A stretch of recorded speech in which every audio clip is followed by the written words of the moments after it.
Hello, good morning and welcome to Elections Online, the show which is brought to you by 5 independent news organizations, the News Minute, Newslaundry, The Wire, Scroll and The Caravan. Joining me in the studio is Seema Chishti from The Wire, Supriya Sharma from The Scroll, Hartosh from The Caravan and Sudipto Mondal from the News Minute, who will be joining us from the studio in Bengaluru. This is the third time that 5 independent organizations are coming together for Elections Online. We experimented this for the first time during Karnataka elections in May last year. We repeated it when 5 states went to elections later, and this is the third time today when India gets to know the results after a long drawn election, a really long drawn one, right? One that we haven't seen perhaps before. So before we get to chatting with all the panelists, let me tell you that this is an ad-free, non-sponsored show. What does it mean? We do not have any advertisers. We do not have any sponsors, named or unnamed, because we strongly believe that news and media organizations should be weaned away from influence of corporates and governments, which means we are not taking any government ads or from corporations, but we are completely depending on you, our viewers, our readers, our subscribers. So click the link below. You can still continue supporting us. Now we look first at the numbers. Most of the exit polls, of course, are saying that Narendra Modi and the BJP government are all set for a comeback. We will look at the 2019 numbers and how it looked for the BJP and the Congress. Then remember, a lot of things have changed. People have left alliances, people have joined alliances. Let's look at the numbers there on your screen. The national seat share in 2019, it was 303 for the BJP alone. They had 49 for the BJP allies. Indian National Congress had just 52 seats. So the question now really is, can the Congress better this tally? Will the BJP's tally come down, or will it be more than 400 as the Prime Minister has been saying? My first question to you, Seema, how has 2019 been different from 2024, or any of the past elections been different from this one? On the ground? Yes, on the ground, off the ground too. So I think this is a very important election, irrespective of the results at 7:35. I can say conclusively that this is a very significant election because we've never seen the electoral field so skewed. So if football fields are meant to be a bit like this went like that. And I think that angle of skew will probably come out. So it's not as if there is something fundamentally wrong with the counting that's going to happen, nothing. But a series of events that have been in play since 2019, and particularly in the past year, 2 years, with ED arrests, with the way institutions which are meant to be independent have been behaving, with the way there have been tax kind of halts on opposition parties, with the way the carrot, the stick, the lure and fear has been used. So at every stage of the electoral pipeline, from a person's opinion to how the vote is cast, it has been thwarted, whether it's polling agents of opposition parties, whether it's the kind of environment created by Godi media and big large numbers of big scale thing. So I think in that moment to have an election, I think this is a very significant one. Do you agree with that, Supriya? You've also been traveling across the states. What did you think was very different from what you saw on the ground, like in 2014, where people said, "Achhe din aayenge," to now? Right. If I may just add to what Seema said, we have to first take note of the fact that this was not a normal election. Whatever the outcome, and we'll know very soon, it's clear that Indian democracy has seen a loss. It's seen a loss of credibility. It's seen an erosion of trust. Voter mistrust is at a record high. A CSGS pre-poll survey found that 28%, only 28% of respondents actually trust the Election Commission. And you know, this really doesn't have to do with like hidden, unseen forces like possible EVM manipulation, turnout manipulation. Those things are still contested. But what is starkly clear is that the body that is supposed to conduct elections this time has been, you know, sort of falling short in significant ways. Yesterday, for the first time, there was a press conference of the Election Commission. Remember, tradition has it that they address journalists, they take questions after every phase of polling. But this time in 10 weeks, we only had one press conference. They took a few questions, but not enough, and they walked away. And my colleague Ayush Tiwari went after them, and he asked them about the Prime Minister's speeches. Prime Minister Narendra Modi again broke all records with divisive hate speeches, anti-Muslim speeches.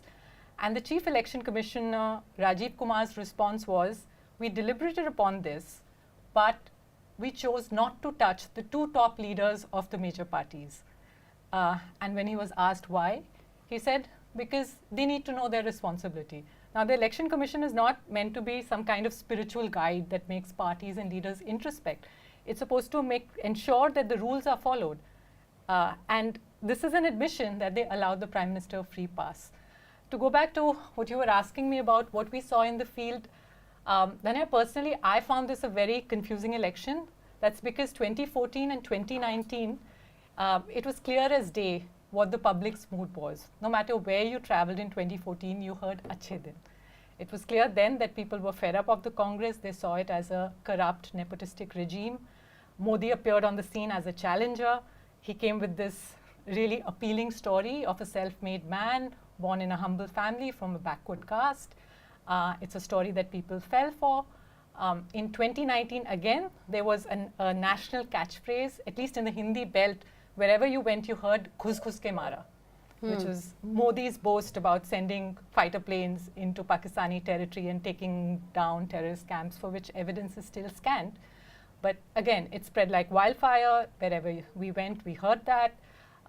So it was clear that both 2014 and 2019, there were wave elections. The Prime Minister was very popular. People were talking about Modi. In 2019, I went to Bhandara, Gondia in Vidarbha in eastern Maharashtra. I was trying to talk to women voters. You know, we often fail to do that. So it's sort of making a conscious attempt to go and seek out their views. And there were women working in a field. It was paddy transplantation season. And, you know, I had to holler out to them saying, which party are you voting for? And this woman who was, you know, sort of working the fields looked up and said, which party does Modi belong to? So that was the kind of popularity of the Prime Minister. This time around as well, it seemed to us that the Prime Minister is immensely popular. In January, we had the Ram temple inauguration. And that month when, you know, editors at Scroll sat down to discuss what our election coverage should be like, one of the ideas that we discussed was a series called No Achhe Din But Modi. Because we anticipated that in this election as well, people will endorse the Prime Minister. They will be willing to overlook economic distress, inflation, unemployment, that the Modi Bhakti will still be around. In April, when we started traveling, we all came back, those who had set out for in the first week of April, and we had to revise the idea because we realized that it's not the case this time. In fact, for the first time in a decade, traveling in the Hindi heartland, we could hear voters directly criticize the Prime Minister. I think that was the big change, that this time they weren't just expressing dissatisfaction with the BJP or with the sitting MP or MLA. This time they were actually saying things about Modi. They were saying that he's a dhongi, bhashan karte hain, he gives speeches but he doesn't do anything. There's a young voter in Bihar who I met and he said, Pehla chunav chai ke naam pe jeeta. The first election was won in the name of selling tea. Dusra chunav surgical strike ke naam pe. Surgical strike is what won the 2019 election for them. He said this time they're trying to win it in the name of Ram Mandir. लेकिन जो धर्म के नाम की राजनीति करता है वो सबसे बड़ा अधर्मी है, which is the man who does politics in the name of religion is a traitor to the faith. Now these are very strong words, and this is and he isn't from a sort of social group that you would think is traditionally aligned with the opposition. He was not Yadav, he was not Muslim, he was Maurya, sort of another dominant OBC. So just to say that was for us the stark difference this time. One, that people were criticizing the Prime Minister. Having said it, it wasn't the case that everybody was saying that. There were much more mixed opinions. And that's what made it harder to gauge where this election is going. Hartosh, do you agree with that? It was an election that was difficult to gauge, confusing to some extent, because there are voters who are feeling disillusioned, but there are also the supporters. Look, and whatever I say is the sum total of what I've gathered from my wonderful set of reporters who actually traveled through. You know, this is too big an election to actually get a sense just by individual travel. It's compiled through what other people feed back into you. And my sense is, of course, we are all that Seema and Supriya have said, we take that as the background, that the field is skewed. Faith in the electoral process, including the machines, is at an all-time low. Forget the reality. The question of faith is at all-time low. Against this background, when you look at what the voters were doing, if you were to ask this question in January or February, I would have easily and confidently said that they are coming back with a majority as large as what they already have. By the time our reporters are back from the field, they have started compiling what has happened. You are seeing a pushback on the ground that we haven't anticipated. This pushback is not uniform. And I'm speaking largely of my experience north of the Vindhyas. I do not, and we don't have enough of a spread to speak about what happens in Bengal, Odisha, and Karnataka. Other people will be better informed to tell you that. But certainly, the things we heard, Rajasthan, there will be a pushback. UP, and I think the exit poll numbers are still up for question as we go along, and in UP you are hearing a lot of noise. So at this point of time, we were all inclined to scale down our numbers till the exit polls came. And we have skepticism about the exit poll process. In light of all this, there is something I always like to keep in the back of my mind. It's a story I repeat often enough. When I was in the years when the Akalis were dominant in Punjab, when I was reporting there, you would go before the elections and hear the voters and they say, "Eh, ji bade maade bande hage, inna ne eh nahi chakya, oh nahi kita, eh te na koi jogge nahi hai, they are useless, they are worth nothing, they haven't done anything for us, things are at a bad place." And you'd suddenly find Akalis getting all the vote, and I'd go back to the same people and ask them, vote kisko diya hai? Vote kithe paya ji? Vote te asi panth nu paya. That means we voted for the faith. I think we are also at the moment, whether people foreground it or not, in an identity election. Caste and faith are of huge dominant influences, because you can see economic factors are not working out uniformly. If economics was the predominant force, MP Rajasthan should not be voting differently from UP or Bihar. So I think this whole question of how faith has played out, whether we can actually ascertain by questions where faith is, what it communicates, what is happening with significantly the EBC vote in UP and in Bihar, where it is switching. I think these are very important questions for the Hindu belt. The last thing I will also say, because we shirk away from this, you know, all the skewed battlefield, all the problems that we have, it's true of us as media organizations. We face that. We do our work. We know what is required to do our work. I don't think I can say that for the opposition, particularly the Congress party. Across major parts of the Hindi belt, wherever the Congress is in a one-on-one fight with the BJP, they have again, I mean, how many elections can you repeatedly shirk the same responsibility of not being able to set up an organization? You point to the person who should set up the organization. Oh, Rahul is not important, Kharge has to do it. You ask Kharge, Kharge has no power in his hand. This is a party in a mess, and we must recognize this.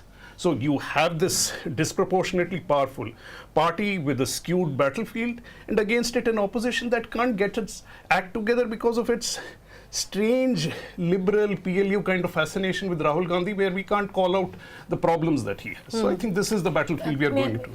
I just want to add one thing. We'll go to Sudeep, though. Can we also have the vote shares on the screen? Yes, Seema. No, just a very quick point about why this is tough to gauge. Of course, the results will make it clear whether there was a wave or not. So you know, waves are rarely known before, they're known after. I think the big thing, what we talk about Godi media, it's not as if media was perfect earlier, but you had random 100 channels, newspapers, sites. You could arrive at some kind of conclusion. What Hartosh is saying, our reporters, others, you did your own number. You had some sense. Right now, with Godi completely doing this lapdog, and not doing the watchdog number, you have a situation where that is absent. With the center falling, that has an impact on us also. And on other very extreme channels that are saying a completely different thing. So, you know, are we just all looping off into different bubbles without even a sense of the reality? And that's a disturbing question Indian media has to answer on the 5th of June. And what will be the shape of this beast? And that's concerning. For those joining us, the counting will start at 8 in the morning. Postal votes will be counted first. We'll get to know the first leads around 8:30, 8:45. But remember, those are only the postal votes. Only after that round is over, the normal counting will start. I'll go to Sudeep, though, who's joining us from Bengaluru. Sudeep, though, something which Hartosh said, this is an identity election. Do you agree with that? Yeah, I mean, beyond what, you know, identity is, of course, the central issue in these elections. But Hartosh said another thing. You know, he talked about the organizational failure of the Congress. And if I can pick off of that, you know, because that actually is the case with most of the opposition parties, the fact that they do not have any mass organizations on the ground. And that's one standout feature I felt in these elections, which I think, you know, we haven't focused enough on, which is the way people's movements have come together as, you know, in different states. to be the legs of the opposition parties, to be the mass movements. And I also dare say that the entire counter narrative, I mean, of course, there is this huge amplification that every Hindutva message gets from the Brody media and all of that. But the counter narrative really came from the people's movements, left organizations, Ambedkarite organizations, there are different caste groups which came together in progressive formations which were organizing alongside the mainstream political parties, be it the BRS in Telangana or the different, in Andhra it's become one khichdi. But in different states, if you look at who is setting the progressive agenda, who is setting the counter narrative, this election I thought I saw a coming together of a very wide cross section of people's movements. And I think that's also something to take as a positive perhaps from this election, because going forward, whichever way this result goes, these movements are what are going to keep the so-called secular or the progressive agenda. And besides a Kharge or a Rahul Gandhi who might have some, nice kind of messaging and all of that, the rank and file of the Congress or the rank and file of many other similar parties is still on the wall when it comes to crucial issues such as caste census, such as communalism, Hindutva. So, yeah, the people's movements is what I'm looking at. And also, yeah, by the way, this entire counter narrative created by online, what do you call them, influencers, that was a big thing in this election. Not just a Dhruv Rathi, but, if I look at the anti-caste space, and if you look at someone like a Dilip Mandal who kind of completely went towards the BJP, there was such a strong counter-narrative to him, wherein people like Sumit Chauhan and so many other Ambedkarite or Dalit YouTubers came and took him on point for point. So these are the things which I found interesting in this election, the narrative building. Okay, since you mentioned the Andhra Pradesh khichdi, we'll quickly go to the numbers from Andhra Pradesh. Remember, Andhra Pradesh Assembly election results will also be out now. 2 days ago, Hyderabad ceased to be the capital of Andhra Pradesh. The biggest question really on ground in Andhra Pradesh when I visited, other than of course the daily stuff, people are also bothered about what will be the capital. This was the seat share last time. The TDP was just 23 seats and the YSRCP, Jagan Mohan Reddy's party, with 151 seats. But this time there's a huge alliance, which is the TDP, the Janasena and the BJP. The Janasena of course brought them together. It was Pawan Kalyan who went outside the jail when Chandrababu Naidu was inside jail and stitched together this one. So let's see how Andhra Pradesh elections go. According to exit polls, most exit polls have said that Andhra Pradesh will be swept by the TDP, JSP and BJP alliance. There's, I think, one poll which says otherwise. We'll also quickly go to exit polls now. I mean, it's not like we're very excited to discuss exit polls, but I have a very important question regarding exit polls. I'll come to Seema with that. If you have the numbers of exit polls, of course, everybody knows this by now, because I feel more than elections, exit polls are discussed in this country. And most exit polls have said Narendra Modi is set for a comeback. The BJP and NDA are set for a comeback. In fact, most of them have said that it will be a stronger comeback. My question really is not about exit polls. Why do we have exit polls? How did this begin? You're like into totally speculative fiction now. When you say you will not discuss exit polls, but exit polls. No, I think it's very important to look at the exit polls and the origin of exit polls. Exactly, yeah. Very interestingly, I've read up a bit because you told me that you'd be asking me a little bit about exit polls, which I usually try and sidestep irrespective of what the results would be. But it started as a very useful tool for academics and people who wanted to understand the issues and mood of the people to actually contact voters at a slightly calmer time when they've stepped out and done their thing, rather than hounding people and saying, who are you voting for, kind of nonsensical questions, which people don't want to answer. It's meant to be secret ballot. But you ask them that after they've finished. And apparently it has its origins in the 60s in America, etc. And I read a very interesting instance of why exit polls aren't allowed to be commented upon till the polling process is over, because there was a congressional hearing on a particular network in the US which put out that Carter had lost to Reagan before the electioneering was over there.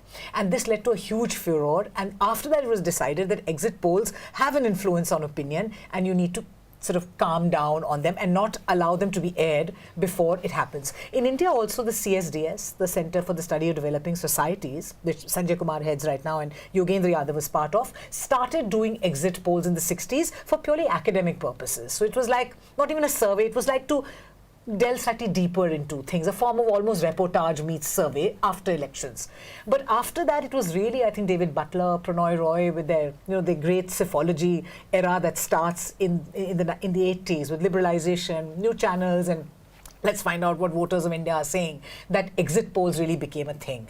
And they're very prone to errors. They are also sample surveys. They also suffer from same situations because people, even after they voted, have the same prashasan, the same administration they have to deal with, and similar inhibitions. And essentially, when you're coming out of a polling station, you're asked who you're voting for. So it's riddled with all kinds of issues. Exit polls have got things wrong. There are certain kind of voters they do not use in their sample sets. Those they do, they kind of overrepresent sometimes.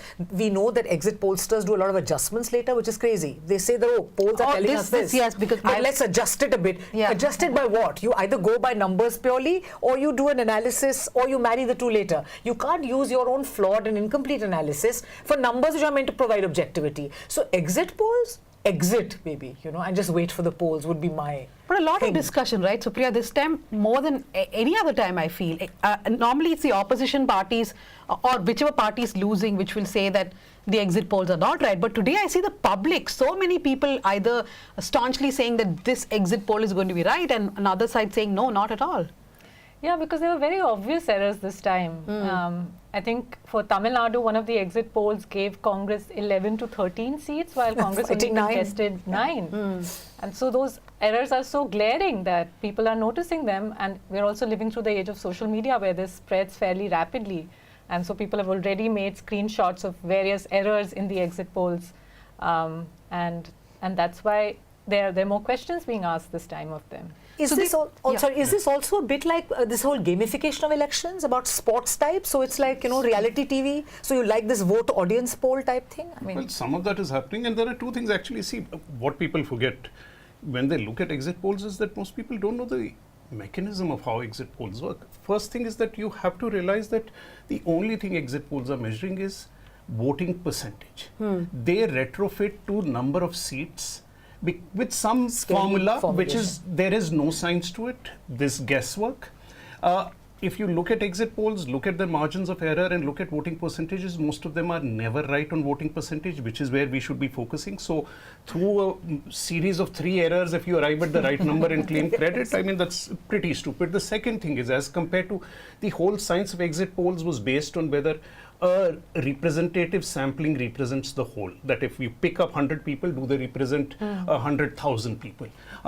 It evolved in areas with far less diversity than India. The question of caste doesn't exist. You may have black voters, white voters, Hispanic voters, at most 3, 4. You have 2 parties. That's the complexity you're dealing with. Here, a sample of 100 for 100,000, but is it representative of the 5,000 Kashyaps in that 100,000? Is it representative of the 2,000 Parsis in that? Is it representative of the Banya OBCs in that?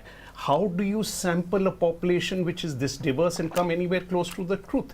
Our errors, just by the very nature of Indian society, are much larger, and it shows up in our exit poll. So we should treat it as a game, as a good joke before the elections, as entertainment, something to talk about, discuss before we go into the elections. They actually have no realistic basis. You go through every exit poll, look at their voting percentages. They have been wrong 90% of the times. They'll claim credit because they've cancelled out errors in 5 different places and come somewhere near the ballpark figure. I might as well have guessed that figure 10 times over and be more accurate than them. That's what exit polls are worth today. And is 2004 also something that we should recall here? There's a lot of people saying that recall 2004, right? 2004, 2009, in 2019, they underestimated the extent of even the BJP sort of. So BJP may get 542 seats, you see. So Yeah, you never. So now, no matter what the exit poll results are, we will not be having a dance in the studio because we don't do exit polls, at least as of now, and hopefully never. But let me go to Sudipto. Sudipto, just the last question on exit polls, I promise. But there is Edina, the organization based out of Karnataka, right? There's a lot of interest about what Edina has said about southern India. In fact, I was surprised myself. I thought they do only Karnataka numbers, but they gave South India numbers yesterday, and their numbers differ quite a bit from the other exit polls. Yeah, I mean, the numbers they gave out for South India, I don't have the exact complete details, but I mean, broadly, the exit polls that came out the other day, they were shocking, right? I mean, in terms of the kind of results they were projecting for Kerala and Tamil Nadu. But I mean, while on the topic of exit polls and while we're bashing them, I mean, we should also look at where the story starts, right? Like in the 90s, you had CSDS, and I think if anything, we should go back and do this investigative story on how CSDS really election after election, what methodology they used. Today, I mean, I was looking at this interview of Prashant Kishore the other day. So Karan interviewed Prashant, and Prashant got very angry about this accusation that most of his predictions have gone all over the place. But we should go a little further back in time to see where all this started, because a Ford Foundation funded research organization, what methodology it used, I don't know. It's just one small provocation I'm throwing in there. Okay, so how did exit polls start? But Sudipta, I want to ask one thing. One of the things which most exit polls said is that in Karnataka, the Congress will not do as well as they thought they would. In fact, the exit poll numbers gave them less than 10. Now, if that was to happen, let's say in Karnataka itself, the numbers of the Congress don't do well, and all India, some of the blame would obviously go to Mallikarjun Kharge, right? You wrote a profile about Mallikarjun Kharge. Tell us more, what does the party think, and how did Kharge stand out in this election? Yeah, no, about Kharge, I suppose, if things go well, the credit will go to Rahul Gandhi, right? And if things go bad, of course, Kharge didn't do it. Like JP Nadda's photo appears and disappears. Yeah. Yeah, no, but also do consider what kind of state Karnataka has been, at least since the 90s. If, let's say, they get anywhere close to 10, it will be a great performance compared to the fact that since 1999, Pooja and Nandini will know better. I don't think they've reached double digits since 1999. So if they hit that figure of 10, that's a great number. And besides that, I mean, Kharge and his control over the party in Karnataka is also, I mean, of course, in this election, we saw him exerting a lot more control. But Karnataka is 4 states in one, as you know. It has completely different dynamics in different regions. And one leader cannot possibly define or, micromanage every region. So, yeah. I don't think the credit should go to him or the blame, because each region has its own dynamics. Okay, so thank you. Anyway, I was just looking at the leads and I realized, oh, it's not yet 8 o'clock. I have to keep speaking for another 1 hour and then the leads will start coming. So I want to ask Hartosh, this election actually started out with Rahul Gandhi speaking about caste census, right? One of the first big things that the Congress spoke about was the caste census. But we saw a lot of things being said and perhaps not projected enough. So were things not emphasized enough by the opposition? It's not a question of emphasis. I think Sudipta already indicated this, and this is actually to the point. You can't have messaging from the top which your own organization does not echo or even understand. If your organization doesn't understand, then that messaging is actually the voters are not going to catch on to. What is it that you want to do through the caste census? Are you going to UP and Bihar and tell people you'll do the caste census? What is it you are conveying to them? They understand what caste census is. You have to come up with a program of why the caste census is being done. What does it mean for me in my life? What is it on the basis of the caste system, the caste census that you are going to implement? There is no clarity of thought. It is like this slogan that's thrown at you and you expect people suddenly to fall over their face and vote for you because you've spoken of the caste census. In places like other places like Madhya Pradesh and Rajasthan, and again, I'm sticking to the north of the Vindhyas where I will know some idea of what I'm saying rather than just speaking in generalities, is that here you need to communicate even more, because even the idea of the caste census is not ingrained in the same way it would be in Bihar and UP, where the awareness over a period of time of OBC movements has created a particularly strong sense of rights. You've got a Lalu, you've got a Mulayam. You don't have that in Madhya Pradesh or Rajasthan. There has been no such movement on the ground. There's no sense of OBC mobilization organization. So what are you actually talking about? Do you even know what you are talking about? Do you even know what you are promising? How can something like that work in the absence of such messaging? And why is it not the case that people around you can't sit and ask you these questions? Okay, so you are saying these things. What do you mean by it? Can you explain it to us? If you can't explain it to us, how will you explain it to an electorate? These questions don't get asked. So I think these are real problems in terms of what happens with communication. But Supriya, on the ground, you, in fact, in one of your stories, you had written about how the whole dialogue about the constitution was still very much there on the ground, right? Is that a messaging which the opposition was able to drive in, or like Sudipta was saying, is it also because of civil society? I think to a great extent because of civil society, because of Ambedkarite groups. As I was saying, I couldn't really find, a catchphrase this time in the way that Achhe Din was for 2014 and surgical strike for 2019. Again, I'm talking about the Hindi-speaking part of this country. But if there was a catchphrase, it was Samvidhan Khatre Mein Hai. That the constitution is under threat, and that is something that was of great concern to Dalit voters.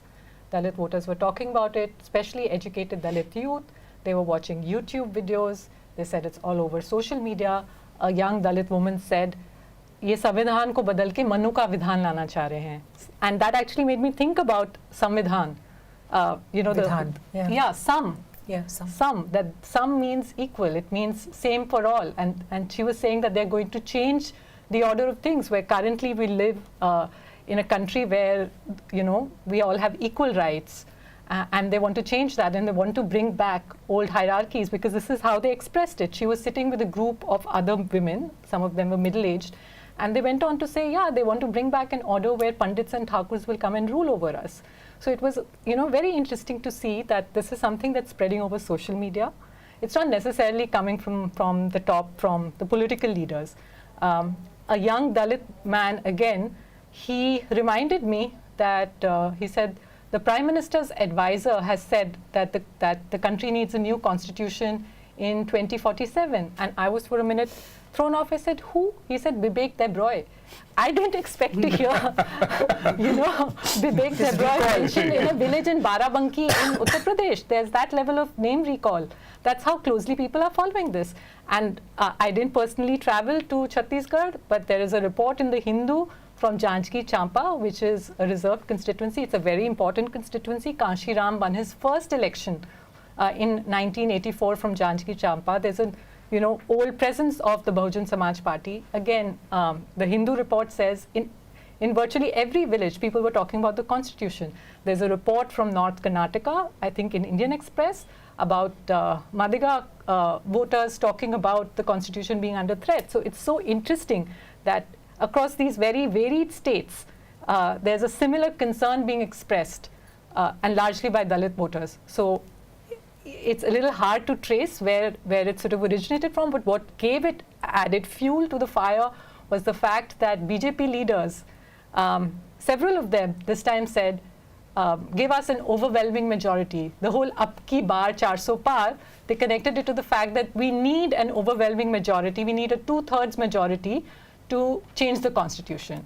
And this is stuff that basically these are viral videos.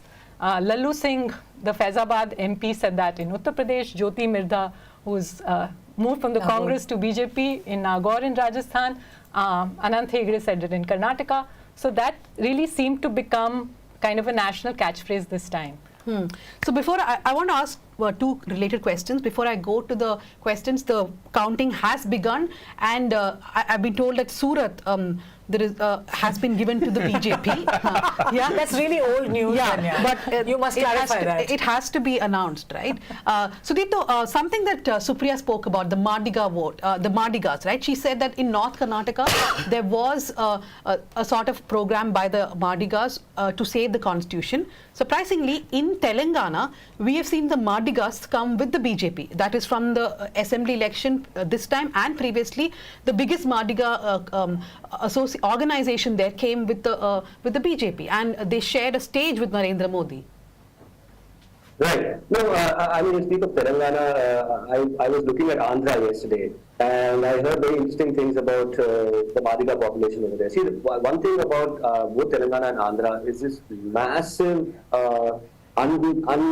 unofficial Christian population, and the Madiga population particularly is there's a very large Christian population among the Madigas, particularly in Andhra, which has completely ignored this call that there is an organization there called the MRPS, which is the Madiga Reservation Porata Samiti, which basically focuses on the question of subcategorization or internal reservation within the SC category. So, this is a legitimate demand that other Dalit groups have traditionally opposed. There are certain groups which have, in a sense, had a certain advantage within the SC grouping. And to offset that advantage, there's this demand for internal classification, which is where the legitimacy of a group like the MRPS comes from. Now, taking that to beyond a certain point is something that I think has received a pushback.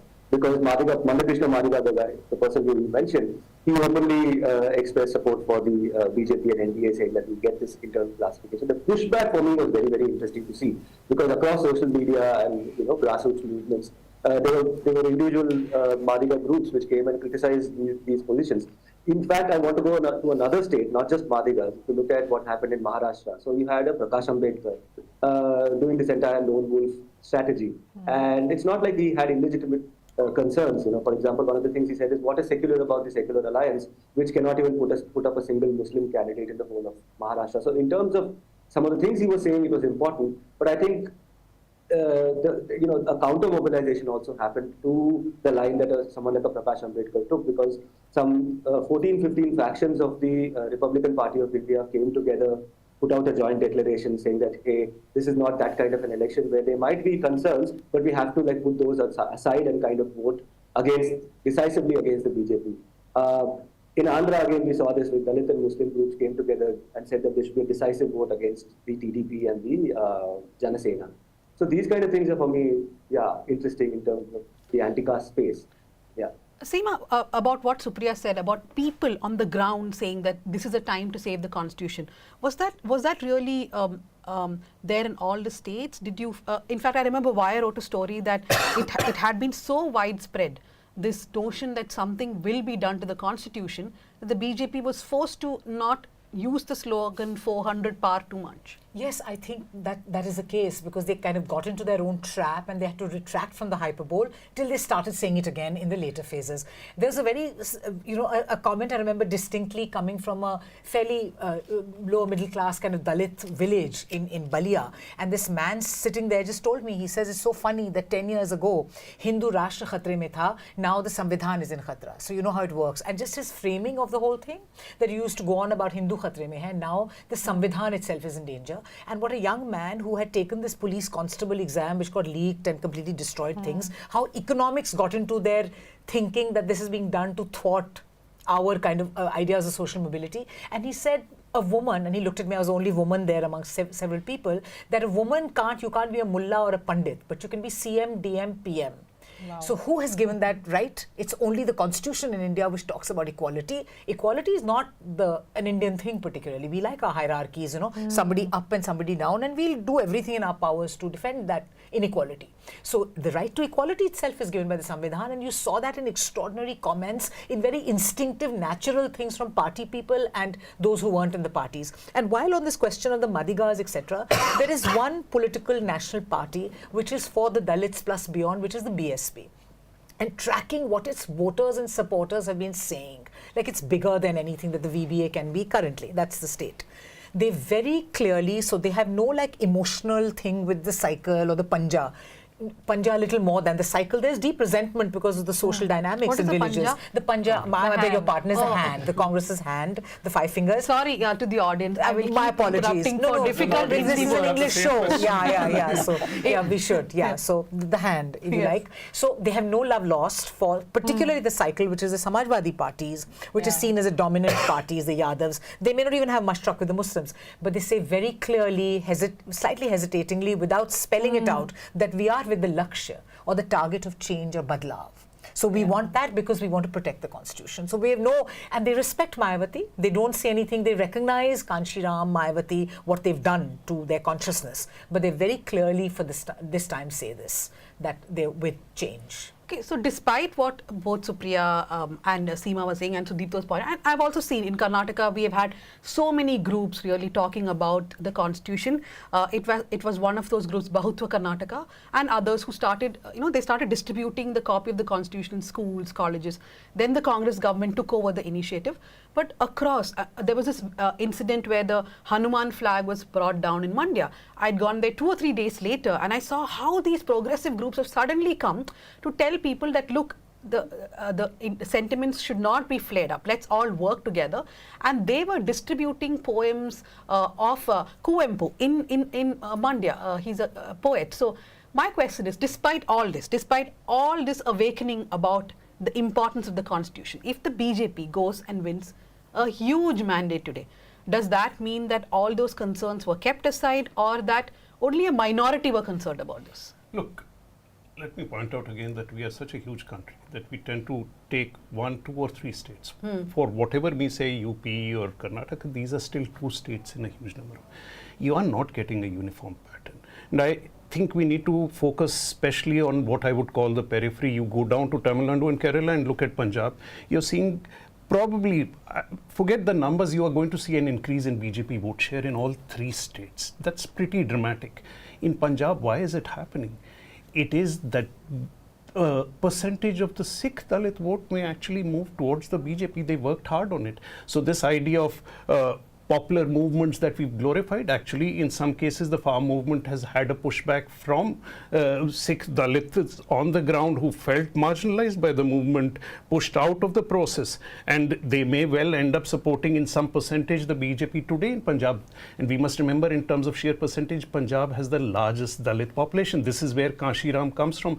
Often in the focus on Maharashtra and the South, the central sort of process through which Punjab has given rise to a certain kind of different Dalit consciousness led to the formation of the BSP, etc., is often forgotten. And here there's a different narrative at play because of local pressures. So I think we have to factor all this in when we look at an election.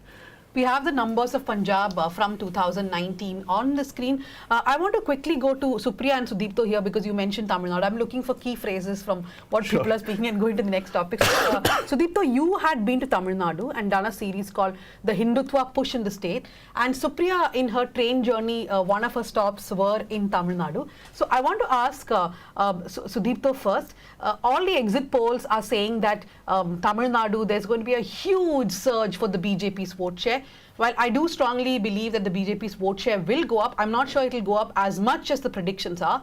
But what does that boil down to?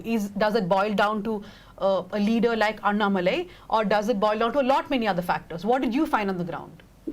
See, I suppose people. I have come under a lot of attack, as you know. Some other reporters of ours also, for pointing out the contradictions of the so-called Dravidian model. And it is along those fault lines that the BJP has really built its presence in that state. Because of the contradictions of the Dravidian party, because of the fact that. I mean, how do I put it? If you're Hindu, you can be Hindutva, and they have nothing. Now there may be an outlying statement by Udaynithi Stalin about Sanatana Dharma, but let's not forget that Sanatana Dharma came to Tamil Nadu and that particular part of peninsular India for a revival. And I'm not talking about now. We're talking about the influence of the main Kote Mathas, the different, Madurai Matha, and all of that. So that has a huge cultural, social influence on Tamil life. And I don't think that they are these atheistic, materialistic people who they claim to, and that is where I think the BJP is making inroads. Also, just this thing about where do we go from here on if, let's say, the exit polls come true. One thing I picked up from the people's movements, there was this meeting of Edina, Karnataka, this federation of groups in Bangalore, where even Tista Setalva will come. One of the things that they're saying is, consistently saying is the point about stolen elections, that they are already casting aspersions on things that have gone into the ballot box. So I don't know, after the results, one of the things you might see is in a lot of places is the results being challenged. So that's one thing to look out for. The second thing also, of course, I suppose is, like I was saying, that I was asking Vasu, how there's a criticism from some ultra, progressives or ultra-left people who say that, hey, the movements have become handmaidens of the political parties. But Vasu said an interesting thing, which is he said that the opposite can also be true, which is that we could be using the political parties to set our agenda as well. Look at the Congress; its manifesto is the most radical since I suppose Indira Gandhi proposed the 10-point program. Since then, this is the most radical Congress manifesto. So I think these are the trends politically that we keep an eye on going forward, irrespective of the results. What were your impressions, Supriya, from a quick visit to Tamil Nadu? Yeah, it was peak parachute reporting. I spent 3 days in the Kongu region. I went to Coimbatore, and from there I travelled to Erode, Tirupur. Just 1 minute. The Vasu that Sudipta was talking about is Edina's Vasu. So basically he's saying there's a lot of criticism that perhaps these groups are putting their agenda. Political parties are making the groups their puppets, but Vasu's saying, what if it's the opposite? Yes, continue.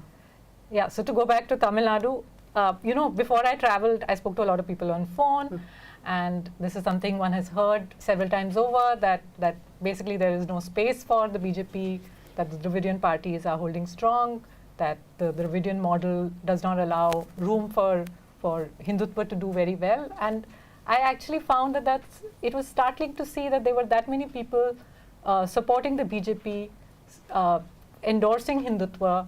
Again, this is not just Coimbatore city. I know that Coimbatore has a particular history because of the bomb blast of 1998, but even in the villages, I found, I sort of ran into an RSS man, and it's clear that they have been working hard in that region, and they have managed to move the needle a bit. You hear, especially among the dominant caste, the Gaundars, the Kongu, Velalar community, quite a lot of enthusiasm for the BJP and for Hindutva, far greater than I expected, far greater than what most media reporting tells me. And I know the News Minute actually did a series on Hindutva in Tamil Nadu, and I went back and I looked at it, because that's really not the perception that is built in most spaces. And again, I think the fact that the AIADMK after Jayalalitha does not have that kind of a charismatic leader. I went to a Modi rally, and I found, and again, I don't have the language, I can't have long conversations. But basically, what was the common phrase that you, eppadi irukeenga, saaptingla, what did you ask them? I'm not going to embarrass myself and the rest of you. But basically, I asked women voters, who did you vote for the last time? And everyone did this, which is the two-leaf symbol of AIADMK. I'm not saying the women who came for the Modi rally were necessarily going to vote for BJP, but it was clear that the AIADMK organizational network, a part of it, and a vacuum, both exist. Is sort of now being hijacked by the BJP.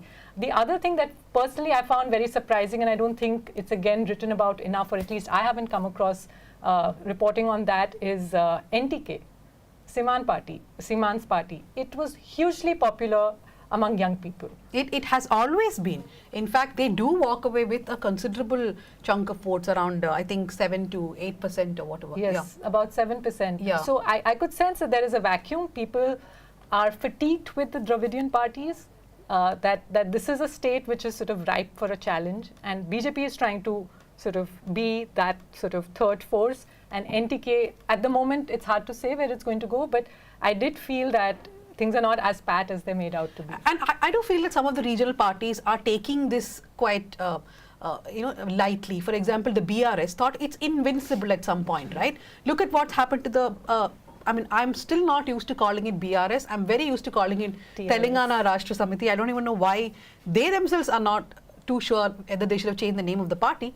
But the point is, look at the election. In the assembly election, they are wiped out almost. The Congress comes to power.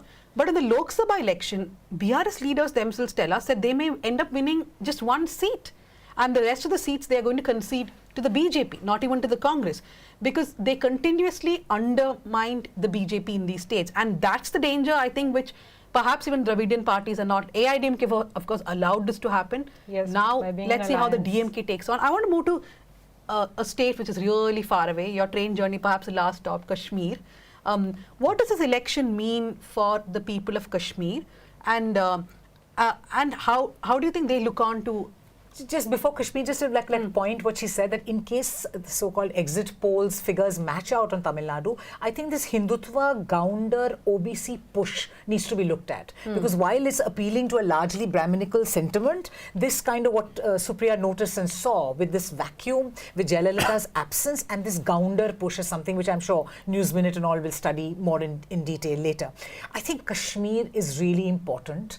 It is the first election in Kashmir after it was stripped of its statehood in an unprecedented manner.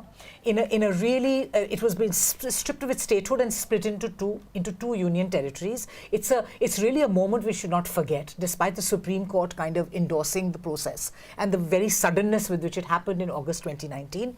Kashmir is yet to have an assembly election. It's nearly 10 years since an assembly election was held there. It has voted this time and in huge numbers. So I think that there are multiple analyses of why those people have come out, but to a large extent, it's the the safety valve, if you like, or the easers of tension in a place which is fraught with political issues and which has basic problems, which elections would allow in some way to come out, but you'd have militants who'd come in or people who support the Hurriyat saying you should not vote. But this time they've stepped out to vote to make themselves be heard. So, and that's a state where the BJP is not, that's a union territory rather, where the BJP has decided to not put up a candidate, which is so significant because they're going out in the rest of the country talking about 370, Article 370 and the reading down of that as a key aim, as a key Hindutva ideological goal, but they've not been able to put up a single candidate. And I think that is something that we should not forget, this election for Kashmir and how those seats speak.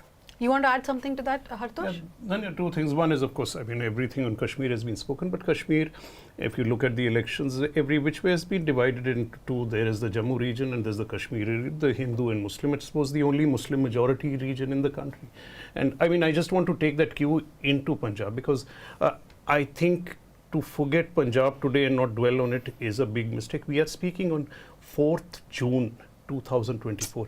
It's 40 years after Operation Blue Star, the biggest disaster that the Indian Army ever managed.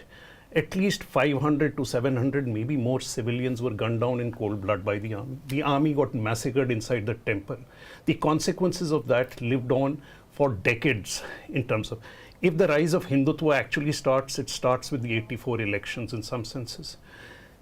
And we are seeing today in Punjab, thanks to largely the BJP, but the failure again of the Congress and the AAP, and especially the Akali Dal, that the divisions between the Sikhs and Hindus of Punjab are back to the heightened era of the late 70s or when the statehood of Punjab took place. You are going to see a complete division in votes.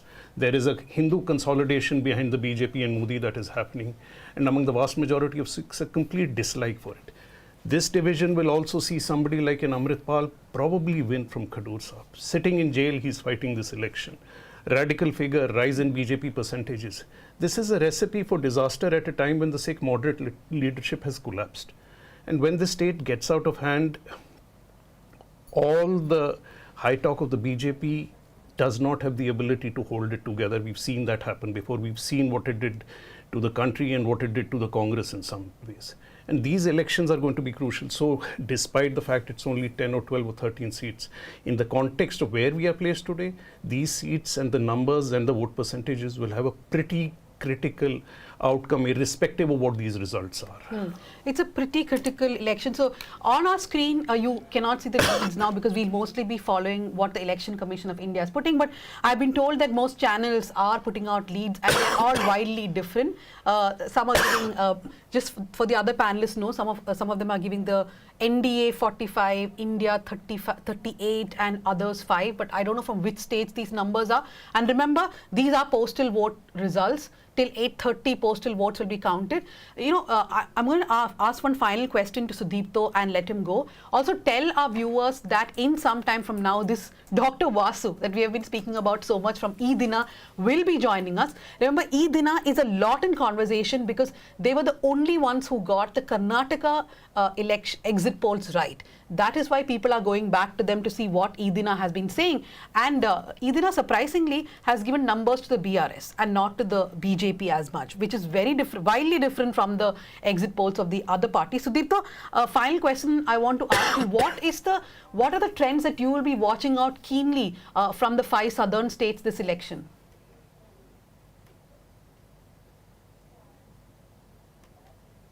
Can you hear me, Sudipto? Can you hear me? Yes, please go on. Yeah. No, I suppose for us all, the most interesting state is going to be Andhra because of, so many factors over there, to see, because see, Andhra is not entirely it has not seen some great communal conflagration like you've seen in Telangana. Telangana, I suppose, is a more contested polity over there. There's this entire, two sides of the Razakar wall, right? That's how the politics over there is defined. But it's in Andhra that really we have not seen communal politics so far until this election, I believe. The BJP RSS has supposedly worked a lot to create some fissure over there. But even its allies, which is the TDP and the Janasena, there was talk about how they started seeing the BJP as a bit of a burden to carry. and these are factors that I am very interested in seeing. Kerala is interesting for its own reasons because, we always thought of it as a secular fight between Congress and the left. But because of perhaps some confusing messaging from the Congress over there may be some gains we may see, not in terms of seats, but definitely in terms of percentages. These are all interesting things for us to say. Of course, we've already discussed Tamil Nadu.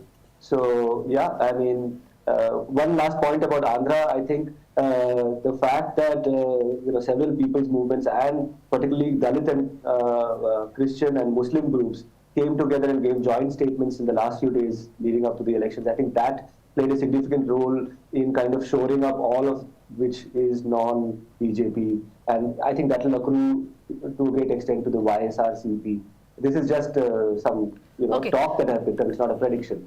Okay, so Deepto, as you're speaking, the first leads in Andhra Pradesh are on the screen. Telugu Desam party is leading in just one seat. Let's see what happens. Thank you, Sudipto. We'll see you in the next hour. I want to quickly go to our next topic, which perhaps you may not see a lot of discussion in other media outlets, but you will definitely see it here. That's about voter suppression. And the Scroll has done a lot of reporting on voter suppression, right? What is it that you saw on the ground? So, Danya, when the election started, I did a trip to Western UP, to Rampur and Moradabad. Now, these are constituencies with nearly half of the population is Muslim. There was high levels of mistrust in the electoral process, particularly because Rampur had seen both an assembly by-election and a parliamentary by-election in 2022, where the voter turnout was abysmally low, and there was a huge difference between voter turnout in Muslim areas and Hindu areas. And even now, voters vividly recall what had happened then. They said that, Muslim voters said that they just stepped out of their home and the entire neighborhood was a garrison. It was filled with police and paramilitary, and they weren't allowed to go to the booth. They were intimidated. Even women were not spared, the elderly were not spared, and they were not able to cast their vote. So there was sort of serious allegations of vote suppression. So we are already kind of alert to the fact that this is something that voters say has already happened in the 2022 by-polls.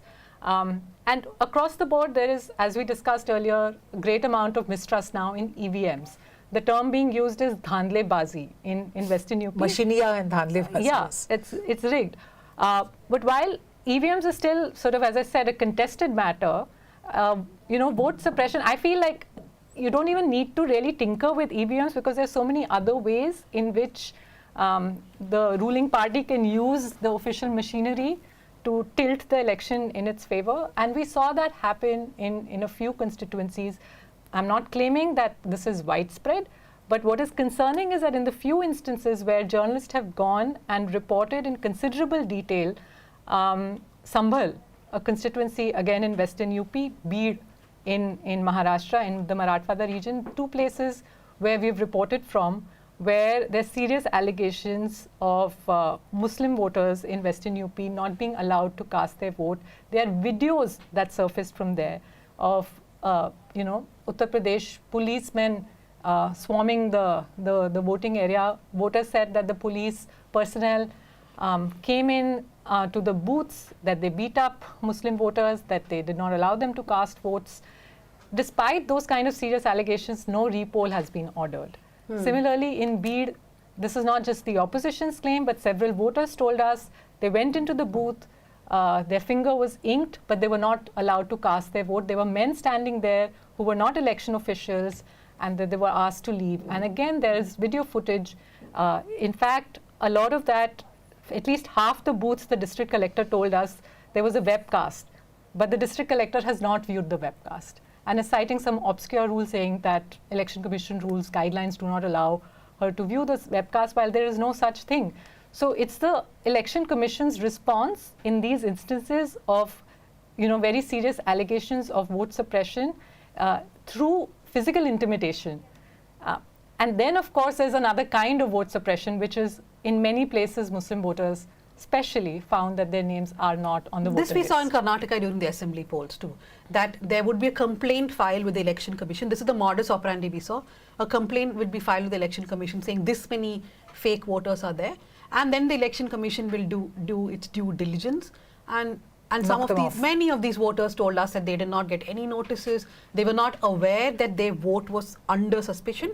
And they were like in one constituency in Bengaluru, Shivajinagar, I think the complaint was for around 23,000 voters, Muslims, and around 7,000 were eventually deleted. We saw a lot of people who said that I never got an intimation, I continue to live here and my vote has been taken away from me.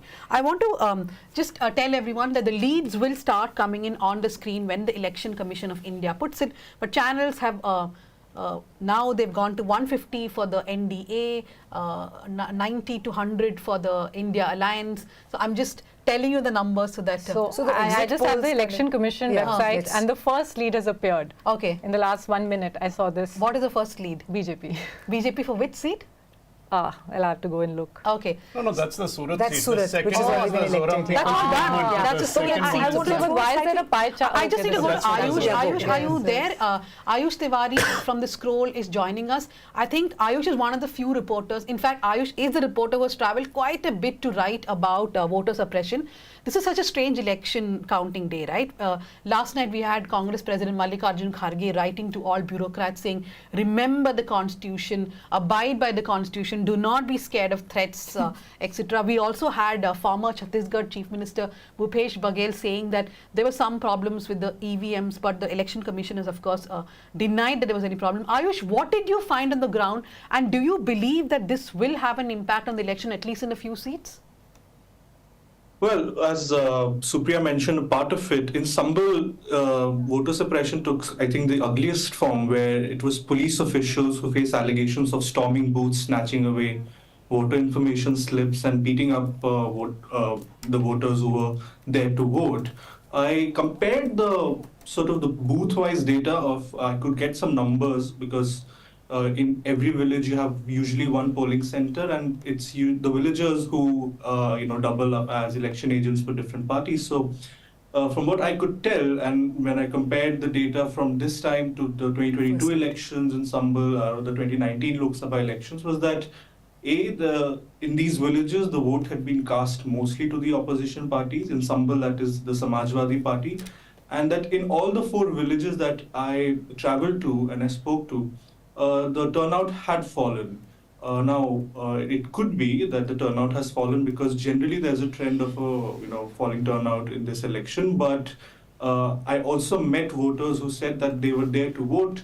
The police came and beat them up, so they went home and then they could not go back to vote, which is as I think real voter suppression as it gets. Of course, the district magistrate at Sambal, he released a statement, and in one of the videos he said that the police was only making sure that there are queues inside the polling centers, which because there were disorder and a lot of people had accumulated inside, and the Election Commission then used that statement to sort of hold its position and say, yes, this is what has happened, there is no voter suppression, which was, at least on the ground, people said absolutely not true. A little more subtle form of voter suppression we can say is what I saw in Mathura, where in one locality, Muslim voters said that they went to the booth and a lot of them did not find their names. So that is the other form it took. So there were a lot of videos, right? If I may add to what Ayush was saying, he went to Mathura. And again, when we say that Muslim voters are saying that their names have been struck off voter lists, the question is, maybe that's a widespread phenomenon, maybe that's a sign of incompetence, and maybe, across the board, voter names have been wrongly struck off lists. But Ayush did something interesting. He went to neighborhoods in Mathura, sort of nearby neighborhoods, one Hindu, another Muslim, and there were consistent complaints in the Muslim neighborhoods, and in the Hindu neighborhoods, there was almost no one complaining. So again, this would require very careful reporting, and I think even after the election results are out, we're going to try and do that. Drop the ball on yes, this. because again, yesterday at the press conference, the Chief Election Commissioner was sort of, talking about how there are patterns and... this is a pattern. Yeah, he said there is a pattern, there is a design. I'm not talking about a toolkit. Those are his words. Let's call a spade a spade. No? Basically, look, what is going on? Voter suppression is not new in Indian elections. Dominant castes always kept the EBCs out, Dalits out before, but all that has changed to one simple fact, what the BJP. And we know the BJP's track record, knows that all it has to do is keep Muslim voters away from the poll booth. keep them away, you won't get votes. In Sambal, the police officer who was in charge of Sambal, I think Sunil, our reporter, had reported, was the same police officer in Rampur for the by-election in which the same thing had happened with Muslim voters. With success for the with BJP. success for the BJP. So what we are seeing is a repeated pattern of suppression of Muslim voters by a bigoted party with a bigoted agenda who knows Muslims won't vote for it. The Election Commission has to be utterly stupid, deliberately stupid or deliberately malleable to let this happen over and over again without acting. It can't act after the elections. It should have happened during the elections. It should have come down on the ruling party over and over again. It failed to do its job. There are 3 monkeys sitting on the commission. If I may just quickly add to that, this is of course just pure physical violence and intimidation that we have seen in some places, but the other kind of vote suppression, which is to strike off names from the voter list, and the Election Commission is indeed responsible for it. But I also wonder, what is the opposition doing? These are voter lists that are published well before the election takes place.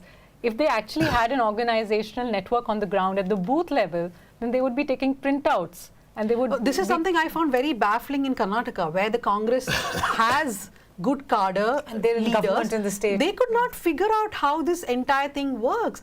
Votes were just getting deleted, and they, except for a few protests here and there, they could really not figure out what's happening or counter it. I want to quickly go to Ayush and take the question from what Hartosh said. Ayush, when you reported on the ground, did you also feel that there were times the Election Commission should have immediately intervened, but they did not do that? Absolutely. In fact, yesterday I met the Chief Election Commissioner and the other 2 election commissioners, and I asked Ganesh Kumar whether he had seen reports of what happened in Sambal, which had been reported now also in the international press, and he just sheepishly smiled at me. He did not give me an answer and he walked off. Of course, there are not just one but multiple videos that have surfaced since then, which shows police personnel entering booths in many white cars, all of which have private numbers. These are not government cars, and then wielding sticks and voters going out. This should have happened. On the opposition point, I just want to add that in Mathura, for instance, in the locality I reported on, the Muslim localities, a lot of these voters in these localities voted for the RLD till the last election, when the RLD was not part of the NDA. Of course, this time that has changed. And I think there is a possibility that the RLD did not really go about doing its, the basic task of any party among its voters, of making sure that everyone's names were on the electoral roll and all the rest. Of course, this again comes back to the Election Commission as well, where you have the booth level officers who are supposed to make sure that the electoral rolls are up to date, or make sure that the voter information slips reach the voter before election day. In Mathura, at that level, the system seemed completely broken. So these lot of neighborhoods, the BLOs had not come, people had not received their voter information slips, and people who did apply for voter IDs before the election, when this process happens usually in December or January, did not get a voter ID by the time the polling day arrived. So before I go to Seema, the leads are coming in. The BJP is leading in 17 seats. That's what I can see from the sheet for me here.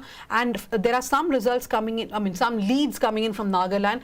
The Naga People's Front is leading in 1 seat. Like I said, only leads which have coming in are for the BJP, nothing for the Congress yet. Yes, Seema. No, I just wanted to say on this voter suppression thing, we had also Madhvi Lata, the Hyderabad BJP candidate, going up to burqa-clad women and kind of lifting their burqas. I mean, what can be more, because anyway, this whole women in burqa is an old trope that, line up our women, your women, that women is chattel, therefore should be rallied to vote syndrome.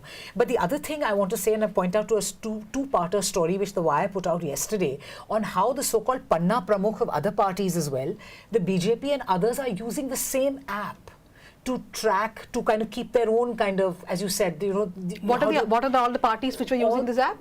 They're all using the same app to track people. So you had all these reports of the voter slips being printed out with the BJP lotus and the name and Mr. Modi's photo there. Well, that's all been made possible by one app, which actually goes by many brand names. And you have the Congress, the All India, the meme party, Asaduddin Owaisi's party, and the Congress using the same app. So and there is no, and they also have mobile numbers of voters. It has a facility of WhatsApping voters and also judging who's neutral, who's not, and therefore doing things which may even suppress them digitally to send discouraging messages, the kind of thing we've seen with black voters taking place in the United States. So the fact that we don't have a personal data protection policy, or these are not explicitly illegal apps, is something which is so puzzling in a country like ours, where symbols matter, where we know the kind of role that cheap data, WhatsApp, social media, dark social media is playing. So the EC's kind of abdication of its role, and beyond abdication, I think incompetence would be a tribute to them.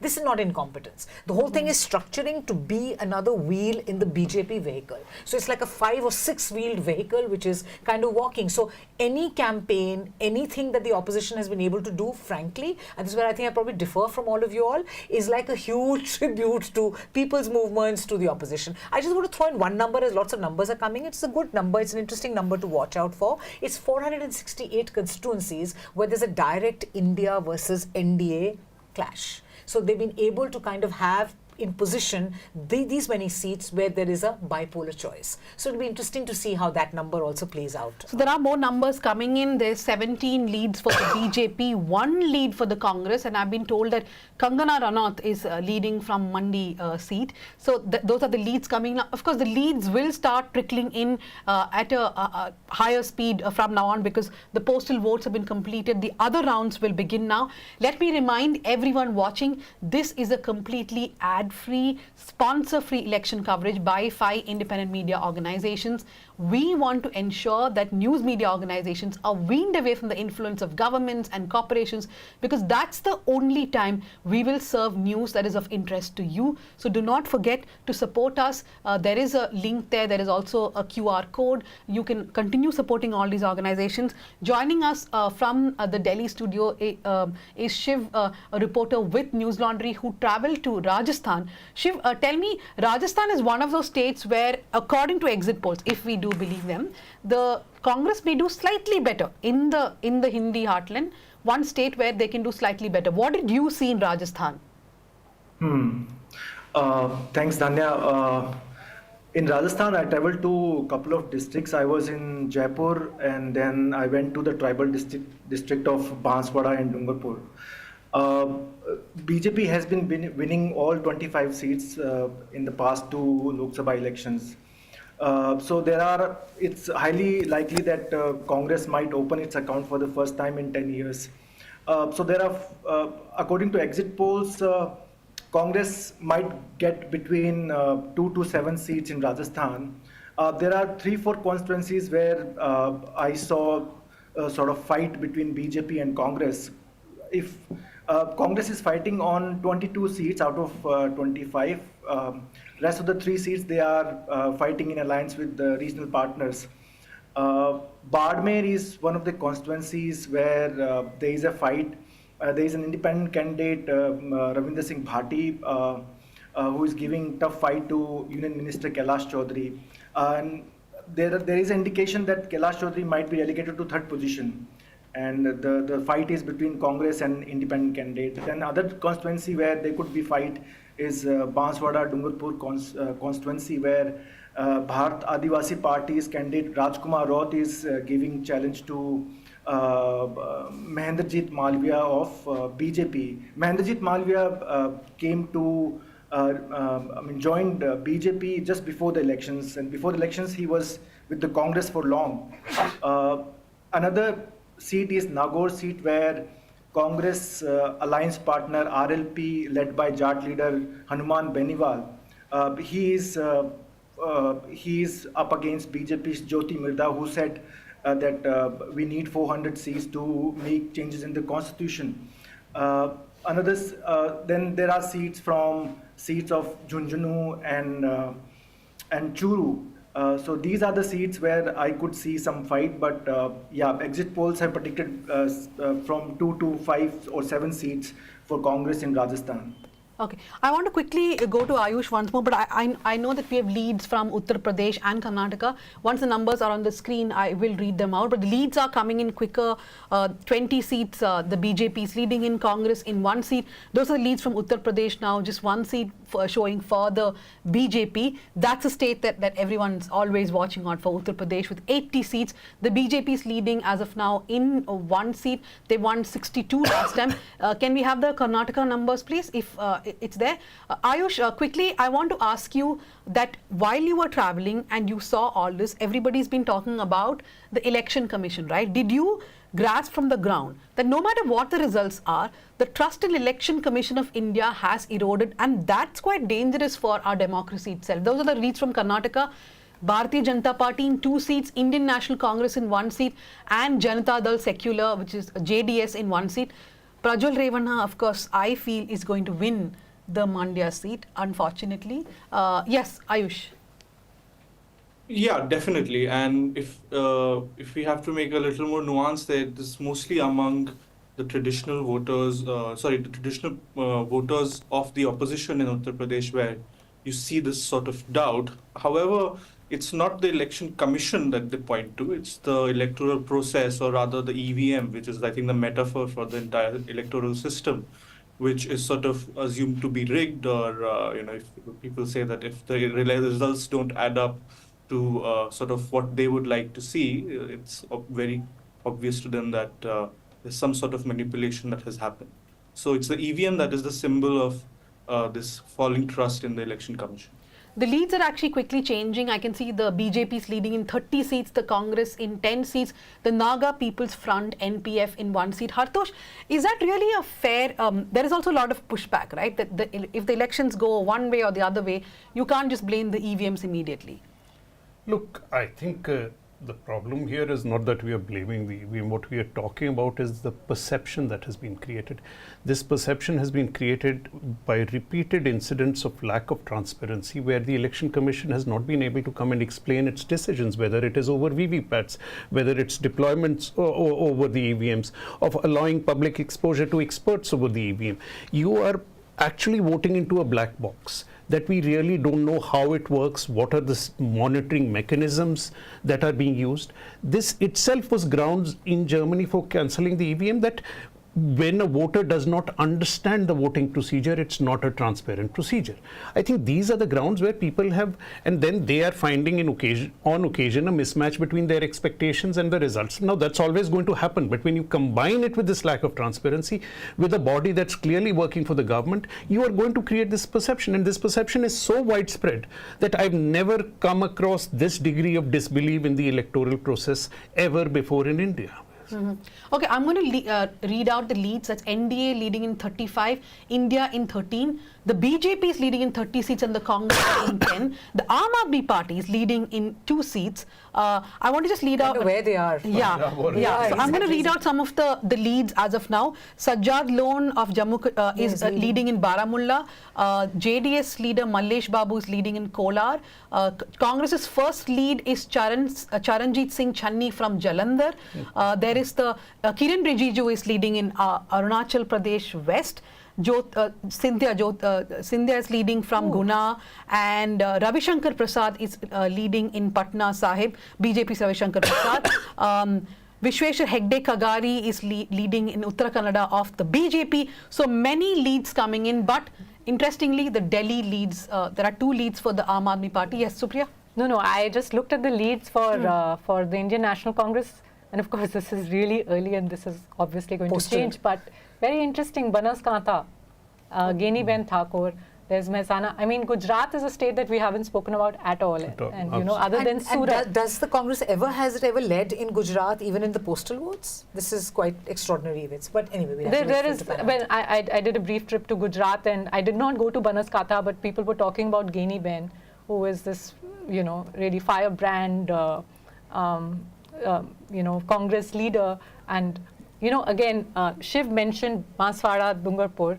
Banaskantha is in Gujarat, Banswara is in Rajasthan. But the Prime Minister, some of the most divisive speeches were made in these two places. Banswara is where he started, right? Where he started, where Yes. he initially started by talking about Manmohan Singh And the saying Mangal Muslims Sutra. have first right to resources, and from there going on to say that they will snatch your Mangal Sutra.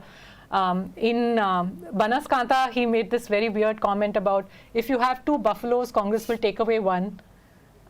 So these are places where the BJP was clearly feeling threatened, and which is why Modi went on the overdrive and made these kind of speeches. See, one of the things is that while it's too early, and I've always is that so far we can say is that whatever is trending is closer to our expectations than the exit poll. Whether this stays or not, we'll find out short enough, but I think within an hour or hour and a half we can start talking about it clearly. Because the postal ballots usually favor the BJP, that's the normal trend so far. But let's see No, what but like happens. Seema was pointing out, even in the postal ballots, you do see a Congress lead. But I That's think what these I are mean by beyond the Gujarat. postal ballots now. I want to read out one interesting lead which has come, which is from Bengaluru Rural. This is a seat which the Congress held last time. In fact, the only seat it which held. Congress won, which was won by DK Suresh, DK Shivkumar's brother.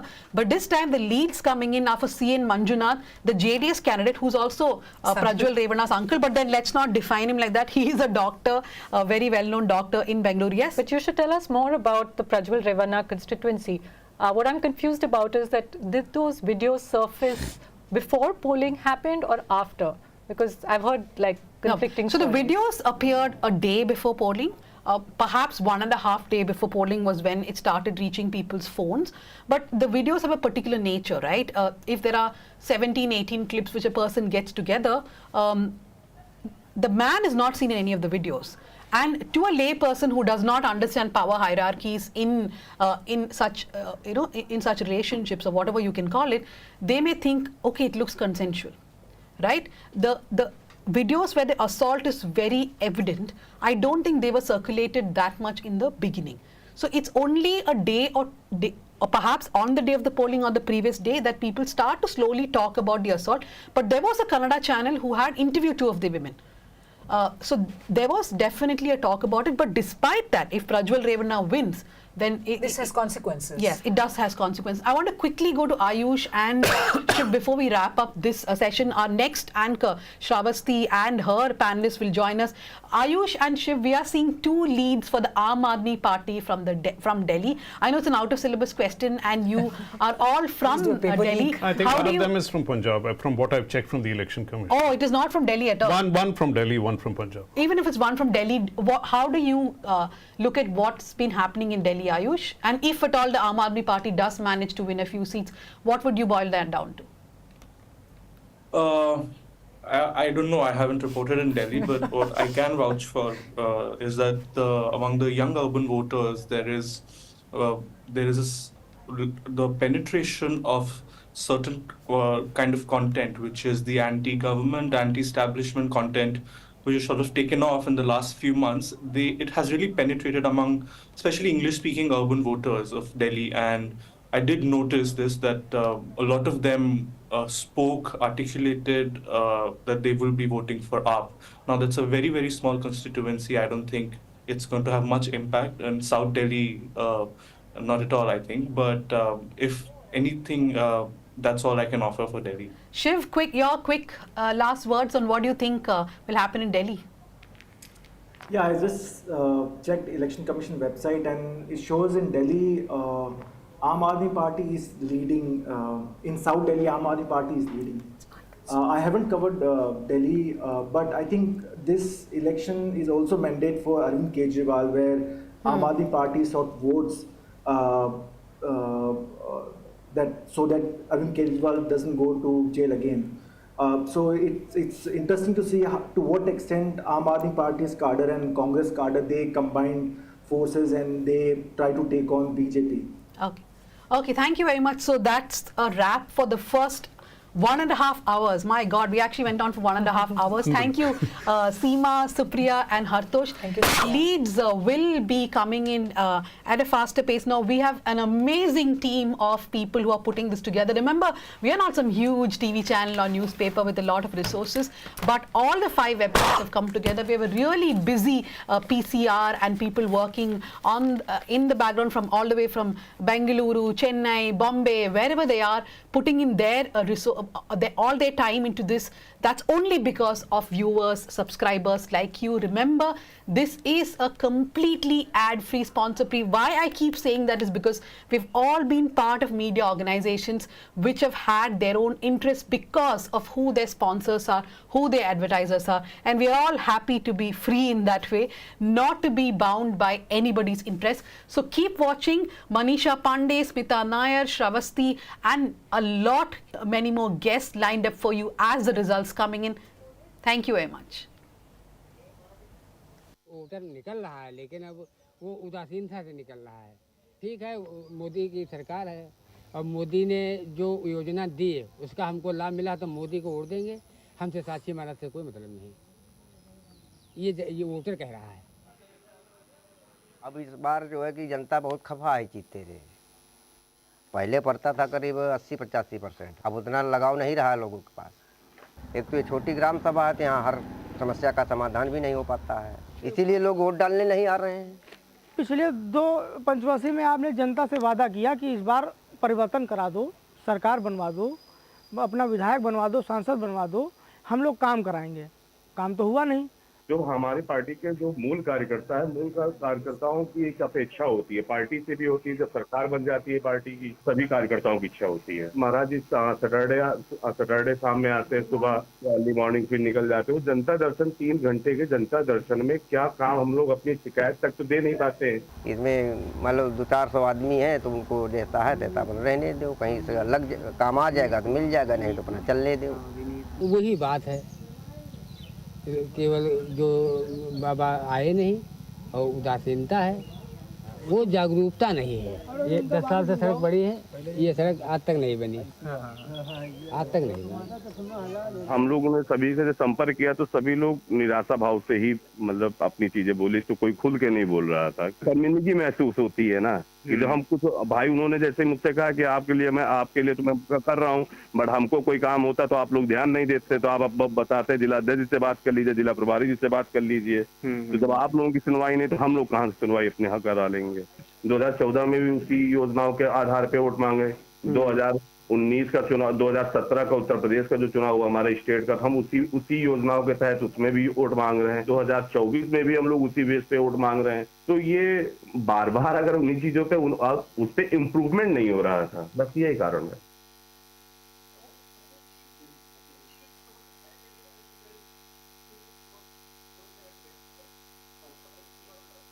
In the tribal districts of Banswara and Dungarpur in Rajasthan, women voter turnout has exceeded male voter turnout in the past few elections. And this is why we talk to women voters to understand why they come out to vote, what their issues are, and what they think of the current government. एक teacher 4 कलाक duty करता है, इन्हें 50,000 लाख रुपया M है। आम्ही जी मजदूरी करा, गरीब महिला आम्ही रोज करा, इन्हें हमें 200 रुपया देना पड़ता है। सरकार को बहुत बड़ा लगता है। आप कह रहे हैं कि एक जो टीचर है वो 4 घंटे नौकरी करके 50 रुपये मिलता है, आप 8 घंटे काम करें आपको 200 रुपये मिल रहा है, और महंगाई बहुत बड़ी है। हमारे गांव में यहाँ तो बहुत महिलाएं कम पढ़ी लिखी है, रोजगार भी कम मिलता है।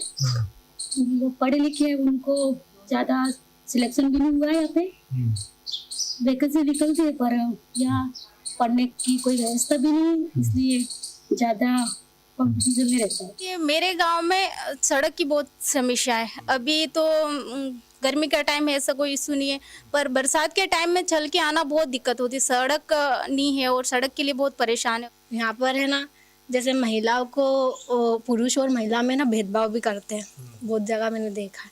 इसलिए मैं चाहती हूँ कि यहाँ पर महिलाओं की सुरक्षा करें। और यहाँ पर जो मतलब कि गवर्नमेंट स्कूल है ना, छोटे बच्चे से 1 से 8वीं तक वहाँ पर है ना प्रॉपर शिक्षा नहीं देते बच्चों को। इंग्लिश पढ़ाना चाहिए, जो कि ऐसा कुछ भी नहीं है, तो बच्चे ना कमज़ोर रह जाते। फिर आगे बढ़ते हैं ना तो फिर मतलब उनको ढंग से पढ़ाया नहीं जा सकता है।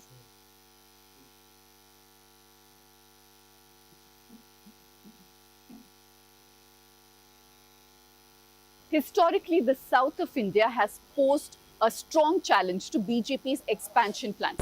Maybe it's because of the resistance to Hindutva or the dominance of regional parties, or simply because the Congress still has strong grassroots. But in the last decade, BJP has made strides in many pockets. Let's start with Karnataka. This is a state where the BJP has formed government thrice, including once in coalition with the JDS.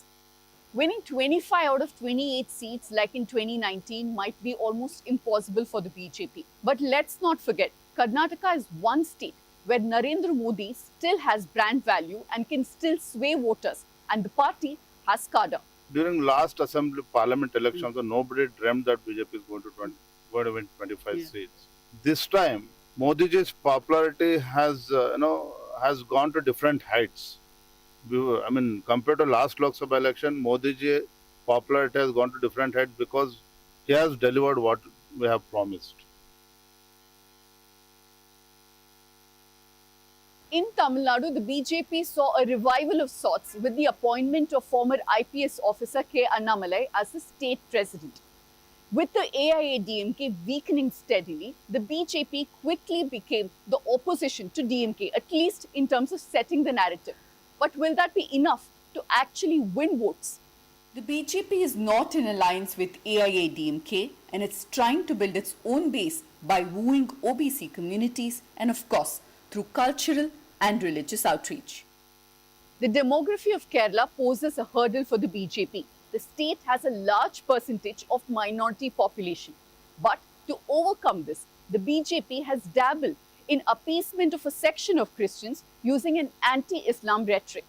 This election season, the BJP has also fielded 3 big names, that is 2 sitting ministers, Rajiv Chandrasekhar and V. Muralidharan, and 1 popular actor, Suresh Gopi from Thrissur.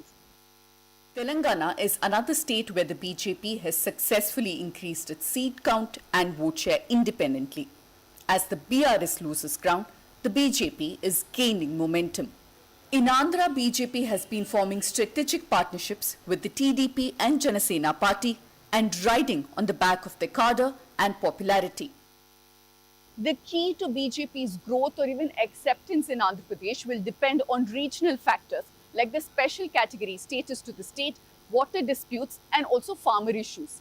But for now, the BJP will hope to leverage the bitter rivalry between Jagan Mohan Reddy and Chandrababu Naidu.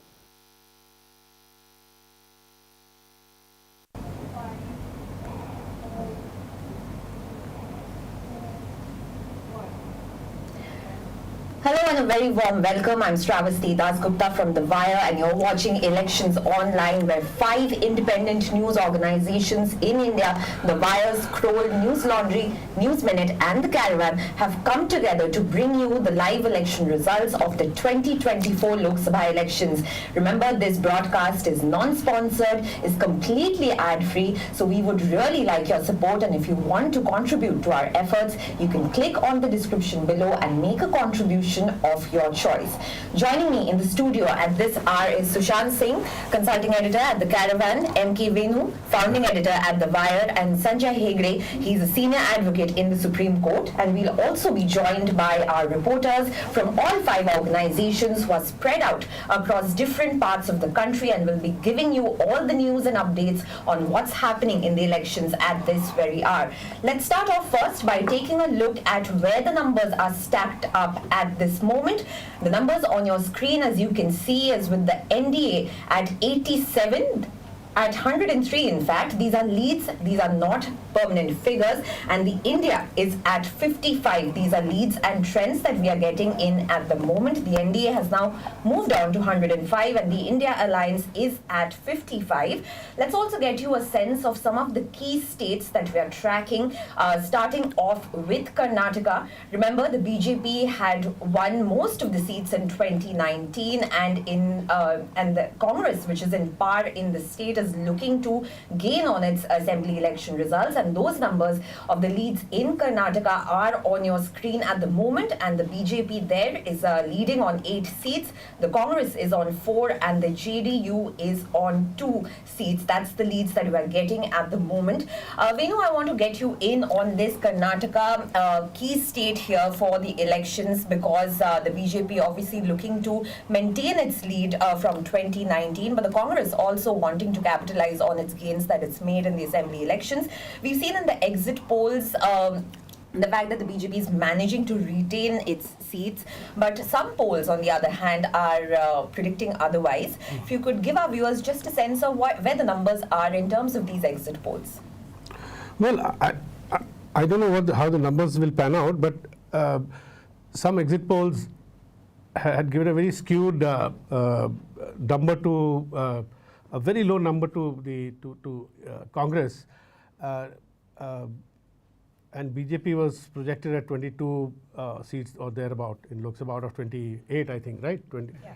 So that to me seemed very skewed because after Congress came to power in the assembly, they made a lot of effort, and I can believe that many of the schemes that they implemented, which were very women-centric, and the women voters would have definitely, who voted for the Congress in assembly, would definitely, in my view, would stay with the Congress subsequently because of all the schemes that became very popular, even like the free bus rides, etc. So there was definitely a lot of enthusiasm among women voters, and I don't know whether women voters in the south, whether some of the exit polls have assessed the women voters in Karnataka properly.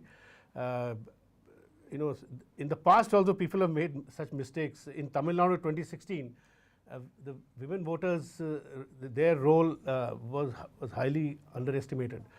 To me, it seems that even in Karnataka,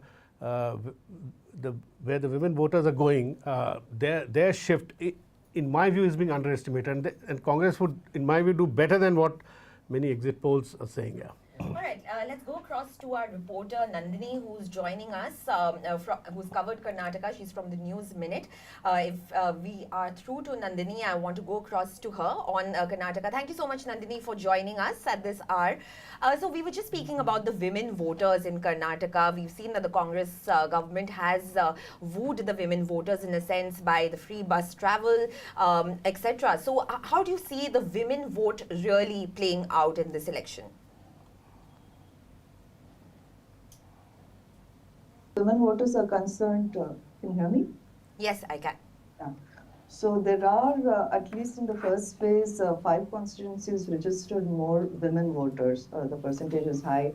And even in the other constituencies where the women voters did not exceed the male voters, the margin was quite close. So more and more women have come out and voted in these elections.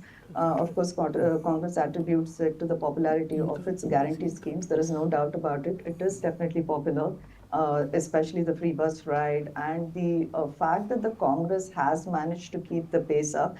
I mean, they have been giving money, the 2,000 for women from BPL households.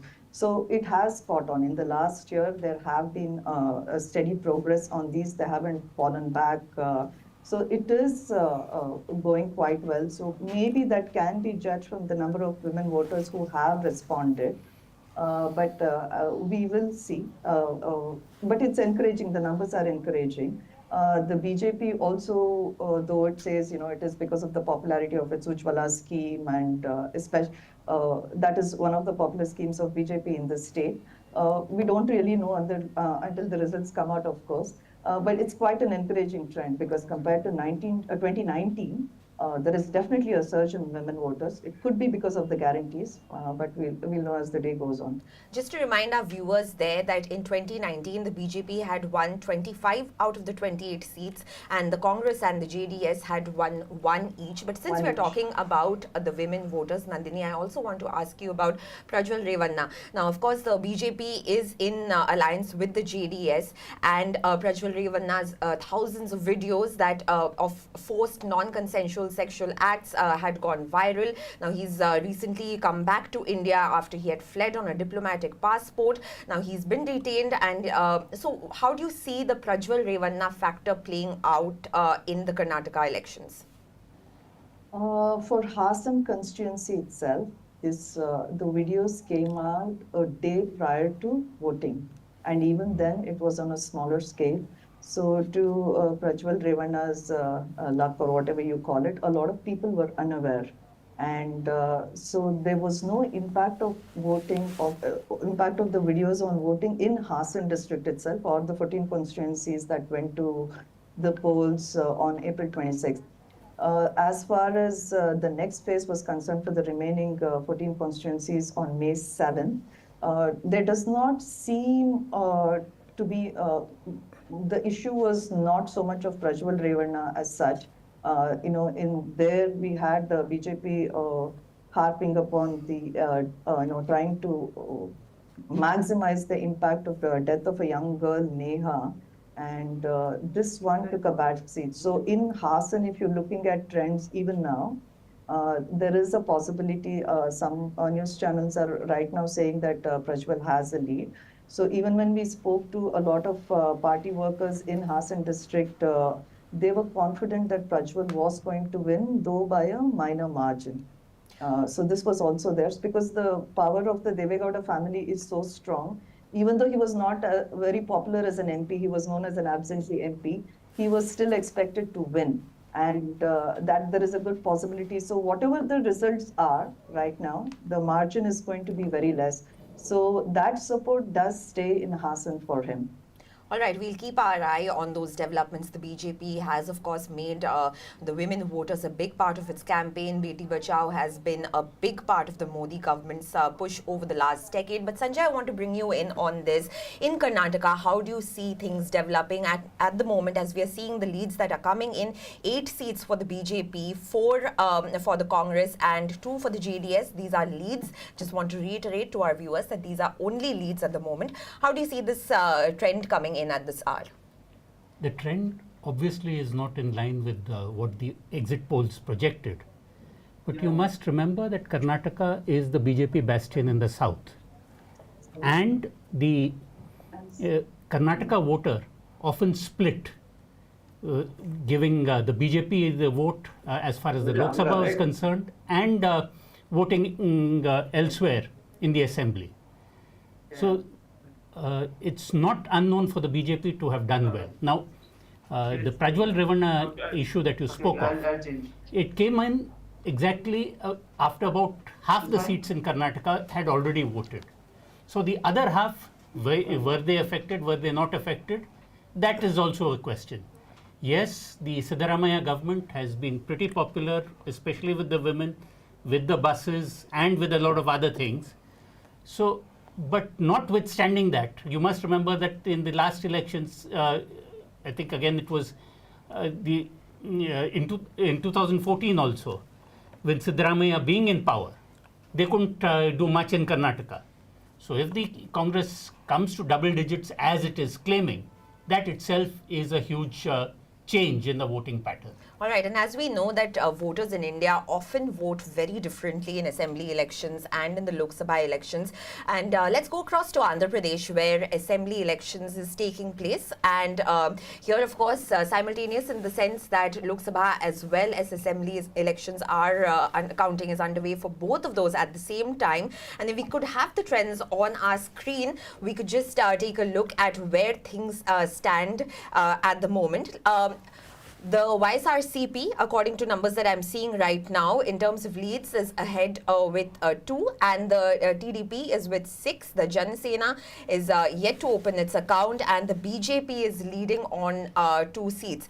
If you could please have the numbers on our screen, and we could go across to Shudipto, who's joining us on this. He's, of course, from the News Minute, to give us a sense of what really is playing out in the assembly elections in Andhra Pradesh.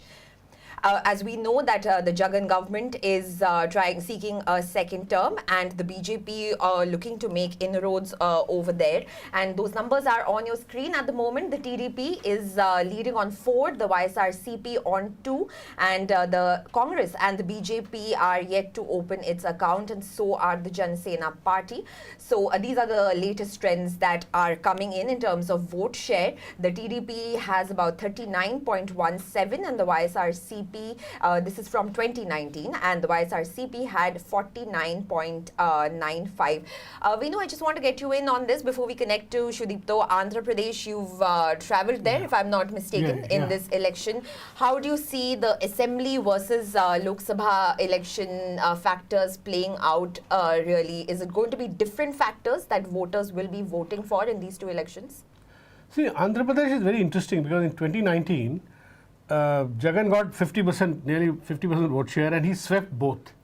So this time when we were traveling through Andhra, we got the impression that in Andhra Pradesh people were not differentiating, and especially in the rural belt, Jagan was still very strong, and Jagan's welfare delivery on various counts were probably better than what BJP at the center has delivered through various, direct benefit schemes. So Jagan has been very strong on that.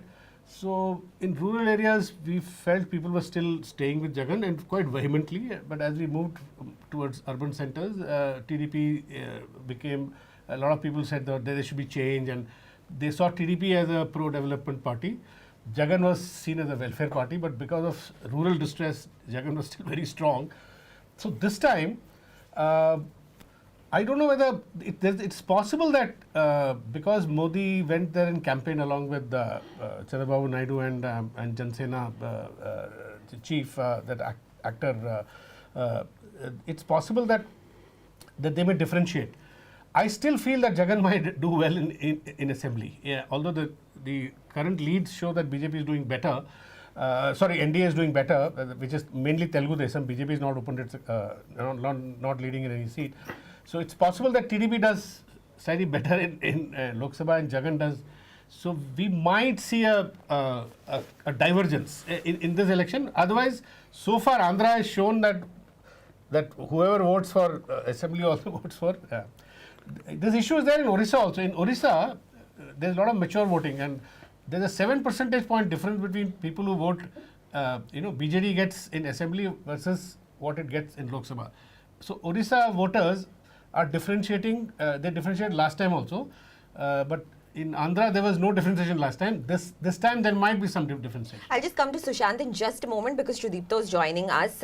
He's of course from the News Minute, and he's tracked the elections in Andhra Pradesh very closely. Thank you so much, Sudipto, for joining us at this hour. We're seeing that in Andhra Pradesh, the alliance between the BJP and the TDP and the Jan Sena was stitched just ahead of the elections. The alliance was, the TDP left the NDA earlier but rejoined before these elections. How do you see this playing out really, the alliance in this election? Right. So, for starters, for those who are not from Andhra Pradesh, something pretty historic happened in the coming together of the TDP and the Janasena. Because, the one defining feature of Andhra Pradesh, which I suppose, makes it different definitely from Telangana, is that Andhra has not seen that kind of communal polarization in the past. And Telangana has an entire history of communal polarization, which goes back to the times of, the Razakars and the counter mobilization by the Hindu right wing over there and all of that. But Andhra has not seen that kind of thing. So what it has seen, on the other hand, is this very, very strong caste mobilization. So you have the Kammas, you have the Kapus, you have the Reddys. Now, the Kamma population and the Kapu population have been at loggerheads for decades. And this is where I want to kind of urge people who are listening to the show to go and check out one of the stories that TNM did on this entire gang war, caste war between Kammas and Kapus in the 90s, in the 2000s. Until this point, where one of the most prominent Kamma caste leaders, which is Chandrababu Naidu, and I suppose, the most visible, I wouldn't say the most widely accepted, but the most visible Kapu leader, which is Pawan Kalyan from the Janasena, they came together and it was seen as historic.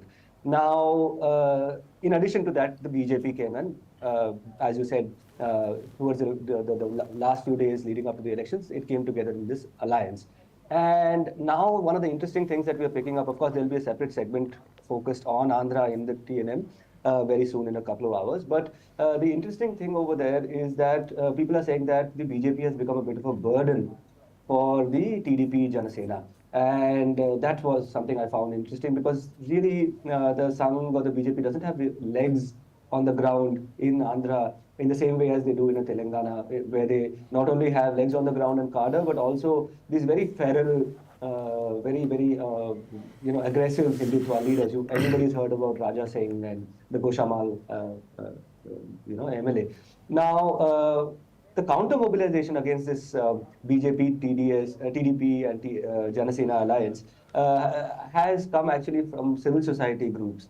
Now, the YSRCP, as you know, is not a party which takes, let's say, strident positions against Modi. It has been more than happy to work alongside or work with the union government. But in these elections, there's been a kind of a backlash against this BJP-led formation, where a lot of Dalit, Muslim, Christian groups have come publicly and endorsed the YSRCP campaign. That kind of thing I don't think has happened in the past. This kind of unanimous taking of positions by groups from the minorities and marginalized communities. I think that's pretty significant. And the Christian vote is very, very important in Andhra and Telangana, of course, but Andhra particularly because it has a very old history of missionary movement, where the missionaries actually played a very big role in the anti-caste struggle, in fact, over there. So Jagan's own family has roots in that movement going back to YSR and even before that. So all of these factors, I think, consolidating in favor of the YSRCP is what I find interesting. So which one of these two will come out on top, we'll know in a few hours. But these are the factors going into the Andhra elections.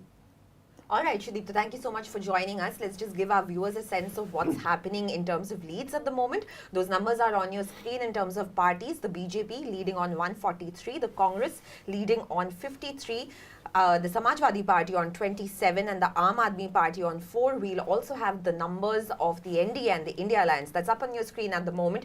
168 for the NDA and 98 for the India Alliance. These are the leads that are coming in terms of alliances. Overall national picture. Let's move on to the north for a bit from the south, and let's talk about Punjab, another key state that's crucial for this election really, because here we are seeing a four-cornered fight. The Congress, BJP, Aam Aadmi Party, Shiromani Akali Dal all fighting separately. Sushant, I want to bring you in on this. The Punjab election over the years has of course been two-pronged in the sense the Congress and the SAD taking turns. This time the fight is wide open and all four parties are fighting separately. What are your first sense that you're getting as we just wait for the numbers to come up on our screen? So as you rightly said, this is the first time in many years that it's not a bipolar fight between Akalis and BJP on one side and Congress on the other. The Aam Aadmi Party came to power last time in the assembly elections with a thumping majority. And then you have a couple of constituencies like Khadur Sahib where Amritpal, the guy who's imprisoned in Guwahati, is contesting election. Also, Beyant Singh, who assassinated Mrs. Indira Gandhi, her son is contesting from another seat. So there are, in some cases, there are even 5 cornered contests. But we should recognize that BJP has great limitations in Punjab. When it won seats like Gurdaspur, it won on the back of the Akali support. Only on the basis of Hindu vote or parts of the Hindu vote, it is going to be very difficult for BJP to really win seats in Punjab. Even opening their own account would be very difficult for them. Just to tell our viewers, since we're talking about Punjab and you were just mentioning Amritpal Singh, he's in fact leading from Khadur Sahib at the moment, and we want to go across to our reporter Jatinder, who's from the Caravan, and if we can have her. And in the meantime, please take a look at the numbers that are on the screen at the moment. And Sushant, you were saying that how Khadur Sahib is quite important at the moment. Amritpal is of course fighting the elections from jail. So how do you see that factor? Yeah. So Khadur Sahib used to be Taran Taran, and those of us who remember the militancy in Punjab in the 1980s would remember Taran Taran as a hotbed of militancy on the Pakistan border. Essentially Khadur Sahib or Taran Taran is to Punjab what Punjab is to the rest of India. It's a very Panthik seat. Panthik parties have always done very well in Khadur Sahib, in Taran Taran. And that is something which we are seeing consolidated in support of Amritpal. Jatinder is going to be here and Jatinder is going to tell us more about it. What is surprising is that this element, these pro-Khalistan elements, supposedly anti-national elements, are being essentially supported by the BJP and the RSS. Elements of the BJP and RSS are supporting candidates like Amritpal, promoting them. In fact, asking that they should be featured in a big way. These candidates winning, whether it is Simranjeet Singh Mann, whether it is Amritpal Singh, whether it is Beyant Singh's son, it does not augur well either for Punjab or for India. You do not want these kind of polarizing forces to be winning elections. Another interesting contest is in Amritsar. Amritsar used to be a BJP seat. If you remember, Navjot Singh Sidhu won won that seat couple of times. Arun Jaitley lost from there. Hardeep Puri lost from there. And now they have put up the former Indian ambassador to the United States. Taranjeet Singh Sandhu is contesting from there. The Congress seems to be the front runner there. Taranjeet's grandfather was one of the founders of the SGPC and is the only person outside of the Sikh gurus who has a hall named after him in the Golden Temple. It would be interesting to see how well Taranjeet Singh Sandhu performs, whether he's able to save his deposit, whether he's able to come second or third. It would be very interesting to see that. We know, of course, in 2019 in Punjab, we saw that of the 13 seats, the Congress won 8, the Akalis won 2, the BJP won 2, and the Aam Aadmi Party won 1. But that MP is now part of the BJP. So how do you see all these factors that Sushant was just bringing in about these independent Sikh candidates who openly advocate the cause for a separate Khalistan? These candidates really coming to the fore in these elections, and the BJP will, of course, try to make a meal out of this in the sense national security might become a huge factor. How do you see that playing out? See, as Sushant said, BJP at the moment I would regard them as outsiders in Punjab. It's true that there are several other forces which are rearing their heads. Amritpal leading is not necessarily good for politics there, and being a border state in the context of national security. But I doubt whether BJP at this stage will be able to exploit that, because it has. I read some reports in the Tribune which said BJP candidates were not being allowed to come into the constituency. The hostility to BJP from the farm struggle onwards, has been of such magnitude that they are just non-players at the moment, and it has led to desperate moves by Prime Minister to say tell the world that that one of the Panj Pyaras came from Dwarka, Gujarat, building Gujarat connection. These are very desperate. It's not working. He's trying to build some connect, Prime Minister, but not working in Punjab. More or less, I think Congress is winning more or less similar number of seats. Yeah. What we have to see is how AAP performs. Maybe some of these other independents like Amritpal Singh are gaining at the expense of AAP, possibly. One doesn't know. But here, I just want to, I forgot to add one thing. In Andhra, I forgot to mention that, very important. Many TDP candidates that we spoke to, they were unanimous that BJP and Modi should not win more than 260 seats. They should be dependent on allies to form the government, because there is a lack of trust. They do not. Everybody knows that this alliance was built with a gun on their head, TDP. So they are very, very suspicious of Mr. Modi and Shah, and they each one that we met, the candidates, they were saying that. In fact, one candidate said, I can name a Guntur candidate, on record he said that there is no choice at the moment but to trust Narendra Modi. Now you can interpret your no choice but to trust. Yeah, two things about Andhra. Number one, it is the only state, and the only state in India where India Alliance actually doesn't exist. Even in Odisha, Congress exists. And the second thing is, it is the only state where BJP is a junior partner in an NDA alliance. It is not a junior partner in Bihar. It is not a junior partner in Maharashtra. Andhra Pradesh is the only state where BJP is a junior partner. Junior means 0.3% vote share they had last time. It's like junior. But no India alliance. So that's significant. And TDP is not a reliable NDA partner. All right, we are just being told that Jatinder is joining us from Punjab. She's of course from the Caravan, and let's just return to our conversation about Punjab a little bit.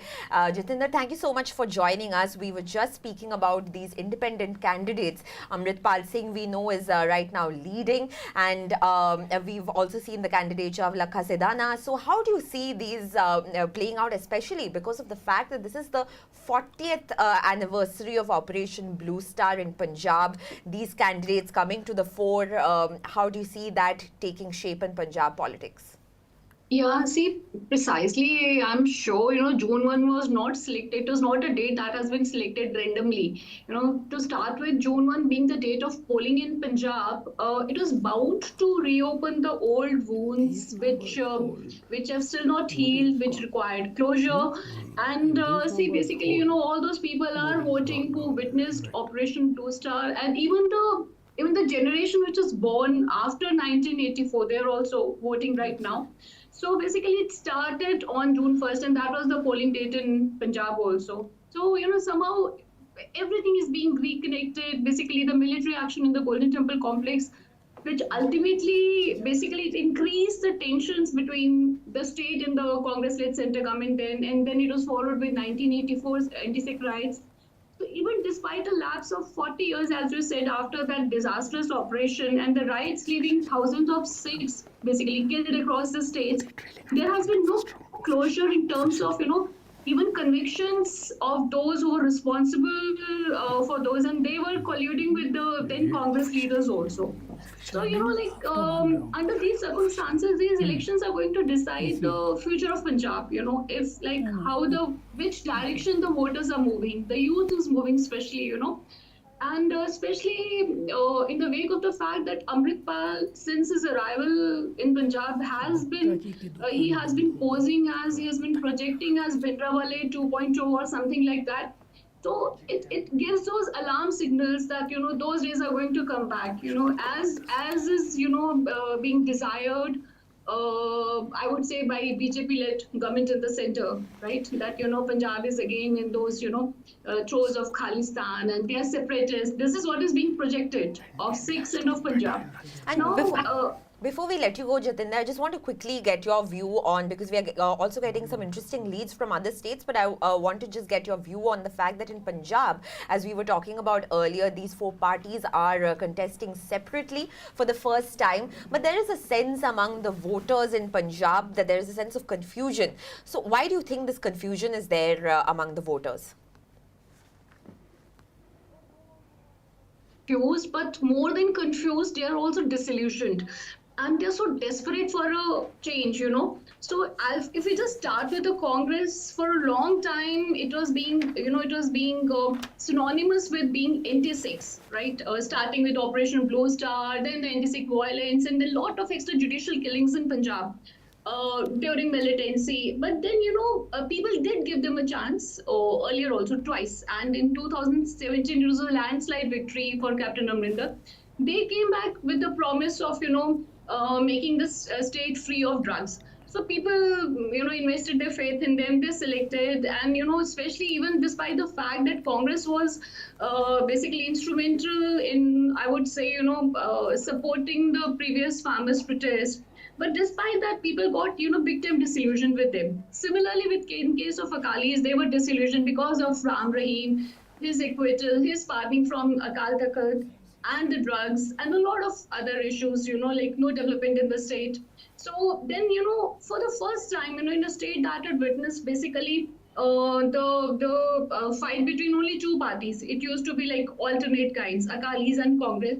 State for the first time they gave, chance to AAP, I would say. And they won with a heavy margin of 92 seats out of 117 seats. But just imagine, the quick, basically the downslide, or, people got disillusioned with them within, I would say, like an year or two since they've come into power. It was barely 2 months, in June, there were these bypolls, because one of the seats was vacated by the sitting chief minister, who was an MP from Sangrur.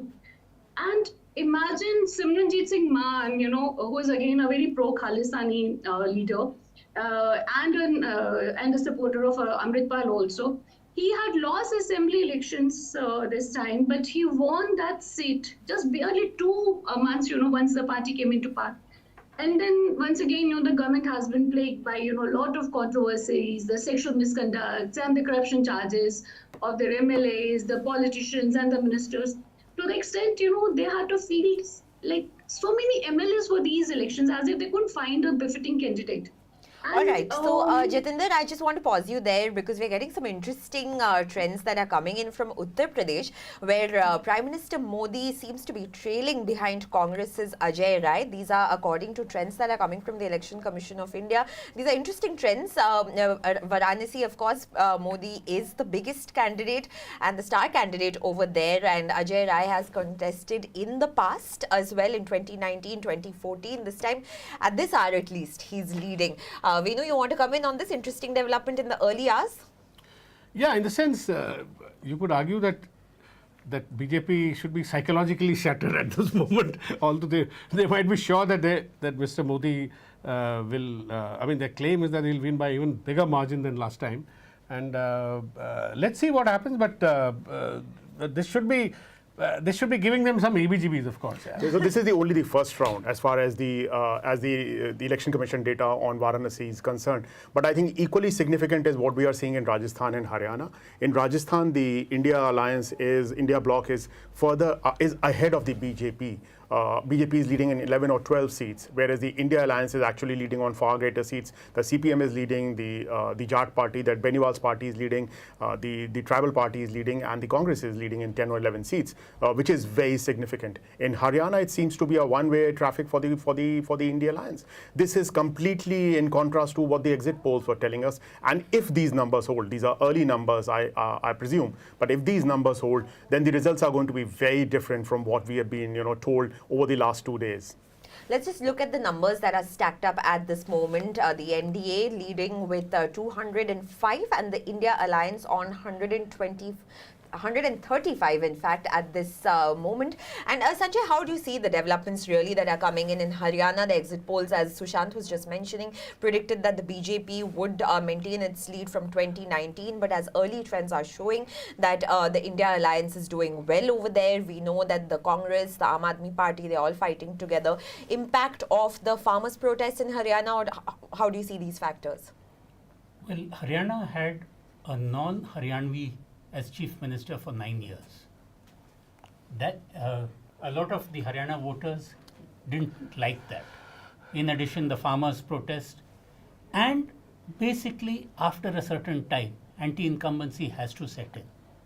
So today, despite what all the exit polls are showing, one thing is clear, that it is not a walkover for the BJP. We are seeing a revival of the opposition. How far does it go? Is it sufficient? We don't know yet. But it is not one way. Just to see the numbers, since you're just sorry to pause you, but just to see the numbers at this point, the BJP is trailing on 3, the Congress is ahead in 5. This is leads that are coming in. So just to add to what you were saying, but look at the vote share. Yeah. Look at the vote share. 54% for the Congress. Yes. Now that is totally contrary to what the opinion polls, the exit polls told us. Yeah. So there is something now. I mean, the exit polls have a lot to explain now.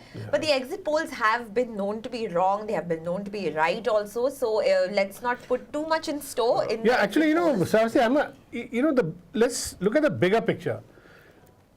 All the journalists who went to on the ground, in especially north and western India, they came back with a very definitive impression, talking to people, that they were varying degrees of anti-incumbency in all these states. Haryana, Maharashtra. I was in Maharashtra. There is so much anger that it was difficult to miss it. You could actually cut it through a knife, So the exit polls, of course, did not reflect any of those, and it by and large. Just to pause you for a moment, we are getting in information that Smriti Irani is trailing in Uttar Pradesh's Amethi at the moment. That's on your screen. So on Uttar Pradesh particularly, I would like to add that in at least 32 seats where the margins last time were thinner, there is a fight.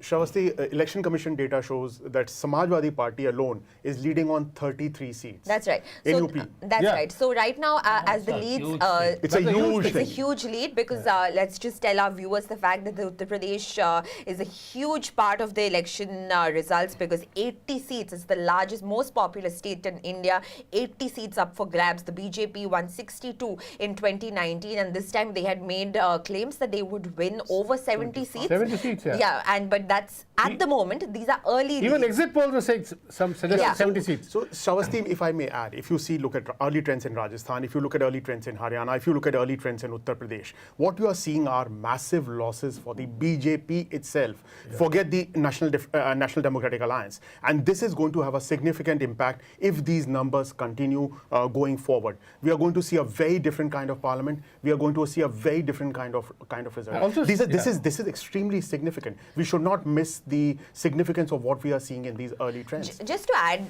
to what we were discussing earlier, because Uttar Pradesh is so important in the elections, because I also travelled to Uttar Pradesh quite a few times in this election, the sense that I got from the people is that across the board, whether they are supporters of Modi or not, whether they are voting for cycle, whether they are voting for Modi, one concern was at the top of everyone's mind, which was unemployment.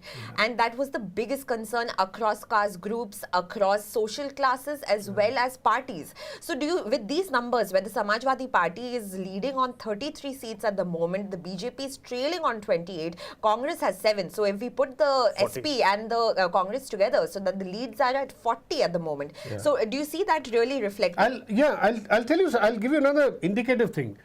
Rahul Gandhi and Akhilesh Yadav tried to address 2-3 meetings there, Phulpur, and there was a stampede. They could not address a meeting because of the surging crowd.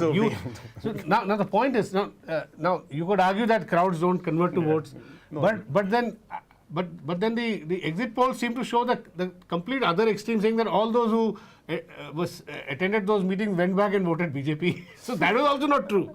So the truth lies somewhere in the middle. But Venu, the crowds in Samajwadi Party rallies are unruly, particularly in Eastern UP. They have a track record of that. Shravasti, what is significant is what we are seeing on the screen in the numbers. Some changes right now. No, so the decline in BSP numbers. Yeah. The BSP numbers just being at 9%. Those votes clearly seem to have moved significantly towards the Samajwadi Party Congress alliance. The Congress is actually leading, Congress and Samajwadis are leading in vote share.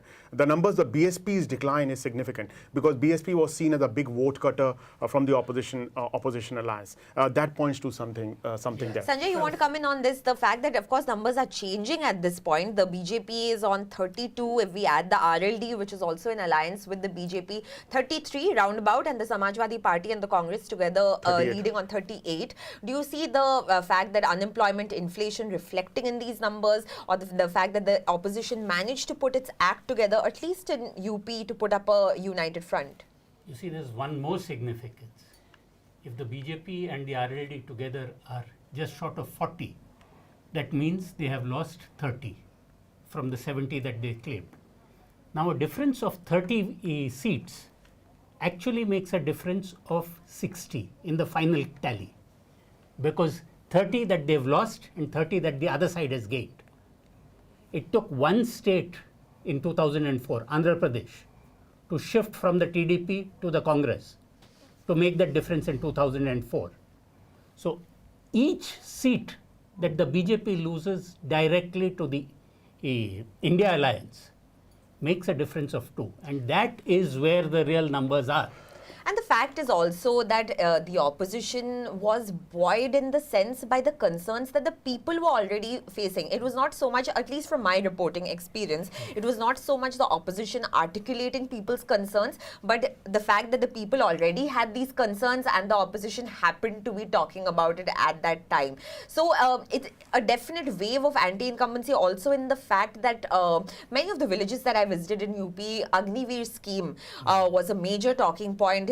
because these are Sainiko ki villages where people have been going to the armed forces for many years. They train from when they are young. So Sushant, I want to get you in on this. How do you see the Agniveer scheme really impacting these elections? Because a lot of youth who are dependent on the armed forces for jobs, employment, and even in their old age, right? Because they get pensions, etc. So do you see that reflecting in the numbers in UP at least? Yeah, definitely. In UP, Haryana, parts of Punjab, parts of Himachal, parts of Rajasthan, parts of Uttarakhand, these are the prime recruiting areas. And a job in the army for rural youth is supposed to be the prime thing. It's the most important thing. The Wire did a whole series of stories. Ashutosh Bharadwaj did those whole series of stories. There are other stories which have come in that people have become completely disillusioned.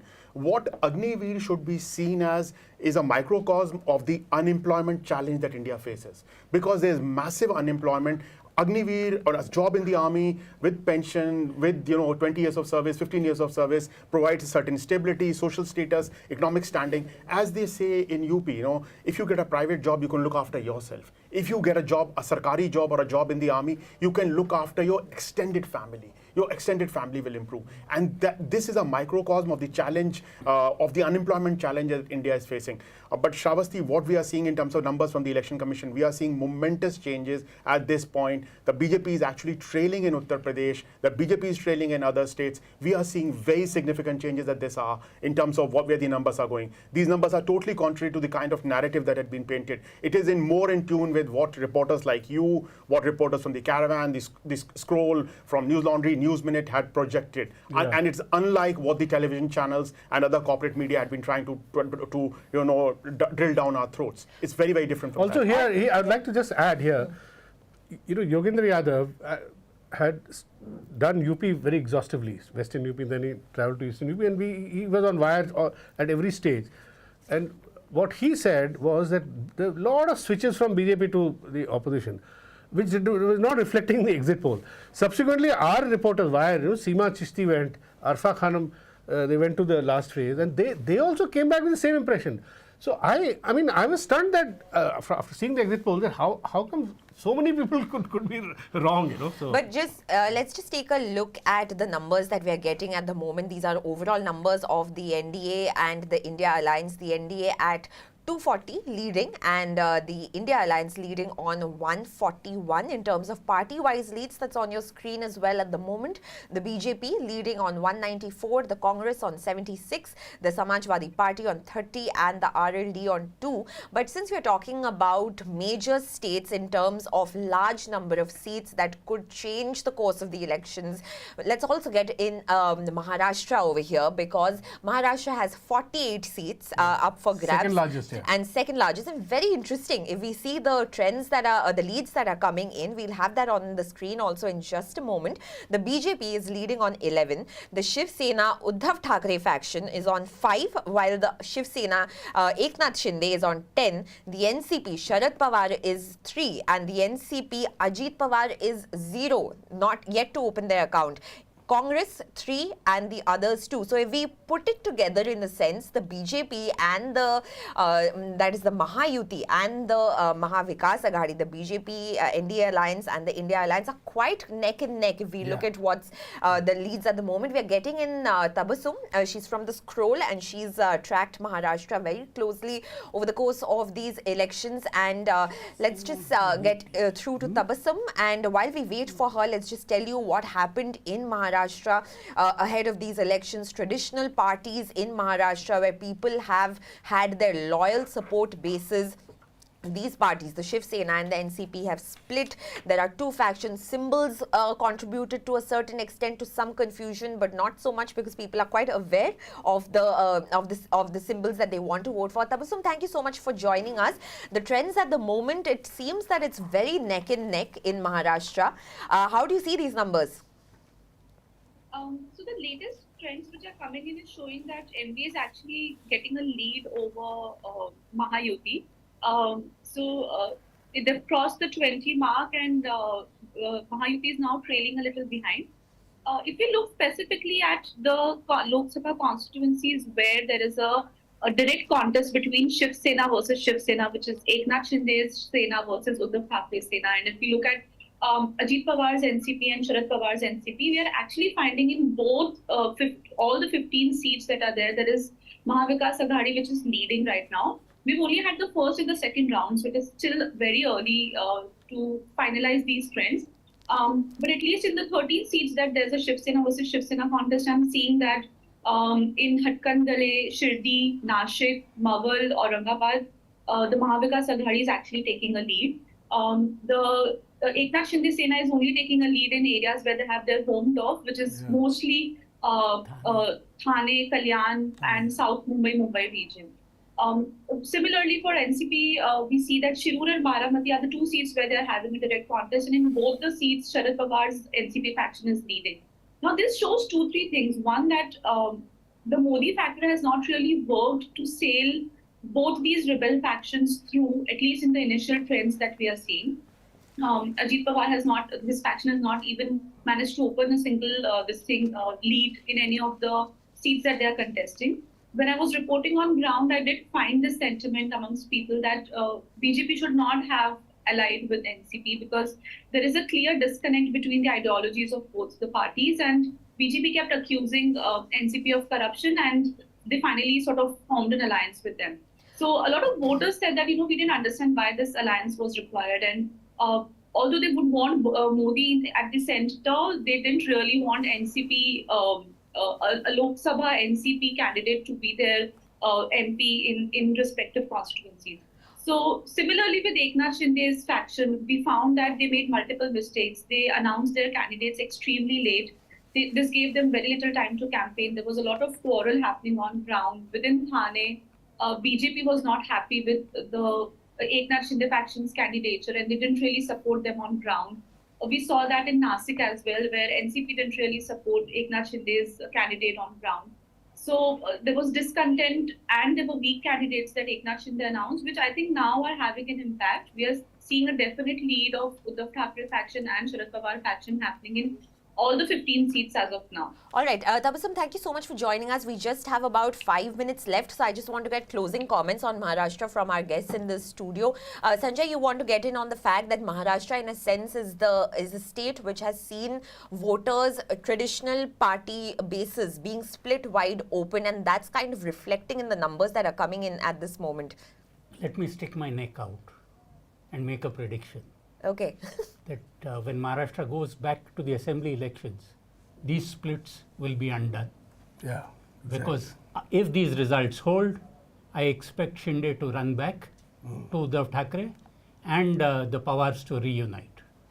So the families have been split in a sense in Maharashtra, not just parties. It's a high stakes battle for all these parties. The India Alliance obviously looking to make some gains by showing the fact that they have the traditional heads of these parties with them. But we know you've traveled extensively in Maharashtra. How did you see these factors playing on the ground, especially because the BJP and the NDA, which is the Mahayuti, they are trying to tide over all these concerns by projecting Modi's face. That no, it didn't happen. So, did you find that? No, Modi was not a factor there. In fact, I'm willing to say this. We went to Pankaja Munde's constituency, Bid, where traditionally Gopinath Munde has a lot of Muslim voters also. It's part of the traditional Nizam, area. So, Pankaja Munde's campaign manager was telling us that they didn't want Modi to come there because by then he had made all those Muslim, Hindu-Muslim kind of speeches, and he told us that they will lose some of those Muslim numbers, And we met Chhagan Bhujbal in Nashik. Chhagan Bhujbal said the entire the onion prices had crashed. The government had banned onion exports without thinking about it. The bureaucrats. Chhagan Bhujbal told us that he pleaded with the centre not to ban onion exports. Later they put some minimum export price, which was way higher than even what Pakistan was exporting onions at the price at which they're capturing the market at India's cost. And there was widespread anger on onions. Uddhav Thackeray said there's no opinion poll in Maharashtra, there's only onion poll. Then there was the Maratha agitation. We met Manoj Jarange Patil. He clearly told us that Marathas are en masse voting for the Mahavikas, for And the third factor, of course, was average Marathi was very upset at the way BJP had splintered the Maharashtra politics and kind of fragmented it so badly, and there was a sense of humiliation. In fact, I felt that a kind of humiliation that NTR had kind of invoked, back in 19. So we've just got. So I feel that in the Maharashtra, the assembly election, BJP will have an existential crisis. So we've just got a couple of moments. I'll come to you, Sushant, for final closing comments. Maharashtra, in a sense, reflecting all that the BJP has been criticized for, turncoats that that Prime Minister Modi himself has gone to town criticizing in 2014, 2019. He has taken them all back in the party, and they have been given tickets. They have been made star campaigners, whether it's Ashok Chavan or it's even Ajit Pawar, who he had criticized and made a pole position campaign point in earlier elections. These factors, in a sense, do you see the voters reflecting their anger in any way in these factors in the election, or do you think it has been sidelined? No, definitely. All these factors have come into play, and the prime example is Baramati, where Supriya Sole is leading by a significant margin over Ajit Pawar's wife, which very clearly shows what the real NCP is and what the voters consider to be the real Shiv Sena. But what I will say more significant, Shravasti, is that the BJP is losing numbers significantly across India, and these numbers are being lost across North India. At this hour, this is the biggest story of the hour, that BJP is losing numbers in North India, and these numbers are significant losses. What those losses eventually will emerge out to be, whether it will be 200, 220, 240, we do not know. But the losses are significant, and these losses are across North India. All right, before we wrap, let's just take a look at the numbers that are coming in at the moment. The NDA leading on 247, the India Alliance on 165. These are trends and leads that are coming in at about 9:54 a.m. And we'll be keeping a close eye on all these developments, key states, star candidates, parties, where things are going and what it means for India in the coming days and years. Thank you so much for joining us at this hour. Thank you to our panelists who joined us in the studio, and our reporters who joined us from across the country, and our viewers who tuned in. Remember, if you want to contribute to our efforts to a non-ad free broadcast, you can click on the description below and contribute to our efforts. My colleagues Manisha and Smita will be joining you in just a few moments. For now, thank you so much for watching.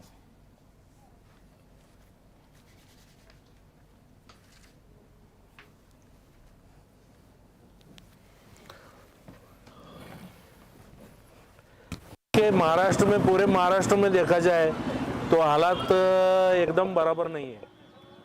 कोई शिवसेना का इधर जा रहा है, कोई कांग्रेस का उधर जा रहा है, कोई बीजेपी में जा रहा है। यहाँ ऐसा पोजीशन हो गया है कि कार्यकर्ताओं को समझ में नहीं आ रहा है कि किसके पीछे खड़ा रहे। ये सबसे बड़ी दुविधा कार्यकर्ताओं और मतदाताओं की है। शिवसेना टूटा है, शरद पवार का राष्ट्रवादी और उद्धव ठाकरे का।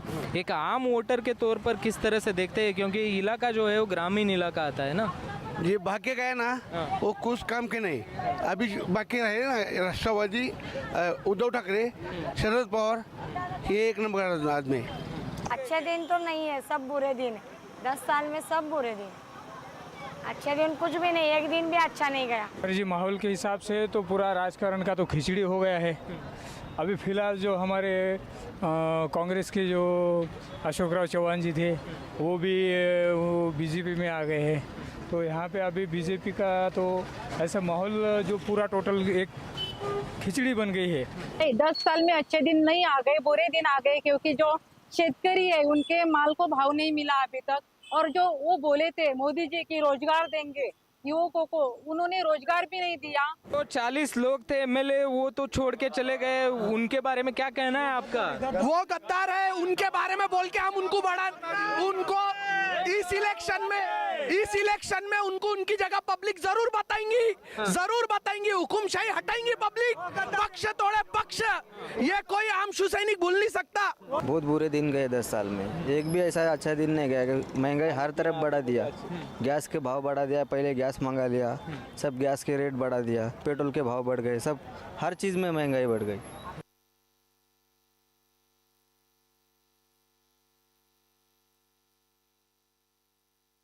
ये सप्रेशन जो है ये प्रॉब्लमेटिक है। अगर आप पीसफुल डायलॉग करेंगे तो सब सोल्यूशन। पर मुझे एक चीज़ यहाँ पर मैं जानना चाह रहा हूँ, आप कह रहे हैं कि ये पीसफुल होता है, एक तो ये कि जो अजनाला की घटना है उसमें किस तरह का पीस दिखा हमें? आप एक यूनिफाइड आइडेंटिटी क्रिएट करना चाहते हैं जिसके नीचे दूसरी आइडेंटिटी सप्रेस होती है। मैं अगर खुद को इंडियन कहूंगा तो मुझे पूछेगा आपकी इंडियन लैंग्वेज कौन सी है? आप यूनिफाइड आइडेंटिटी से आपका क्या नहीं, यूनिफाइड आइडेंटिटी होता है कि जब देखें आप, पर ऐसा तो कुछ नहीं हो पाएगा, देश तो संविधान के हिसाब से चल रहा है। बैंक्स में जाते हैं, प्राइवेट अदारे हो या गवर्नमेंट अदारे हो, वहां पे ये लिखना हिंदी में काम करना आसान है, व्हाई इट इज नेसेसिटी। मैं बता रहा हूँ जब इस देश का एक संविधान है जिसमें कहा गया है कि ये कुछ कायदे कानूनों से ये देश चलेगा, उन कायदे कानूनों में एक सबको मिला के सबको साथ लेकर चलने की का एक फार्मूला ये रहा कि इस देश में बहुत सारी भाषाएं बोली जाती हैं, तो एक भाषा क्या होगी जो कि एक कम्युनिकेशन ब्रिज का काम करे, एक भाषा क्या होगी जो इंटरनेशनल ब्रिज का काम करे, और एक भाषा क्या होगी जो अपनी मदर टंग है, जो आपकी यहाँ पंजाबी है, वहां पर तमिल है, कहीं मलयालम है, कहीं कन्नड़ है, कहीं कुछ है। तो 3 भाषा का फार्मूला है, इसलिए नहीं, ये भाषा का फार्मूला फेल हुआ है, ये फेल हुआ सब जगह। वो अलग बात है। हमारे यहाँ 10 साल एक सिख प्रधानमंत्री रहे। नहीं, मैं वही कह रहा हूँ, उससे फर्क नहीं पड़ता, वो टोकन की तरह यूज किए जाते हैं। टोकन की तरह नहीं भाई, आप ऐसे थोड़े नहीं कह सकते एक 10 साल देश के प्रधानमंत्री टोकन हो गया। ये जो मैं कह रहा हूँ, ये एक सत्ता है जो कि एक सर्टेन काइंड ऑफ आइडियोलॉजी में बिलीव करती है। नहीं, उससे पहले हिंदू राष्ट्र की बात नहीं हुई कभी। उससे नहीं, हिंदू राष्ट्र की बात हुई, लेकिन उन लोगों को कौन पूछता है? नहीं, उनके वक्त क्या है? नहीं, ये बात नहीं होती, बात नहीं होती। 2 लोग बात कर रहे हैं, मैं इनइक्वालिटी की बात करता हूँ, मैं ये नहीं कहता हूँ वो कह रहे हैं तो हमें कहना है। इस खालिस्तान जो है, देखिए अगर आप हिंदू राष्ट्र वालों का तर्क देंगे तो फिर आपके ऊपर ये बहुत बड़ा सवाल खड़ा हो जाएगा कि आप इसको अगर मिसकोट करना चाहें तो वो कर सकते हैं।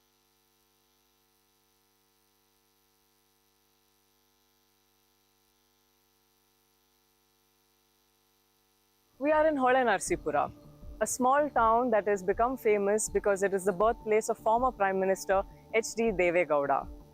Today, however, this small town has become infamous because of the allegations against Prajwal Revanna, Deve Gowda's grandson. Prajwal has been accused of sexually abusing many women in his home district, Hassan. While some do acknowledge that Prajwal Revanna's videos are being circulated, they are hesitant to talk to us. We did manage to speak to a few residents. ಏನದೇ ಗೊತ್ತಿಲ್ಲ, ಹೇಳಿದ್ದು ಅವ್ರು ಹಂಗೆ ಇವ್ರು ಹಂಗೆ ಅನ್ನೋದು ನಾವು ಹೇಳಕ್ಕಾಗಲ್ಲ. ಯಾಕೆ ಸರ್? ಇಲ್ಲ, ಮುಂಚೆಯಿಂದಲೂ 20 ವರ್ಷದಿಂದ ಅವ್ರದೇ ಇರೋದ್ರಿಂದ ಇಲ್ಲಿ ಯಾರು ಮಾತಾಡೋಕ್ಕೆ ಭಯ ಪಡ್ತಾರೆ, ಮಾಡ್ಲಿಕ್ಕೆ ಇದಾಗ್ತದೆ. ನಮಗೂ ಭಯ, ನಾವು ಯಾವ ಸುದ್ದಿಗೂ ಹೋಗಲ್ಲ, ಅಷ್ಟೇ ಗೊತ್ತಿಲ್ಲ, ನಾವು ಹೋಗಲ್ಲ. There's a great deal of respect for Deve Gowda, but there's now also a sense of disappointment that his name has been tarnished. But ದೇವೇಗೌಡರ ಫ್ಯಾಮಿಲೀಸ್ ಗುಡ್, ಬಟ್ ಈ ಥರ ಪ್ರಜ್ವಲ್ ರೇವಣ್ಣ ಮಾಡಿರೋದು ಸ್ವಲ್ಪ ಒಳ ಅನಿಸ್ಬಿಟ್ಟು ಬೇಜಾರು ಆಗಿರೋಂಥದ್ದು ಅನಿಸುತ್ತೆ. Why do people fear speaking about Revanna and his family so much? ನಮ್ಮ ಸಮಾಜದವ್ರು ಯಾರು ಬೆಳಿಗ್ಗೆ ಅವ್ರನ್ನ ನೋಡಬೇಕು, ಅವ್ರ ಸಂದರ್ಶನ ಮಾಡಬೇಕು ಅನ್ನೋ ವಿಚಾರ ಇಟ್ಕೊಂಡು ಏನಾದ್ರು ಅವ್ರ ಮನೆ ಬಾಗಿಲಿಗೆ ಹೋಗಿದ್ರೆ, ಅವರು ಸ್ನಾನಕ್ಕಿಂತ ಮುಂಚೆ ಹೋಗಿದ್ರೆ ಅಥವಾ ಸ್ನಾನ ಆದಮೇಲೆ ಏನಾರು ಹೋಗಿದ್ರೆ, ಅವರು ಮುಖ ನೋಡಿ ಇವನು ಯಾಕೆ ಇಷ್ಟೊತ್ತಿಗೆ ಬಂದವನಂತ ಮತ್ತೆ ಅವ್ರನ್ನ ತಿರಸ್ಕಾರ ಮಾಡಿ ಅವರ ಹಿಂಬಾಲಕರಿಗೆ ಹೇಳ್ಬಿಟ್ಟು ಅವ್ನು ಕಳಿಸ್ಬಿಡು ಅಂತೇಳಿ ಒಳಗಡೆ ಹೋಗಿ ಸ್ನಾನ ಮಾಡ್ಕೊಬರೋಂಥ ಪ್ರವೃತ್ತಿ ಇದೆ ಅಂತ ನಮಗೆ ವಿಚಾರ ಹೇಳಿದೆ. ಬಟ್ ಒಂದೇನು, ಇಷ್ಟು ವರ್ಷ ಅವ್ರು ಹೇಗೆ ಪವರ್ನ ಇದಾದರು ಅಂತಂದರೆ ಬಿಕಾಸ್ ಆಫ್ ಕಾಸ್ಟ್. ಮತ್ತು ಇಡೀ ಫ್ಯಾಮಿಲಿನೇ ಒಂಥರ ಫ್ಯೂಡಲ್ ಮೆಂಟಾಲಿಟಿ, ಚಳುವಳಿಗಳಿಗೆ ಅವಕಾಶ ಕೊಡದೇ ಇರುವಂಥದ್ದು, ಮತ್ತು ಕಂಪ್ಲೀಟ್ ಅವ್ರ ಹೋಲ್ಡಲ್ಲೇ ಇರಬೇಕು. There appears to be more focus on the videos than the women themselves.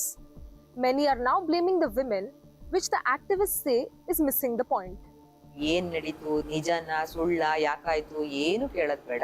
ಒಂದೇ ನಾವು ಹೇಳ್ಬೇಕಾಗಿದ್ದು ಅಂದ್ರೆ ನಿಮ್ ತಪ್ಪೇನು ಇಲ್ಲ ಇದ್ರೊಳಗಡೆ, ನೀವು ಬಲಿಪಶುಗಳಾಗಿದ್ದೀರಾ. ಇದನ್ನ ನಿಮ್ಗೆ ಗೊತ್ತಿದ್ದೋ ಗೊತ್ತಿಲ್ದೇನೋ ನೀವು ಬಲಿಪಶುಗಳಾಗಿದ್ದೀರಾ. ಒಂದು ರಾಜಕೀಯ ಪ್ರಭಾವಕ್ಕೆ ಮತ್ತೆ ಅಧಿಕಾರದ ಇದಕ್ಕೆ ಪ್ರಭಾವಕ್ಕೆ, ಆ ಪ್ರಭಾವವನ್ನ ಬಳಸ್ಕೊಂಡು ಆ ವ್ಯಕ್ತಿ ನಿಮ್ಮನ್ನ ಈ ರೀತಿ ದುರುಪಯೋಗ ಪಡಿಸ್ಕೊಂಡಿದ್ದಾನೆ.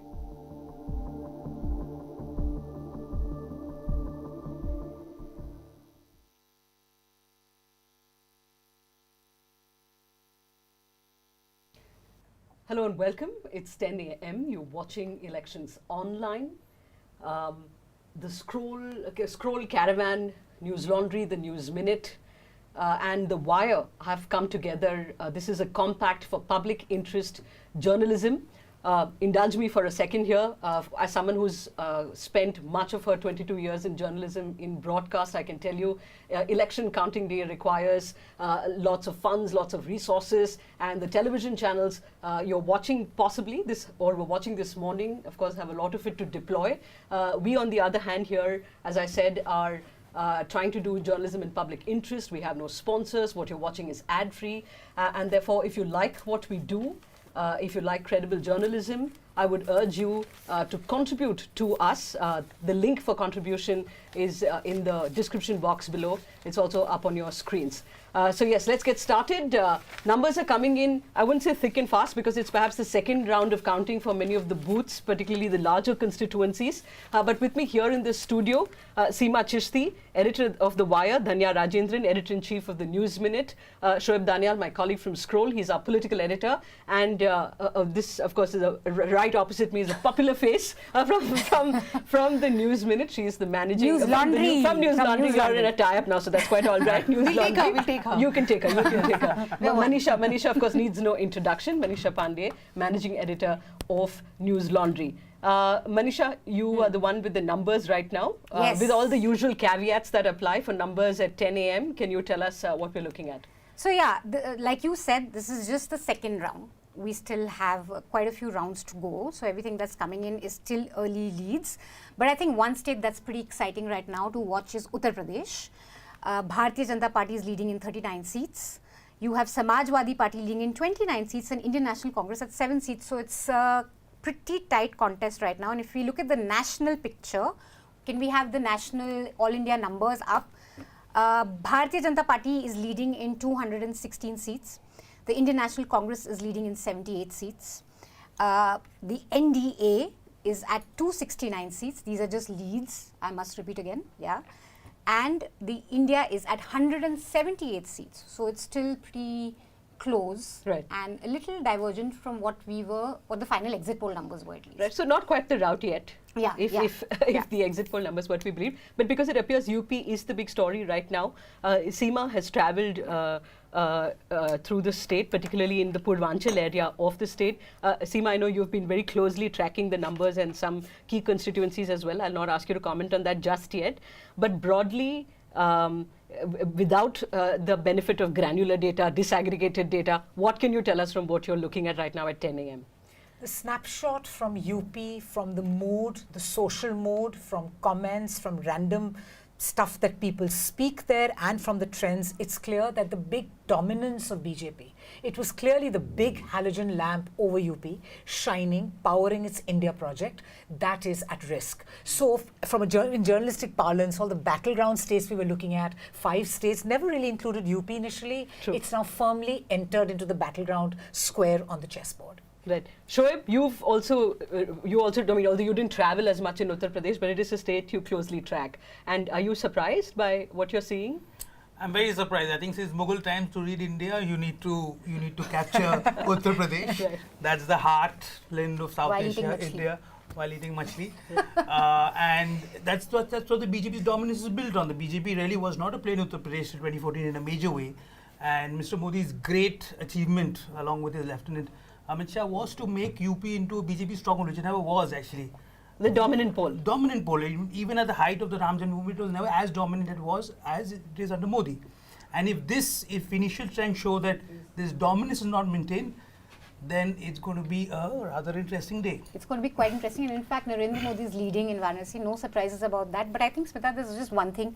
It's just the round 2. These are large constituencies. And the margins with which BJP won the last time were quite phenomenal. Correct. So right now, it could still be a very close contest. Although Samajwadi Party is leading in 29 seats. But 2 things to watch out for. I went to Lucknow, Amethi, Bareilly and Ghazipur and Varanasi. And I know that this isn't popular, kind of, people say, okay, unemployment to azadi se hamesha hi rahi hai, it's never really an issue. Every election unemployment is an issue. But I really think that this was one thing that everyone was talking about on the ground. Even BJP supporters who say हम भाजपा को support करते हैं, but बच्चों के को देख के when they have exam leaks, paper leaks, बच्चों के लिए party सही नहीं रही है. So even there was a sort of a conflict, okay, they've done this, but this party hasn't been really great when we look at our kids who've lost 1 year, who have been preparing for exams. So there's I'd really be looking closely at that, what impact that's finally had.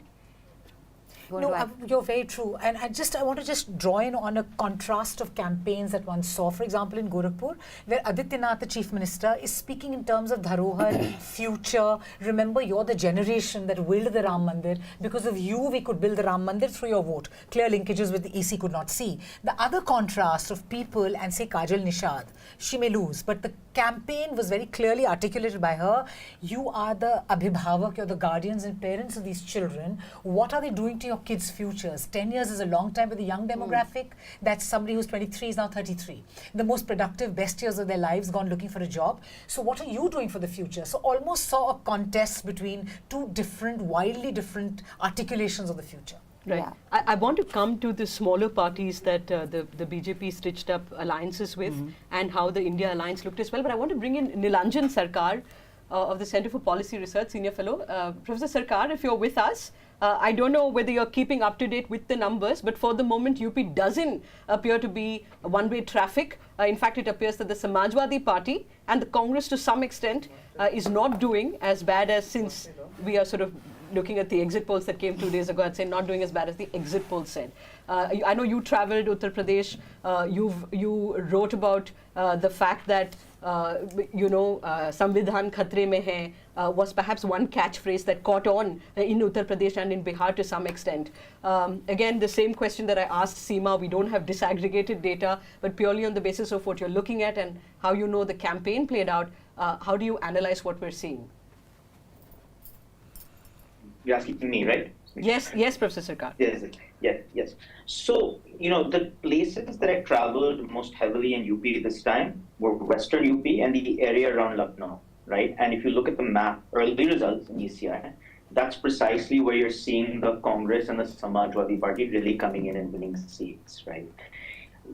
I think that the Constitution, a certain kind of concern about dictatorship, genuinely was something that was felt on the ground. I think the other thing that happened is that we were all under the imagination that media control, except for all of you, was somewhat complete in terms of reaching the population. But what we found when you went to the ground is that people have found ways of accessing other sources of information. It might be on YouTube, it might be, all of you, it might be on WhatsApp. And so as concerns were rising in the electorate about dictatorship, about unemployment, about all of these things, you really sort of picked up that there was a certain frustration with the way that things are going, right? That something was, things are not all right. The way that this manifests itself on the ground, you hear something different in Western UP. Sometimes people say inflation. Sometimes people will say constitution. Sometimes people say becomes local factors, local issues, community level issues. The ability of Modi to craft a national narrative, to make it all about Modi, to make it all about a single national issue upon which votes would take place all across UP, simply fell apart, right? Something we didn't see. Maybe, things will turn around for the BJP, with still a lot of counting left. Yeah. But the idea that it became a much more local election and that it wasn't some sort of overarching national issue. The constitution thing you heard in UP, you heard among the Dalit community. If you go to Bengal, you didn't hear the constitution, you heard something else. If you went to Karnataka, you heard something else, right? So the point is that once these kinds of factors started mattering, then the BJP was playing on the back foot.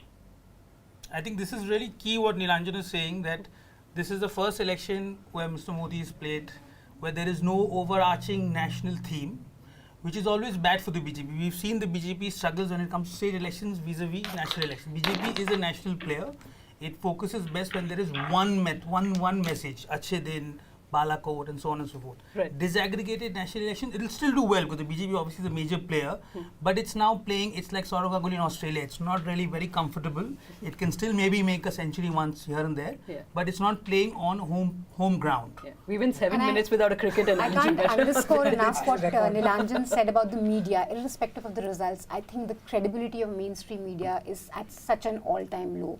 And I'll talk about BJP supporters. Like when you meet BJP supporters, if they are saying that look, Modi ने ये काम अच्छा किया, but वाहवाही से नहीं चलेगा. Media तो बस उन्हीं का दिखा रहा है. ये भी तो पूछो. So this sense that okay, this sense that, okay, we want a variety, we need our issues addressed. It's really strong among people, and especially among young people. And like I said, if BJP supporters are saying that they are fed up of seeing one man being praised day and night on television news, then there's something that's shifting. May I offer that your program News Sense has something to do with it. If you live under a rock, you've perhaps not seen Manisha do the program. Channels. Them too. Yeah, she's No, the satire of news television in India. It's possibly the best program on YouTube. Facebook pages. People will talk about some Ayodhya Times or something very hyper-local that they're tuning into to get news. Yeah. No, I also want to make a point that even when the exit polls were announced, right, when the exit polls showed that the BJP will win by a huge margin, the NDA, I thought the anchors were celebrating more than the BJP itself. It was like, where were I saw one anchor saying, where were your concerns about the constitution, about unemployment? We are not talking for correct political parties. Whatever concerns come to elections are about the people, right? Yeah, true. Yes. You know, this thing that local issues, so as if the BJP is some grand godlike player which does national and all those who do local are just municipality. The fact that local issues are in play, and we saw 542 elections. I don't say 543 because Surat was not allowed to vote. They were not allowed to exercise their franchise. There's been that one vote with the BJP since the morning. I got confused in the beginning. At the hotel this morning, there's a gentleman who came in for breakfast and he said, "Kaise ho gaya?" That's ho gaya. Dalal wins BJP's first seat. Right. No, but what I want to say is that if there are 542 elections, that's a repudiation of the BJP's attempt to make it all about one person, one theme, one story. So we should be very careful when we say local issues. It's not as if some Kharanja, some Pulia is important. It's local because that's what the essence of representative politics is, which Mr. Modi and his party are trying to destroy by divinifying things and making themselves above reproach and accountability. It's not luck, it's a considered pulling back by the electorate of the bring it to me. I mean, it's on the screen, so I don't need to sort of state the office even, so this is what we're getting. These are numbers from the Election Commission of India. NDA at 267 and India at 182. These are leads. Again, the same thing, just round 2 or round 3 of counting possibly. In bigger constituencies, it takes longer. Smaller constituencies, it doesn't take as much. We'll try and pull up some of the big name candidates who are leading or trailing, even as Manisha makes the point she is now. No, so exactly, Smriti Irani from Amethi is trailing by 13,000 votes. Early leads, all the caveats apply, guys. Till 12, it applies. And Karan Bhushan Singh is leading by 10,000 votes in Kaisarganj. Amethi is interesting because remember that there was a lot of furor around Congress's delay in choosing someone for fighting from there. There was this question of the party not being able to decide. So Smriti Can we put up that graphic of Smriti Irani? Even as I can ask, also read out a few leads. Shashi Tharoor is leading from Thiruvananthapuram by a very slender margin of 2,000 votes. Rahul Gandhi is leading in Wayanad, no surprises there, by 57,000 votes. Now, me and Manisha had been to the constituency. There was no doubt about his victory, and that too. The only doubt was the margin would come down. KK Shailja teacher is trailing in Vadagara by 12,000 votes, and which means LDF is expected to win that. Shafi Parambil of Congress is leading. Yes, exit polls in Kerala did give it to Shailja teacher. There's of course this whole theory that the CPIM leadership in Kerala does not want KK Shailja around, which is one of the reasons why they have shifted her to Delhi. But it seems like if this trend goes on, KK Shailja is very much... They would have their way clearly. Yes, exactly. KK Shailja, for viewers may remember, was a fairly popular figure during COVID because she was the health minister of Kerala, and she was credited all around for the kind of work that her ministry managed to pull off in the state. As the other Malayali on this table, tell us about the... Suresh Gobi, the NDA seat. So, I think 3 seats were given to NDA by exit polls, but as of now, Suresh Gobi is leading from the Thrissur seat. An actor, a turned politician. But remember, Thrissur, if it's a city which is getting counted, it can change, but his lead is also quite a bit. It's around 15,000. I'll quickly go through Karnataka leads. BJP 19, Indian National Congress in 6, and JDS in 3. Now, the 19 of the BJP includes Manjunath, the son-in-law of H.D. Devegowda, because he contested from Bangalore Rural under the BJP symbol. So, Bangalore Rural, which is D.K. Suresh's seat, now BJP is leading. JDS is leading in all the 3 seats, Mandya, Hassan, Kolar, which is prajwal Revanna included. Does it surprise you, DK Suresh is DK Shivakumar's brother. Yes, it does. And DK Suresh is DK Shivakumar, the Deputy Chief Minister's brother. Yes. And it was expected that... He was the only one who won last time, but he is trailing now. And finally, the numbers from Tamil Nadu mostly is expected. The only lead for NDA is from Dharmapuri, where Soumya Anbumani's Ramadas's wife, Ramadas's daughter-in-law, is contesting. That's the only PMK. lead. but they are part of the NDA alliance, no leads for the BJP as of now. Right. And Coimbatore purely out of national public interest because Mr. There's no Annamalai national public interest. It was a national media creation, I felt. I mean, Annamalai is definitely a leader who brought attention to the BJP in Tamil Nadu. Right. There's no taking that away from him. Right. Whatever means he applied for that, those are questionable, of course. But the point is, if the vote share goes up for the BJP in Tamil Nadu, there is a lot of credit to be given to Annamalai. But having said that, Coimbatore was an exaggerated story by the national media. But what's the trends in Coimbatore right now? He is trailing now. DMK is leading. Is it a slim margin or?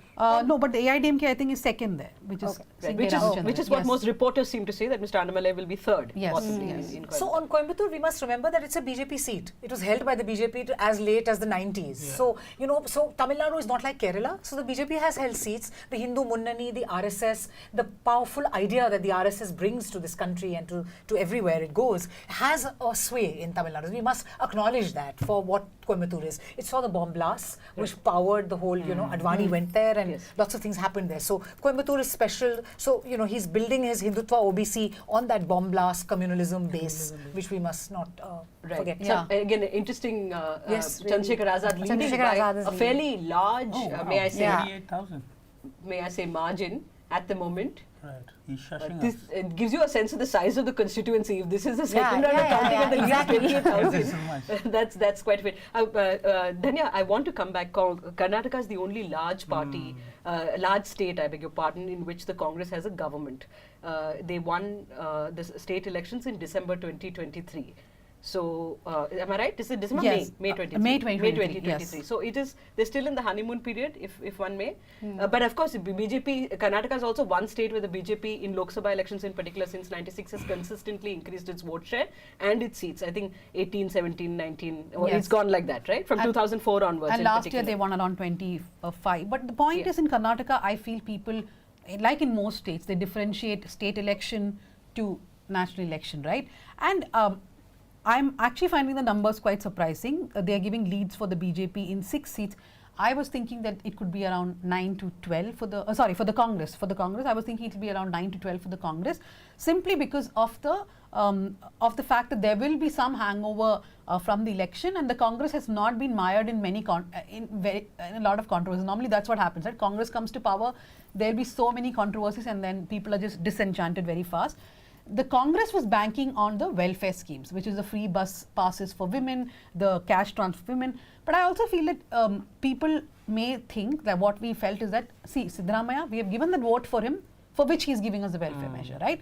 The next vote, what are you going to give me? Correct. So that sort of sentiment also there. Let's see if these numbers change. So this transactional nature of elections is something I want to talk about with respect to West Bengal and Odisha as well, particularly with respect to West Bengal. And I want to bring in Professor Sarkar, who's been patiently listening to us. Professor Sarkar, you, unlike us, who are sort of involved seat by seat, have a sort of, you've sat back and looked at the bigger picture.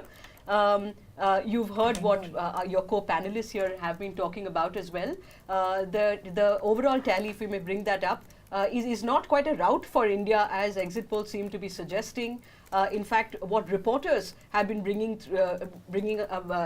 forward through their stories across publications seems to be more the real picture, at least as of now, that there is a fight. The India Alliance is able to put up a fight. It's leading in 192 constituencies as of now, as opposed to the 266 of the NDA.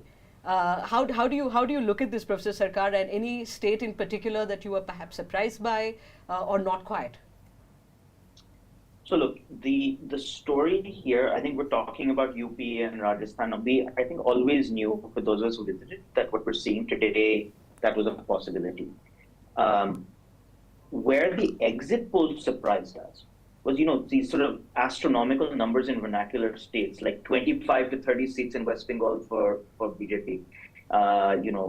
Big victory in Karnataka. By the Karnataka on ECI is already up to 8 seats, and in the last round, the Congress is down by 1 vote in 1 seat. So I think that is also starting to turn. So, what the early results are showing is that at a minimum, the exit polls and whatever the ebullience for the BJP had in the vernacular states, that has completely not shown up in the electorate. And that's consistent with what we had in terms of ground level reports. And for those of us who were collecting data on the side, also what we saw. So it's not clear what the exit pollsters were seeing. But I think the big stories here are, of course, some of the frustrations, which is mainly a northern story, where a lot of us are Delhi-based. So we see UP, we see Rajasthan. A lot of us pick that up. Right. But also that despite the real push of the BJP in the vernacular states, in South India, in West Bengal, and so on and so forth, it simply, at least as of right now, is not materialized. That in fact, the inability to speak the correct language, literally, right, in these states is actually really, really handcuffing the BJP. All right. Thank you, Professor Sirkar. Shoaib, your West Bengal is, if you can bring up the West Bengal numbers, perhaps that will... TMC leading in 22. TMC leading Bharatiya in 20. Janata Party leading in 5, Indian National Congress in 2. It's a total sweep. Okay. Shoaib, you're... So what does that mean? One of the, so when I watched the exit polls, one of the constituencies that a major exit poll, who I will not name, but no, you must name. You must name. Okay. Yes. That's okay. Proceeds to not. They put all the data out. Well going. That's independent media. Access had given. My Access had given Kolkata Dokhin, Calcutta South, which is also my constituency, to BJP. Now I can give it in writing right now till Mamata Banerjee is alive. That seat will never leave the Trinamool. Are you sure you want to put the thing on it? Your life on the line. I know. What is the bet you will shave your hair? I will have 2 glasses of water. If I lose, that is the sacrifice. Yes. So basically, what I'm trying to say is that I think what Nilanjan also said, that at least in Bengal, from what I saw, see, let's step back. Let's forget the exit poll. The BJP is a major party in West Bengal. Yes. It is the opposition party in West Bengal. Yes. So beyond a point, it will never do very badly. But to expect a sweep, now we've been seeing this for 2 exit polls now. It was there in 19, it was there in this, where people expected the BJP to do very well, and it did do very well in 20 by its own past. And it will again do pretty well if you consider the strength of the BJP. But at the end of the day, Trinamool is a major party. We cannot forget that. Mamata Banerjee is a major leader. So one of the, for example, differences, for example, like in many other states, is Mamata is a Modi in West Bengal. Correct. Right? Correct. She has the charisma, she has the thing. So when Manisha said that BJP supporters will say that, bahut berozgari hai, magar Modi.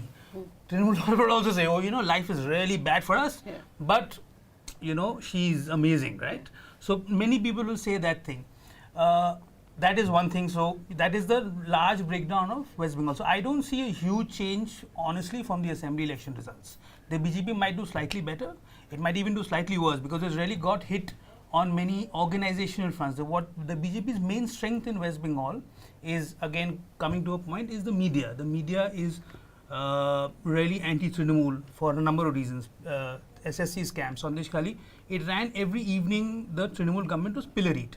But the ground strength it's where the Trinamool has a ground strength. So it's a battle between TV studios versus ground strength. And till now, ground strength in West Bengal is more important than I think any other state. It's a very cadre-based kind of polity. So I think a huge upset would be unlikely, and like I said, I'll have 2 glasses of water if I'm wrong. Right. Seema, can I just update on the national figures? We have leads coming in for 516 out of 543, in which the BJP is at 224.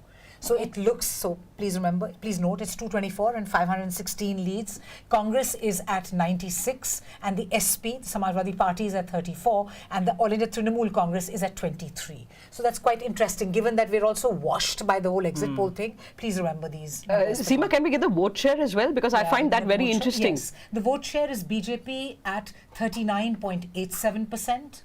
And the Congress at 27.24%. That's big, right? Even the CSDS that put out its numbers said... It's narrow, it's not that big. It's not that big, yes. It's very interesting, so yes. The other thing I wanted to, what Dhanya had said is very interesting, is Karnataka is really very interesting. If these results hold, then we're seeing 2 huge trends. We're seeing split ticket vote. So when we say Modi has changed politics, this is a core way in which Modi has changed actual electoral politics. I'm not talking about communalism and so on. That people are making such sharp distinction between an assembly election and a Lok Sabha election, which are taking place so close. But they did that. Orissa did that for Biju for so long. Right. UP did that for SP in the state and Congress in Delhi. So was it like a pretty much with Karnataka as well. So Congress has been in power in the states continuously, but Lok Sabha has been where the BJP has enjoyed an But there are states like Tamil Nadu and Karnataka which does not do that. Correct. But I mean, for me, most of the comparison very is discriminating voter. So Modi had actually demolished this. So for UP, I would go back to say the Indira Gandhi era, which sure, is the thing. which is where you had hegemons like. So I think Modi's in. I mean, if he wins this election, he's certainly bigger than Indira Gandhi. Correct. Actually, I mean, what Modi did was then he's competing with Nehru ji, his Betanois. But I think what Modi has done is Nehru never lost state elections. So correct. That's He's the unique thing that is happening with Modi. Where Modi has become a factor in state elections also, I think particularly in the second term, which he was not so much in the first term. Right. Of the big names that are trailing, Omar Abdullah of the National Conference has also, I'm told, Mehbooba Mufti from Anantnag trailing. That was sort of not entirely surprising though. We will be looking particularly at the Union Territory of Jammu and Kashmir and Ladakh, the 5 seats there. In a short while from now, our reporter will be joining us, but I believe we can go to numbers from Bihar. Manisha? Yeah, so Bharatiya Janata Party leading at 9, Janata Dal United at 12, Lok Janshakti Party at 5, Indian National Congress at 2, and Rashtriya Janata Dal at 3. Right. So we have Anmol joining us from Bihar, I think, right? Yeah. So Anmol, क्या हो रहा है तुम्हारे state में? Tell us exciting. I think Misa is leading. Yes, Misa is leading. बताओ. Update us. Updates अभी तो RJD 3 पर लीड कर रही है इंडिया इसके इलेक्शन कमीशन के वेबसाइट के मुताबिक, और कांग्रेस 2 पे लीड कर रही है। बट जो वोट शेयर है वो काफ़ी इंटरेस्टिंग है, क्योंकि आरजेडी का जो वोट शेयर है वो 23.17% है, और ये करीब उसके आसपास है जितना लास्ट असेंबली में आरजेडी ने परफॉर्म किया था। तो वोट शेयर काफ़ी अच्छा है, और अभी इसमें अभी काफ़ी इंटरेस्टिंग अभी फिगर्स चेंज होंगे, क्योंकि जैसे सीमांचल की जो सीटें हैं, जहाँ मैं गया था सीमांचल की सीटें मैंने कवर किया, अभी कटिहार वाली सीट पर कांग्रेस लीड कर रही है, लेकिन इसके अलावा किशनगंज भी है जो कि इकलौती ऐसी सीट थी जिसमें 2019 में पूरे विपक्ष को वो सीट मिला था। तो वो सीट एक तो कंफर्म सीट है और उस पर अभी चेंज होगा। बाकी अभी ट्रेंड इसको फाइनल नहीं बोल सकते, अभी काफी कुछ चेंज होना usual caveat supply. But tell me something Anmol, आप जब वहाँ थे तो आपने तेजस्वी का स्पेशली उनको कवर करा, उनकी रैलीज देखी। एक बस था तेजस्वी का जो हम उत्तर प्रदेश में भी सुन रहे थे कि युवा नेता हैं, ये ढंग की बात कर रहे हैं, कोई तो काम की बात कर रहा है, ये सब एक बहुत एक्साइटमेंट था तेजस्वी के अराउंड, जो अखिलेश के लिए भी था, बट मतलब पूर्वांचल एटलीस्ट में हम तेजस्वी की भी सुन रही थी। तो थोड़ा तेजस्वी फैक्टर बताइए, आपने क्या देखा ग्राउंड में, रैलियों में कितना एक्साइटमेंट था? और कास्ट सेंसस एक बड़ा मुद्दा, तेजस्वी ने उतना फ्रंट फुट पे नहीं इसके बारे में बात करी जहाँ तक मैंने तेजस्वी की जो सबसे, अगर थोड़ा सा शॉर्ट में मैं बताऊंगा, उनके लॉन्चिंग से लेकर वो उनके फादर ने उनको लॉन्च किया 2015 के इलेक्शन के बाद, लेकिन जब वो 2020 के असेंबली इलेक्शन लड़ते हैं तो वो खुद लड़ते हैं और वहाँ से वो क्वाइन करते हैं इशू बेरोजगारी का, और उसका नतीजा ये होता है, वो अभी तक वो जो बेरोजगारी का उन्होंने इशू उठाया था और उसके बदले 10 लाख गवर्नमेंट जॉब देने की बात कही थी, और वो बाद में जाके इस इलेक्शन में ये बोल रहे थे कि मैं कम टाइम तक गवर्नमेंट में रहा लेकिन मैंने 5 लाख सरकारी नौकरियां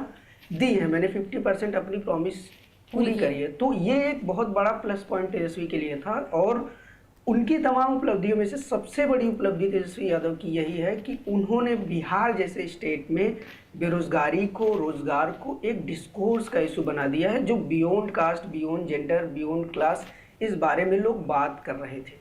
और इस वाले भी इलेक्शन में हम बात करें तो तेजस्वी कह रहे थे, बार बार इस बात को रिपीट कर रहे थे कि हम अगर इंडिया गठबंधन की गवर्नमेंट बनती है तो हम पूरे देश में 1 करोड़ सरकारी नौकरियां देंगे लोगों को। इसके अलावा जो क्राउड था, जो यूथ था, ऑब्वियसली तेजस्वी यादव की जो रैलियां थी वो उतनी ऑर्गेनाइज्ड नहीं थी जैसा कि जदयू या भाजपा की होती थी, उस तरह के इंतजाम नहीं थे। उसमें एक बड़ा इशू फंड का भी फैक्टर था, जब हमने उनको इंटरव्यू किया था तो उसमें उन्होंने बताया भी था। तो तेजस्वी यादव की रैलियां में कुर्सियां नहीं होती थी, टेंट प्रॉपर नहीं होता था, मंच प्रॉपर नहीं होता था, लेकिन क्राउड बहुत होता था। आसपास की जो भी ऊंची चीज दिखती थी उस पर लोग बैठ जाते थे, चाहे वो ट्रक हो, कोई रॉक हो, वॉल हो, हर जगह। तो क्राउड बहुत था और उसमें यूथ ज्यादा था। हाँ, लेकिन एक चीज मिसिंग थी, क्योंकि बिहार में ट्रांसपोर्टेशन का बहुत इशू है और उसमें रैली में फीमेल को लाने के लिए आपके पास एक पूरा काडर होना चाहिए जो उनको गाड़ियों में, बस में, जैसे बीजेपी की रैलियों में होता है कि बस बुक की जाती है और उससे वो आती है, वो फैक्टर कहीं कहीं कम दिखा था। सीमांचल में दिखा था, वहाँ महिलाएं आती थी, लेकिन जब मैं मधेपुरा और इस क्षेत्र में था तो महिलाएं बीजेपी के मुकाबले कम आती थी। उसमें ये फैक्टर था। तो इसका भी उन्होंने बताया था कि उनके पास इंतजाम नहीं है महिलाओं को रैलियों तक अपने लाने के लिए। धन्यवाद Anmol. Thanks Anmol. Making a very important point here that we often lose sight of when we look at the numbers, that this election was like no other election. Not just for the fact that if the BJP comes back to power, Modi will be the only Prime Minister after Nehru to, get 3 consecutive terms, but for the fact that the opposition was kneecapped in more ways than one. The fact that funds weren't there. This I heard from Shiv Sena Uddhav Thackeray party member as well. The fact that they didn't have enough funds to fight the election. It was a genuine issue. The fact that many of the leaders were in 2 chief ministers in jail, many of the others. So when my colleague Supriya went on the ground, she reported from Bihar. She said when I went to an RJD rally and I went to a BJP rally, it was like I was going to rallies in 2 different eras. Like because the BJP was glitzy, they got all that, canopies and exactly like you can get people, you can bus people in people, right? Correct. And even the election commission played a key role. I would say in my state of Maharashtra, we can at some point bring up the numbers there. I spoke to a former chief election commissioner because there were some reports coming in that perhaps the symbol could play a key role in this election. For those who are not familiar with what happened in Maharashtra, very briefly, 2 parties, the Shiv Sena and the Nationalist Congress Party, were vertically split in 22 and 23. The Shiv Sena Uddhav Thackeray is fighting on a different symbol this time because the election commission gave the original symbol of the legacy party to the Eknath Shinde faction, that is with the BJP, which is the bow and arrow Dhanush Ban as it's called. Similarly with the NCP, the party founder Sharad Pawar was in a sense, as I said, kneecapped by the election commission because the symbol that the NCP fought on was given to his nephew Ajit Pawar, who joined hands with the BJP. The fact that this was not a level playing field in more ways than one, Seema, is something that we must mention.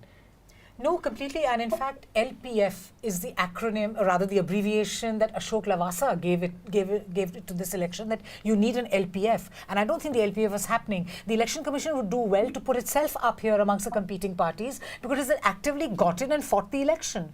To a lot of us from the outside watching and wanting to believe in the credibility of the Election Commission, we've heard people who've reported for years, hoping that they'll hold it like good referees or whatever, they've really not held the line at all and just veered away. Also, I want to ask a question, pardon my ignorance. Why is the Election Commission showing India and NDA? Ideally, it always shows just parties. Why on earth is it showing 2 coalitions? Is it because, it wants to shield the BJP from its majority or not? Because I want to understand why the Election Commission has been focusing on party presidents. It doesn't even recognize candidates. In law, there is no NDA and India, exactly. It has so far. So I would like to, I'll go back and check out when previously they've been showing these seats like this. Why are they showing NDA and India? Because a contest when you go to Mrs. Draupadi Murmu will be about kaun banega Pradhan Mantri and kiski banegi sarkar, who will form the government. Correct. So are they trying to make it about NDA and therefore trapping the other NDA parties who may not be like very loyal bedfellows? But aren't they giving this on the website? The website is saying India and NDA in the broad sweep.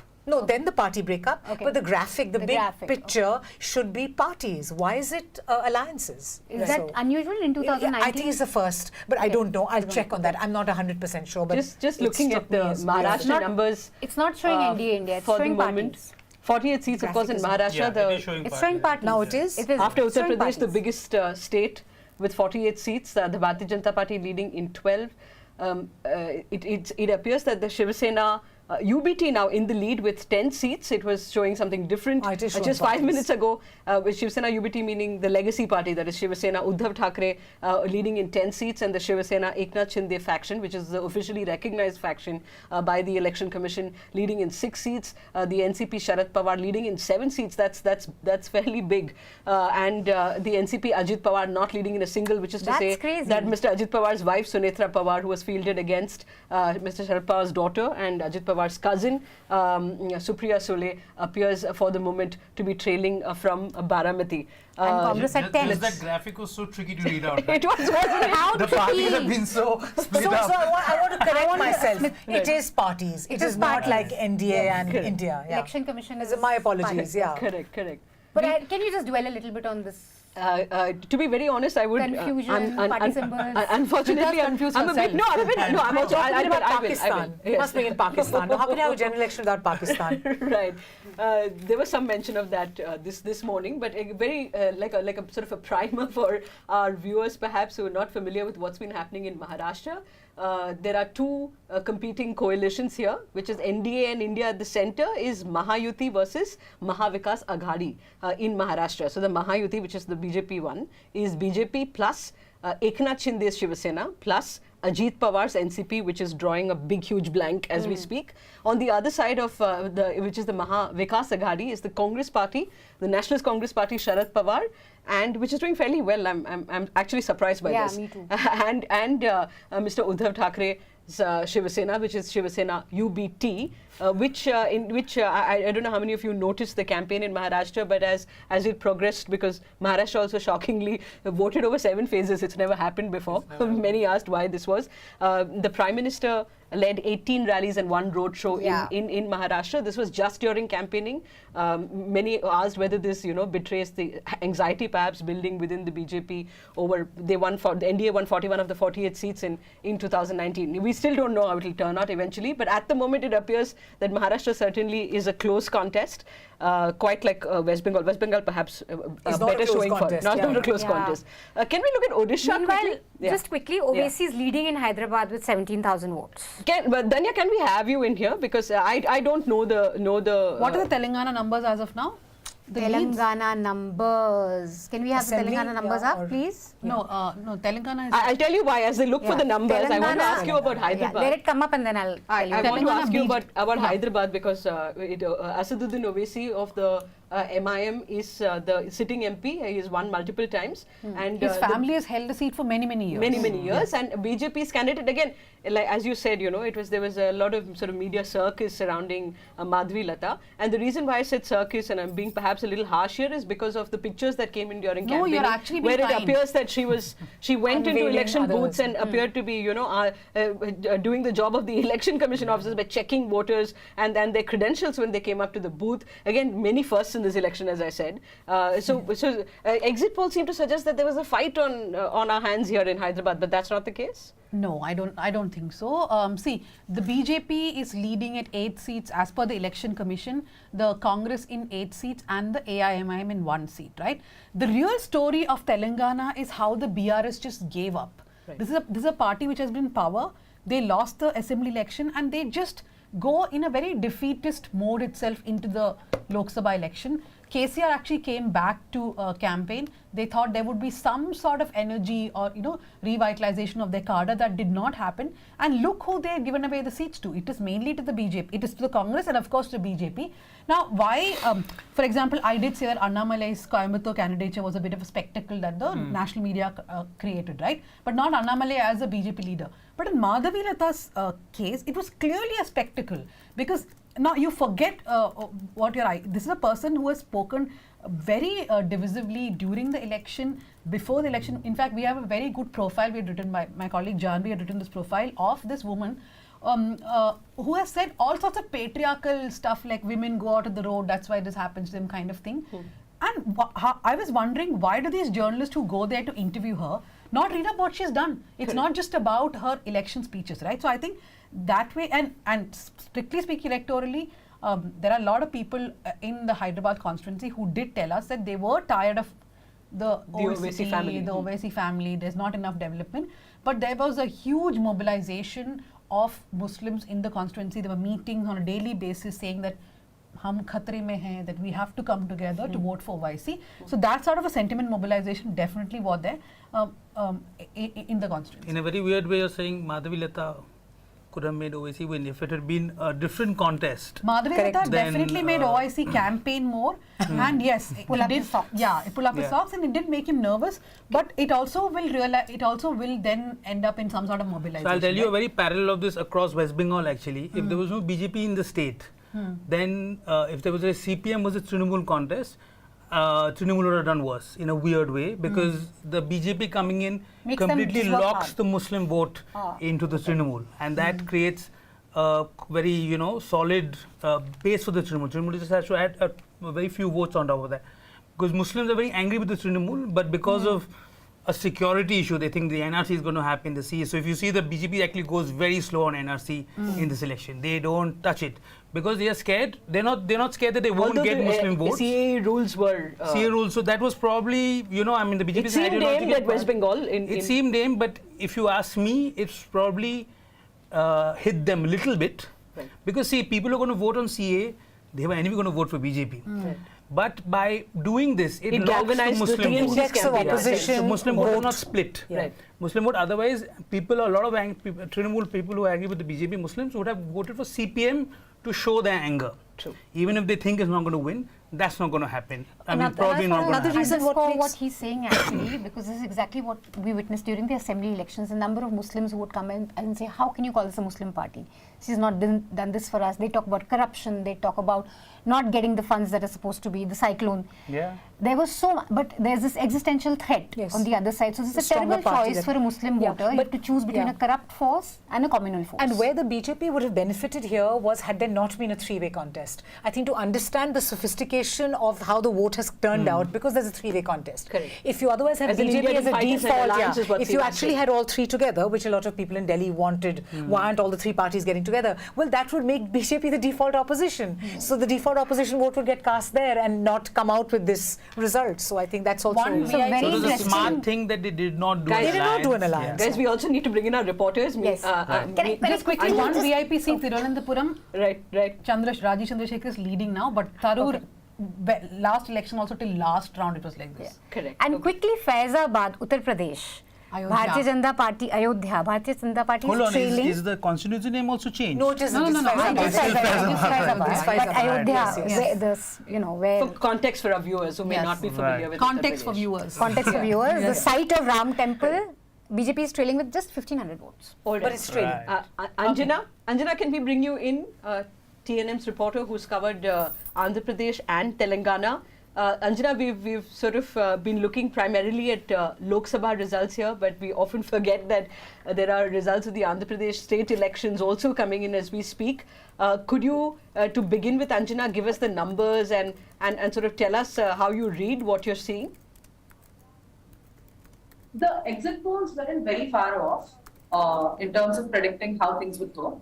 The parliamentary elections are pretty much going... and the assembly elections, both are going the alliance's way. TDP, Janasena and BJP have allied together.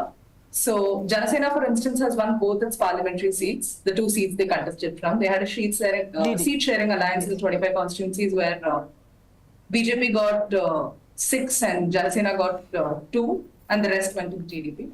So far, it's looking really good for the alliance. YSRCP has managed to hold on to 5 Lok Sabha seats, and that's all there is to it.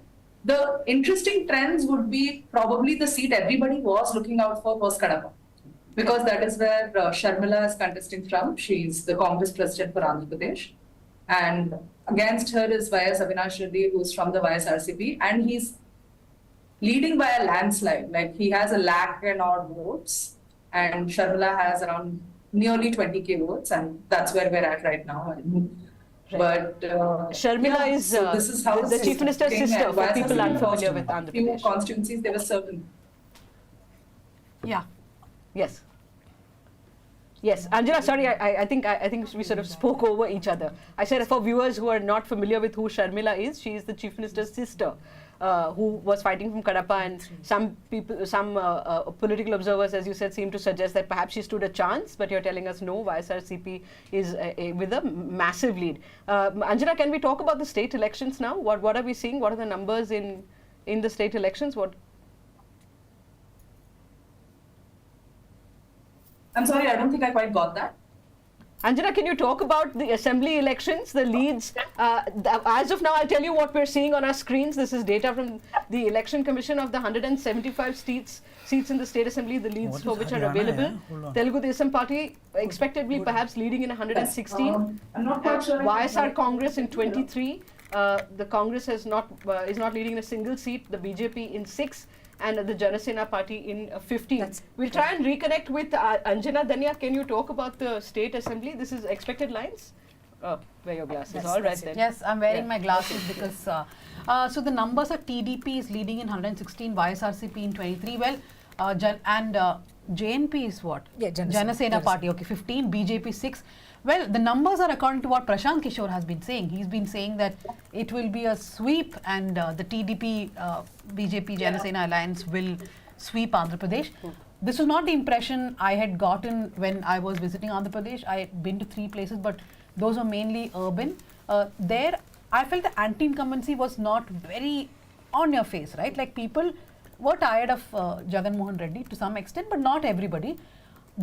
If these results are true, then that means it is just Andhra choosing for change mainly. Also because there is this one perception that Jagan Mohan Reddy's government has been very, very consistent on welfare measures, but that is for the poor, but there is no development as such. When you look at development, I've been bringing companies, corporations, etc. A question on the Congress party here. You know, again, some Congress leaders that I spoke with said that, you know, the Congress is slowly building back in Andhra Pradesh. The numbers don't seem to suggest that. No, I don't think the Congress was looking at winning anything this election, including in Kadapa. Kadapa was the only place where Y.S. Sharmila, the daughter of Y.S. Rajshekar Reddy, who is also sister of Jagan Mohan Reddy, was contesting, and she did campaign there quite a bit along with her cousin Sunita Reddy. So basically, it's a family complexity where Sunita's father, Vivekananda Reddy, was murdered. And then it has been blamed that Avinash Reddy, who is the MP and who is the YSRCP contestant currently leading, is the person who murdered. There's a charge sheet against him, right? So there's a lot of family dynamics, but clearly nothing is working for the YSRCP, at least in the assembly now. Right. One interesting thing I want to point out between the 2 Telugu states is Andhra has no national parties. And now it seems that Telangana only has national parties. So somehow they have really... It's very interesting. Yes. No, but, you know, but partition elections we can't parted ways. I feel one thing that we all do, including politicians, like I asked Pawan Kalyan this time when I met him, he told me last time TDP is dead. TDP is done. This time he's back with the TDP and they are going to be in power, right? So I think we write off parties very quickly. Like a few months ago, I remember reading, I mean, again, it's not a state that I actively track, but I read the papers and the headlines all said that existential crisis for Chandrababu Naidu and gone and so all, there all was of an that. existential crisis. We want to say that Andhra has been truly spectacular, as Shoaib and Dhanya, you've pointed out, because Andhra is so central to the Congresses forming the government at the center. So they seem to have the Telangana bit worked out now. Otherwise, without that 30-35 chunk, what UP does to BJP with 52 seats, 56 seats in the 90s, and then of course 70 and 64 seats, is that you've got to do well there. That's your like a nodal center, and then you do well in the rest of the place. And so Andhra has lost that salience. And on Pawan Kalyan, I mean, but no, Andhra's back with the band. If these numbers hold, then Chandrababu Naidu means a lot for Narendra Modi. To whoever he plans to align with. Because a man who had to walk out of the NDA. No, he called Mr. Modi a terrorist. Yes, and guys, we need to have lesser overlap. Oh, there you go. It just became a TV debate in our excitement. Jasima behaved like she was on TV. All right. And me too. I will not protest you it. Go to the reporter, right? Yes. Do we have Anjana back, Priyali? Yeah, she's back. Priyali is my producer. Do we have Anjana back? We do? Oh, there. Anjana, I'm sure you were listening to this little conversation we were having here. Your reflections on Telangana? Telangana is as expected. I just was unsure about one seat. I thought it would be a slight change. I thought BJP would get 8 and Congress would get 7. But that's not what has happened. So the 4 seats BJP has held on to the last election, they're still holding on to now, which is Malkajgiri, Secunderabad, Nizamabad, and one more which I can't recollect. But the 4 seats they've held on to continually. Which is the one seat on which BRS is leading? Medak. BRS is winning Medak. Is leading. All of these are leads. As of now, they're winning Medak.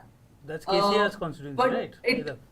Aside from Medak, things look very, very bleak for the BRS. So Right. As things stand, they'll just have to wait for the next 4 years and maybe try their luck at the next assembly election in Telangana. But things don't look good for BRS, and multiple reasons come up for that, right? Yeah. Kavita's arrest is just one of them. Yeah. Right. A man once considered invincible in Telangana, the BRS and KCR now have a lot of regrouping to do. So Kavita's arrest has hit them.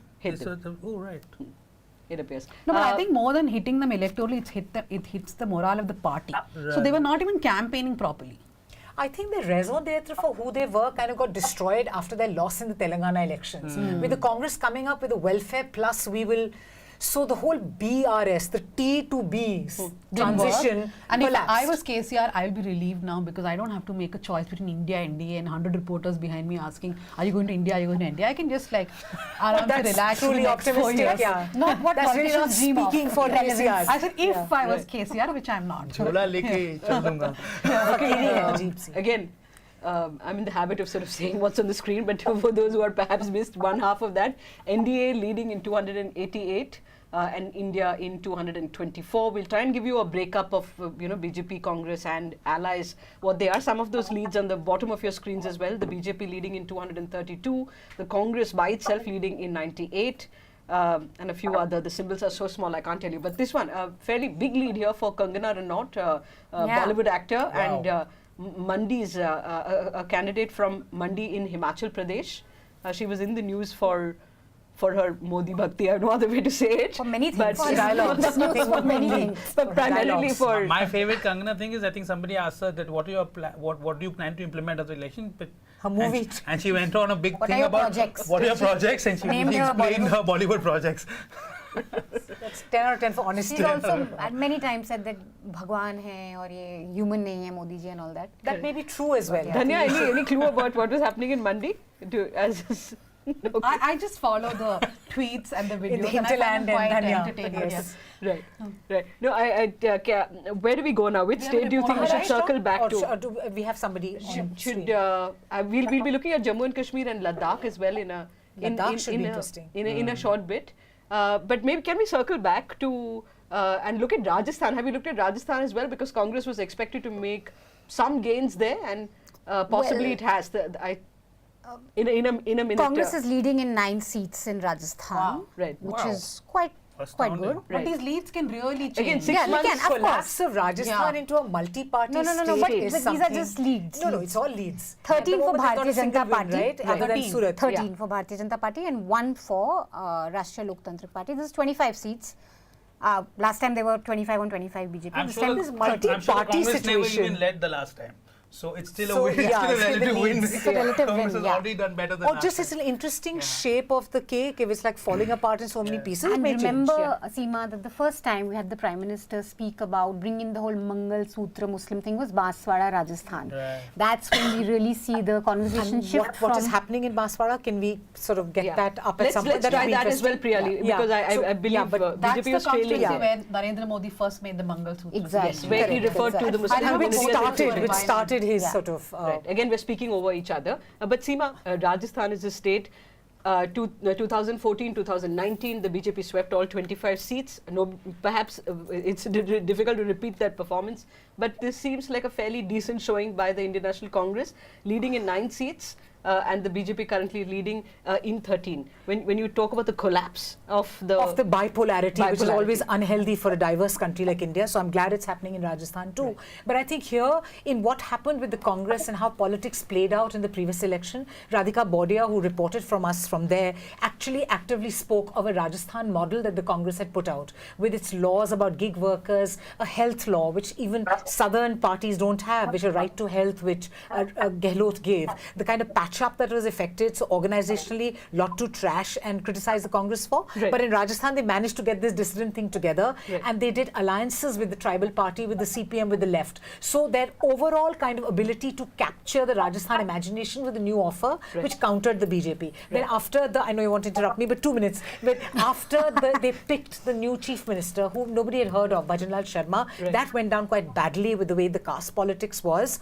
And the difference in the vote share, even in the assembly elections with the BJP won, was only 2% between the BJP and the Congress. So that set the stage for the thing that we're seeing now. Yes, I wanted to segue into a question about what I believe is a radical manifesto of the Congress party. Perhaps we can take it up in the next hour. Joy, we'll have to hold that. You're sounding like Mr. Modi now. My colleague from Scroll, Safat, is on the line from Srinagar. Safat, could you take us through the numbers first and tell us what you're seeing? So the numbers are basically as per the trend, as per the expectations only, because we have seen that BJP is not part of the contest in Kashmir Valley, and National Conference is basically leading on the 2 seats in Srinagar and Anantnag. And in Baramulla, where kind of there is a kind of surprise, there's an independent candidate called Abdul Rashid Sheikh, popularly known as Engineer Rashid, who is in jail since 2019 in a terror funding case by NIA. And he's leading in the seat, and it's only in Baramulla we had seen a triangular contest, a sort of triangular contest, particularly in the case of because it's a seat where Omar Abdullah is contesting, where Sajad Lone is contesting, who actually enjoys the support of many parties, splinter groups, as well as former PDP lawmakers who switched over to different political parties in the wake of 2019. So the bottom line is, in Kashmir Valley, it's more or less along the expected lines. What is interesting in Jammu, which is a BJP bastion, and there are 2 seats in Jammu. These are the seats which have went to BJP for last 2 elections continuously and with a huge margin. But in Udhampur constituency, where there is India Alliance candidate known as Chaudhry Lal Singh, there is a slight margin, the margin narrowing between him and the BJP's Jitendra Singh, who is actually a part of PMO's office. So the thing is, the issue is, it looks like a very narrow contest, Udhampur, but Jammu likely looks to, and BJP has retained.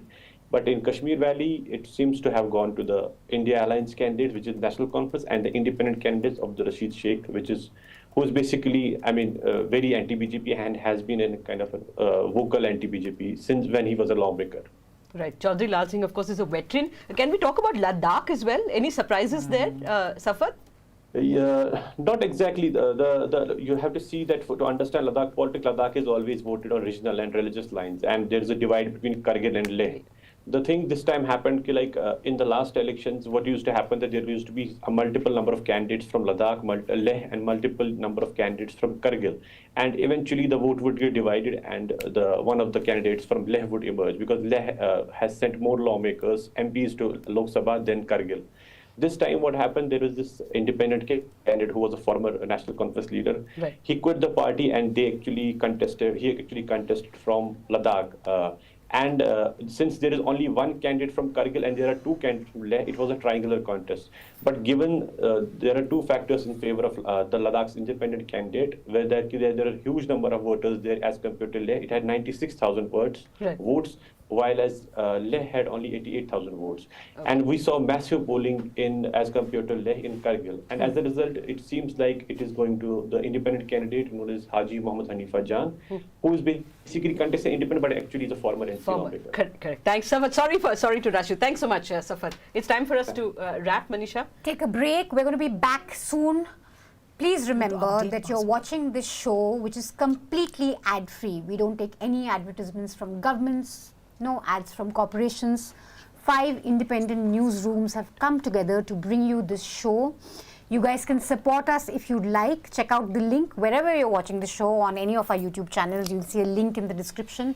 Click on it, choose an amount that's convenient to you. Support this endeavor.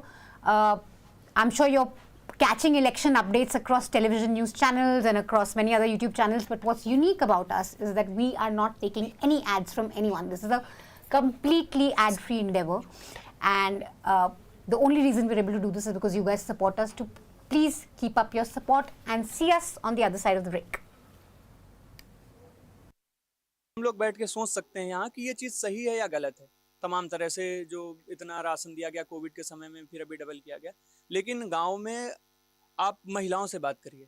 हम अपने आस पड़ोस में गांव में जाते हैं, महिलाओं सब चाची भाभी लोग बैठती हैं, बात करती हैं, तो उनको लगता है कि कुछ खेत से हुआ जा रहा है और खाने भर का राशन मोदी जी दे देते हैं, और अगर इनकी गवर्नमेंट चली गई तो ये बंद हो जाएगा। ये 2 ऐसी योजनाएं हैं जो बहुत व्यापक स्तर पर जिन्होंने महिलाओं को छुआ है। ग्रामीण क्षेत्रों में जैसे स्त्री सुरक्षा का मुद्दा, जब अभी बातचीत शुरू हुई थी तब भी मैंने बताया था कि भारत 148वें नंबर पर है।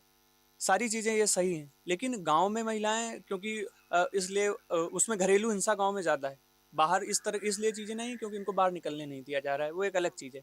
लेकिन उनको लगता है कि ये गवर्नमेंट सिलेंडर भराते हैं घर के लोग और वो खाते में कुछ 200-300 रुपये सब्सिडी आ जाती है, तो उनको लगता है कि चलो कुछ बच के आया जा रहा है वापस, अनाज मिला जा रहा है। शिक्षा की सिक्योरिटी से क्या लेना, सिक्योरिटी भी आपको सिक्योरिटी गांव की महिलाओं को लगता है कि ये मुद्दा नहीं है उनके लिए। उनके लिए महिला सुरक्षा इस तरह से मुद्दा नहीं है। यहाँ पे समझ में आती हैं चीजें, लेकिन उनको लगता है, और वो जाहिर सी बात है क्योंकि उनको बाहर निकलना नहीं पड़ रहा है, निकलने नहीं दिया जा रहा है, इसलिए चीजें। लेकिन उनको जो चीज सीधे प्रभावित करती है वो यही है कि खाते में सीधे पैसे आ जाते हैं और उनको राशन मिल जाता है, और अभी बीच में सिलेंडर भी फ्री मिल गया था, तो उनको लगता है कि उनकी गृहस्थी ठीक चल रही है।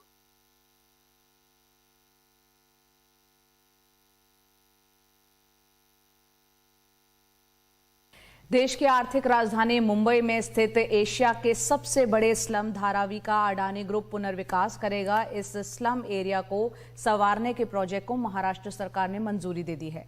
रीडेवलपमेंट वाला जो प्लान है वो आपको कब से पता है और कैसे पता है? ये पिछले 2 सालों से हो रहा था। अभी 6 महीना पहले नोटिस लगने के बाद पता चला कि कुछ होने वाला है। ये नोटिस में दिया गया है कि मीठी नदी बनने वाली है, तो इसकी वजह से इनको तोड़ेंगे, तो कहीं भी बाहर साइड में देंगे, ऐसी जगह पे देंगे जहाँ पे मतलब जैसे फैक्ट्रियाँ हैं, वहाँ पे जहाँ पे प्रदूषण है, जहाँ लोग नहीं रह सकते, वैसी जगह पे देने की बात हो रही है। यहाँ पे हर टाइप के लोग रहते हैं, रोज़ के 100 रुपये कमाने वाले लोग भी यहाँ रहते हैं। जैसे रेंट भी सस्ता है, 3-4 हज़ार 2 हज़ार, तो यहाँ पे हर इंसान का गुजारा हो जाता है। पैसे वाले लोग तो झोपड़े में रहने आएंगे नहीं। धारावी, पहले स्लमडॉग मिलियनेयर और फिर गली बॉय ने इस जगह के बारे में आम आदमी को एक तस्वीर तो दिखा दी, लेकिन पिछले 1 साल से जब धारावी रीडेवलपमेंट प्रोजेक्ट को अडानी को सौंपा गया, उसके बाद से किसी ने भी धारावी करो के असली मुद्दों की बात तक नहीं की। धारावी, बांद्रा और सायन, इन 2 पॉश इलाकों के बीच एक गरीब इलाका है, और शायद यही वजह है कि शहर के पूंजीपतियों को ये प्राइम लोकेशन चाहिए होगा। लेकिन धारावी क्या हमेशा से मुंबई का एक प्राइम लोकेशन था? आइए समझते हैं। सब बर्बाद, चमड़े से लेके गोडाउन, कांच की बाटलियाँ और फैक्ट्रियाँ और छोटे छोटे कारखाने, यहाँ बहुत सारे अलग अलग धंधे होते हैं, काम होता है, वो सब बर्बाद हो जाएंगे, उन बिखर जाएंगे। और जो यूपी बिहार के हमारे आदमी और भाई लोग हैं, उनको तो एकदम मतलब बेघर हो जाएंगे, उनको रोजी रोटी उनकी बंद हो जाएगी। वो पढ़े लिखे तो रहते नहीं कि चलो कोई ऑफिस में या कोई और अच्छा बिजनेस करे या कॉन्टेक्ट ले, वो एकदम अनपढ़ रहते हैं। तो उनको जहाँ से माल लाए, गिनती करके दिए, उतना पैसा लिए, वो 2-4 कारीगर रखे, वो अपने छोटे छोटे काम बिजनेस चला रहे थे। और अगर ये टूटेगा तो ये तो बहुत बुरा उन लोग के ऊपर असर जाएगा।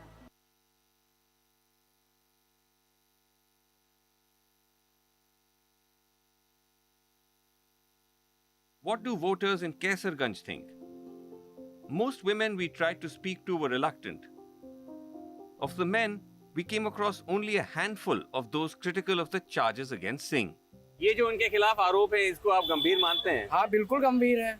हम तो गोंडा से होके भी हम गए थे धरना देखने वहाँ, जहाँ उनका, हाँ, जो सारे रेसलर्स का, हाँ, रेसलर का धरना देखे गए थे। मेरे पास वीडियोस हैं, फोटोज भी हैं, यहाँ के होके भी देखने गए थे। अच्छा, हाँ, अशोका रोड गए थे, वहाँ भी देखने भी गए थे। गए थे आप? हाँ, बिल्कुल गए अच्छा, थे, अच्छा। दिल्ली। देखो, ब्रिजभूषण शरण सिंह जी जो है हमारे, बहुत सही है। उनके ऊपर जो आरोप लगाए गलत लगा है। जो पहलवान आरोप लगाए हैं, पहले उन्हीं के साथ में रहते थे, बढ़िया से मस्त थे, खाते पीते थे, खेलते थे। जब उनको कोई चीज मतलब नहीं दिया गया तो वो झूठा आरोप लगाने लगे। अगर जो ऐसा सही होता तो आज वो जेल में होते। तो क्या लग रहा है इस बार चुनाव में, क्या सोचा है आपने कुछ? अरे भाई, अपने नेताजी को देंगे, ब्रिजभूषण शरण सिंह को। और ब्रिजभूषण शरण सिंह को देंगे आप भी? वही सही है। उनका तो टिकट कट गया। अरे तो क्या हुआ, उनके फैमिली मेंबर में तो हैं। फैमिली मेंबर है, उन्हीं को देंगे। उन्हीं को देंगे। और जो इतने सारे आरोप लगे हैं, अरे उससे क्या लेना देना? हमारे यहाँ काम हो रहा है, सब कुछ काम हुआ है, हम उन्हीं को देंगे वोट। वो अगर किसी के घर न जाए फिर भी वो जीते। इतने जबरदस्त आदमी। काम बोलता हूँ, काम बोलता है, देखिए दबदबा है यार, क्या बात है।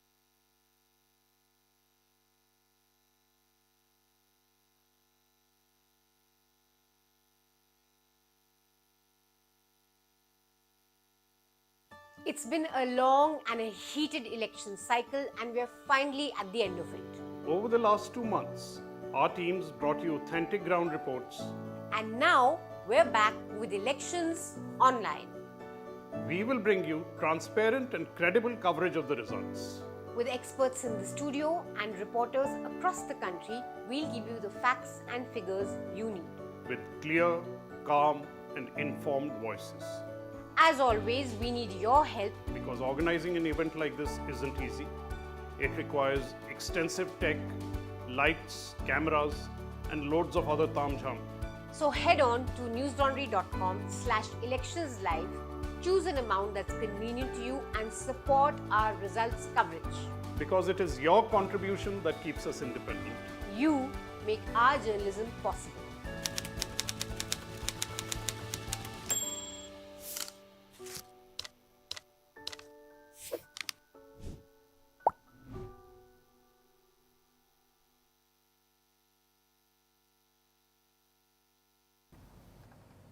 Welcome to Elections Online. I'm your host Manisha Pandey from the Newslaundry along with Smita from the Scroll. We're going to stay with you for the next 1 hour and some very exciting numbers coming in. Let me just quickly introduce to you the guests we have in our studio. Siddharth Vaidarajan from The Wire, Supriya from Scroll and Sushant from Caravan. Before we get into the numbers, and I know it's a very exciting tight contest, but before I get into the numbers, please remember that this is a completely ad-free show, guys. You're probably following this across many channels. They have big resources, ad money coming in. This is a completely ad-free endeavor. We've been able to do this only because you guys support us. So if you'd like to contribute, if you'd like to support this endeavor, there's going to be a link wherever you're watching this show on any of our YouTube channels. There's going to be a link in the description. Click on it and choose an amount that's convenient to you and support our election coverage. Now, I think the big thing is, Smita, that it's past 11 and the BJP's tally, we still only have leads right now. So this is a caveat that stands for a while now. We're going to be talking about leads. But the BJP number hasn't crossed 270. BJP is at 238. Congress is very close to 100 at 96. And if you look at the NDA tally, it's at 295. And India is at 229. So this is certainly, for the moment, a way closer election than what we were given to believe with the exit poll results. So that's very interesting. I'm going to quickly first go to Harish Wankade, who's joining us on Zoom. Hi, Harish. Can you hear me?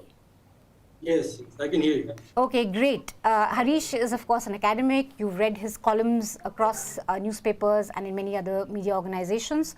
I think the one very interesting number that's coming to us is from Uttar Pradesh. Let's just quickly pull in the Uttar Pradesh numbers. And the BJP leading on 35 seats. The BSP yet to open its tally. The Samajwadi Party, very, very interesting here, neck and neck with the BJP leading in 34 seats. The Congress also in alliance here, as you would remember, with the Samajwadi Party in UP leading on 8 seats, RLD leading on 2. And the others column is 1. I think this is Chandrasekhar Azad as the lead, perhaps. We're talking about. So BSP from 10 seats in 2019 is yet to open its account. How are you reading this? Right. Now, of course, UP is a surprising results for many. The way it is showcasing that the politics of social justice, mainly the mandal politics, is now regaining its lost ground. And the commandal politics, mainly the Ram Mandir's very huge agenda that BJP placed in Uttar Pradesh politics, of course, is losing its power. So that is very, very interesting, and probably nobody in the earlier times, probably the political pundits never thought that BJP will losing its ground in Uttar Pradesh. That was extremely new for most of us. On BSP, of course, from the very beginning of the election campaign, there was an assessment that BSP will not do good at any level. It may win 1 or 2 seats here and there, but BSP's possibility to win in a bigger way or even to increase its vote share was never expected. And therefore, for me, BSP is losing ground and even its vote share coming down so dramatically now. I think that was expected from the very beginning. And therefore, it was thought that probably SP and Congress, the way it played the politics of social justice and this third place, EBCs, I think that was extraordinary done, and that is what I think is causing to BJP's campaign and BJP losing. We lost you a little bit towards the end. Guys, can you just fix the audio? Could you just finish the last sentence? Yeah, so I just said that BJP is losing a huge in Uttar Pradesh just because the Samajwadi Party and the Congress Party led a very impressive campaign, and their candidate selection, mainly the candidates from the EBC community, was extraordinary, and that is what helping the Samajwadi Party and the Congress to gain its ground again, and the return of the social justice politics. Harish, if I may ask you, where has the Dalit vote gone?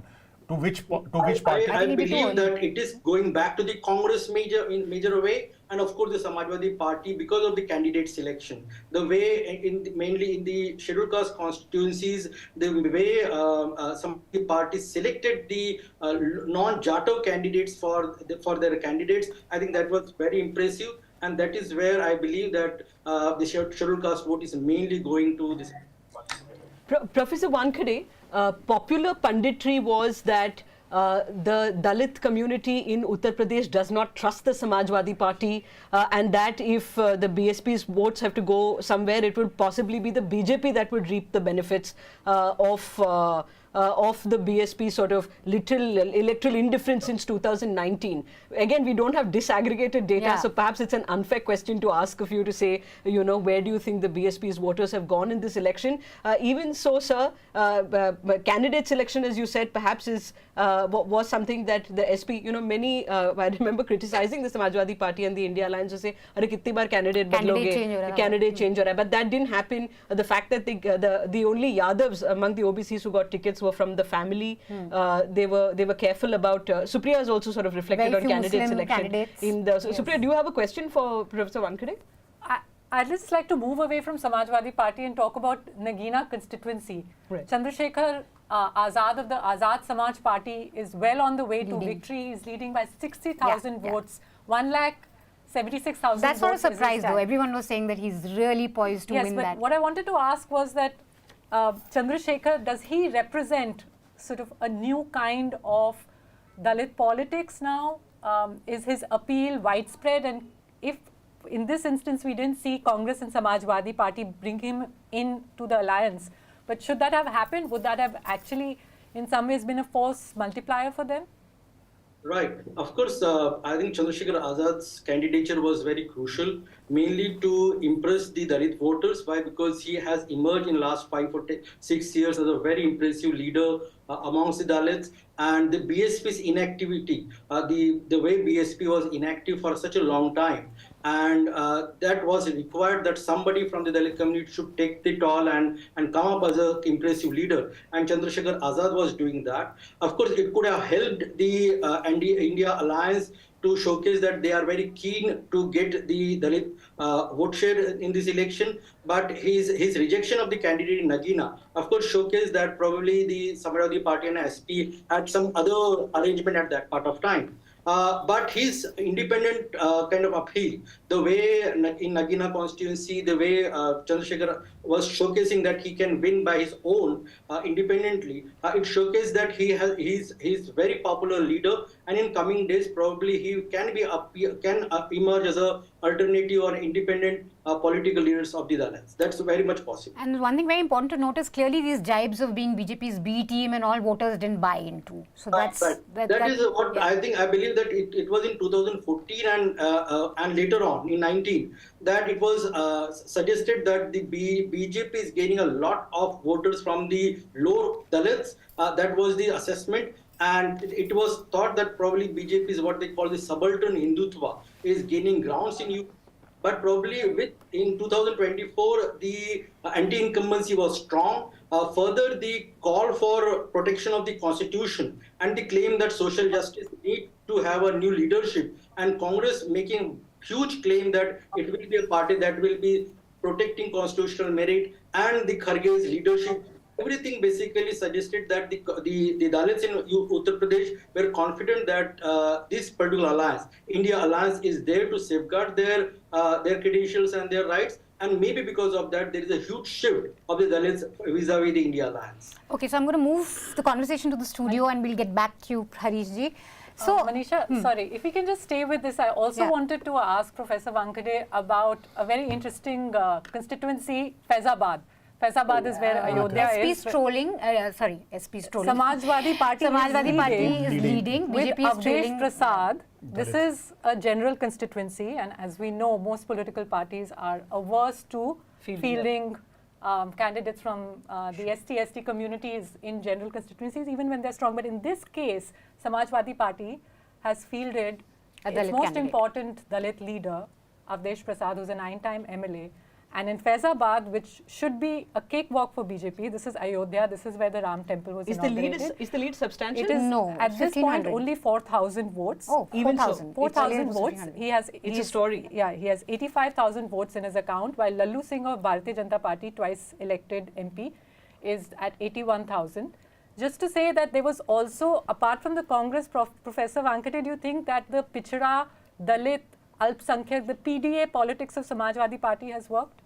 I believe that probably this time the Mandal versus Kamandal politics was gaining grounds, and SP was very keen to accommodate the Dalit aspiration this time, knowing very well that the scheduled caste voters in Uttar Pradesh are conventionally about social justice, about secularism, and their shift to BJP in the earlier election was just accidental, and therefore probably this time when they come up with this very powerful agenda that the constitution is in danger and they need to protect the reservation policies and other agenda of social justice, I think that has played a very crucial game, and that attracted the Dalits and of course the BSP's inactivity. That BSP was almost inactive in the politics, and that has I believe that has made the Dalits to vote for the Samajwadi Party and the India Alliance this time. So that caste census as this big, through UP, and even though I must say that Rahul Gandhi, when he moves from south to north, by the time caste census becomes a talking point on Uttar Pradesh, towards the end of the election, he also includes, Garib general Varg. He makes it a point to say that SC, ST or forward में जो गरीब हैं. How much of an impact are we seeing? What's your assessment with, especially given UP, despite the inauguration of the Ram temple, which was, really January, it was, hard to believe that BJP would it would be even such a close contest. Yeah. I mean, the counterfactual there is UP versus Bihar. So two states where one would have expected the caste census and the Congress party's sort of social justice agenda to be reflected in a similar fashion, right?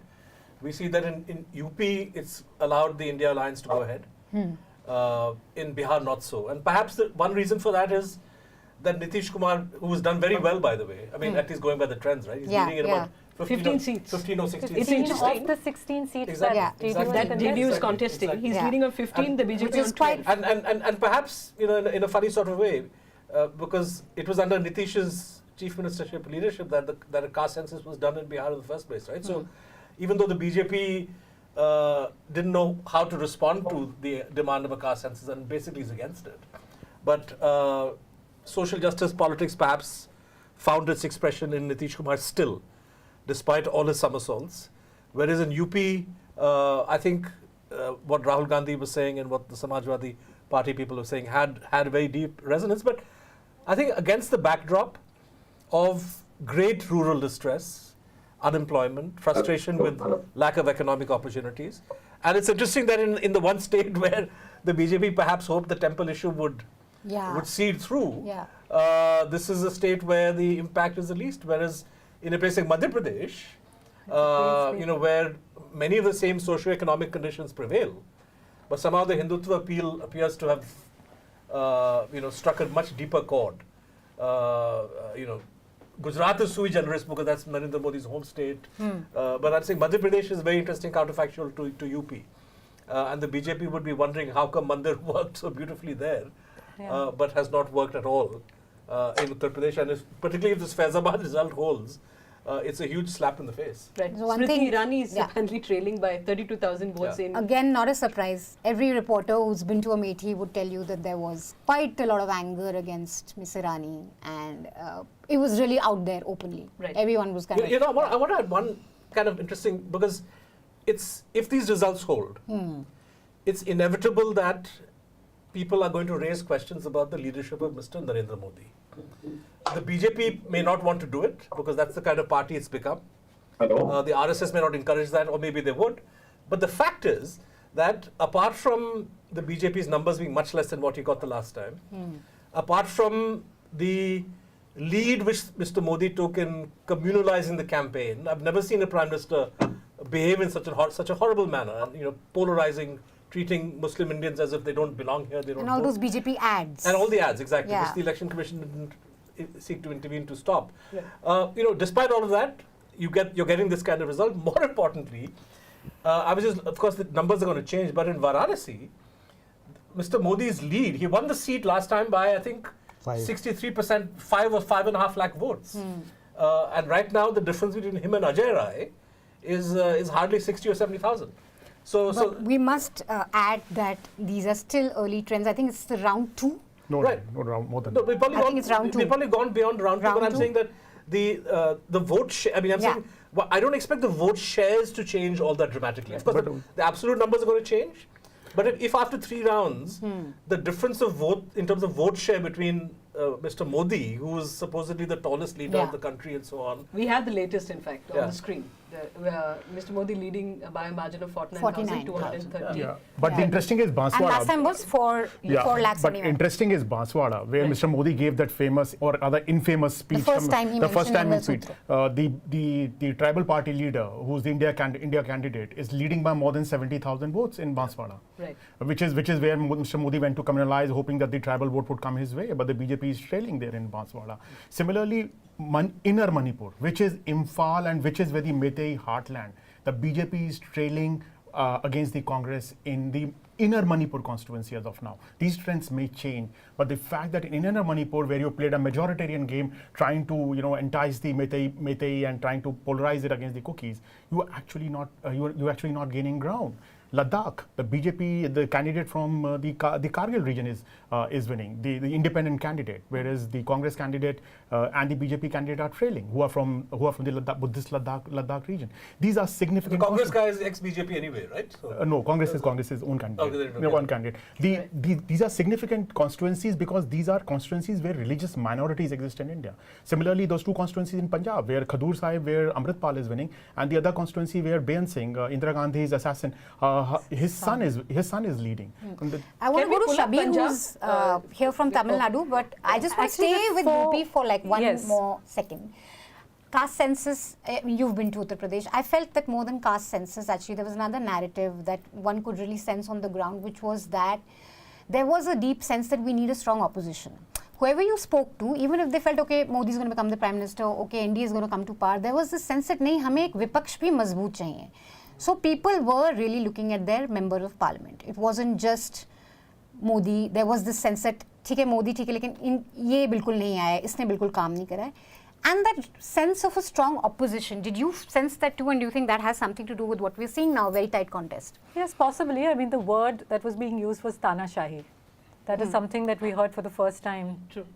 And again, not just in UP, but elsewhere as well. Yeah. The caste census per se was not being discussed, but the politics of social justice was very much back in UP, and it wasn't. Dalits, of course, most prominently so. They were talking about the constitution being under threat. Samvidhan khatre mein hai was what we were hearing that from was perhaps Dalit the only voters. catchphrase in this election that Exactly. seemed to resonate across states. But I also, and this is something that it took me a while to understand, that even among OBC voters, there was a sense that Modi, as was sold as this OBC leader when he came to power in 2014, and people had begun to think that is... Menka Gandhi is trailing. I mean, by 10,000 votes. Menka Gandhi is trailing from potential. I mean, this was the 9th term. I think had she won. And everybody thought Sultanpur was a cakewalk. Was a cakewalk for her. But continue. Let her finish her point, and then we'll go to some key constituencies. So I felt that even among the OBC, EBC voters, there was a sense that they were drifting away from BJP. BJP had done very well at wooing the non-Yadav OBCs and the non-Jatav Dalits. And I felt that this time, if you spoke to non-Jatav Dalits, which is Parsis and Kuris, there was a sense that they were all talking about the constitution being under threat, reservations being under threat, and among the non-Yadav OBCs as well. And the party has worked really hard at stitching up alliances with all the smaller parties, the Rajbhar Party, Apna, the Sonewal. Despite that, there was a sense that this is really a government of the upper caste. That is something that would come through in conversations with voters. Having said it, we have to be very cautious because how do we explain the Bihar results? And How do we also, UP, explain the remember the fact? margins were spectacular for BJP last time. So this close contest could also just really change towards the end. So we But should be a bit cautious about the conclusions we draw because what we are seeing this time is that the Hindi heartland states are not there's a sense of fragmentation. They are all not showing any consistency in the way that we saw in 2014 and 19, that you could see Rajasthan, there was a clean sweep. Madhya Pradesh, there was a clean sweep. UP, BJP did very well. In Bihar, BJP and its ally did very well. This time, it's a far more mixed picture and we'll have to carefully analyze it because in Rajasthan, currently, BJP is leading only in 14 seats and the Congress is doing very well. Again, Bharat Adivasi Party is doing remarkably well in Banswara. And so the Hindi belt this time is not voting in a uniform way. And what worked in which state and why is what we'll have to decode in the next few days. So let's go straight to the south. Shabir has joined us. Hi Shabir, can you hear us? Yeah, I can hear you. And then we'll come to Professor Harish also. So give us a little update. What's happening in your state? So in Tamil DMK is Nadu, as leading. expected, DMK Alliance is leading in 38 constituencies. The AIADMK Alliance is leading in 1. And BJP, that is NDA candidate, is leading in 1 constituency. So talking about the AIADMK Alliance, it's Vijayakant's son, Vijay Prabhakar, who is contesting from Virudhunagar constituency. So he is leading over there. And NDA candidate, which is Anbumani Ramadas's wife, Soumya Anbumani, she is leading from Dharmapuri. So this is the update. The much focus was on the Coimbatore constituency, where Tamil Nadu BJP chief K. Annamalai is contesting. So he is right now in the 3rd position. Okay. So it's still competition between the DMK and the AIADMK. And as far as BJP is concerned, in many of the constituencies, they are contesting in at least more than 20 constituencies. In many of these constituencies, they are in 3rd place. So it's literally a fight between the AIADMK and DMK. As expected, but Shabir, a lot was said about the BJP's vote share. That if not seats in Tamil Nadu, at least their vote share will be in double digits. Do we know anything about the vote share right now? See, as of now, it's still not clear what is what's their vote share is going to be. I can tell you what the Election Commission is saying, Shabir. This time around, the BJP Shabir, the Election Commission is saying candidates. Shabir, hold on 1 second. Shabir, sorry to speak over you. The as per the Election Commission, the BJP has a 9.17% vote share. So close to the 2 digits, perhaps. Okay. Yeah. Go on. Sorry, continue. So the BJP's idea was to increase their vote share and to field all their popular faces in Tamil Nadu.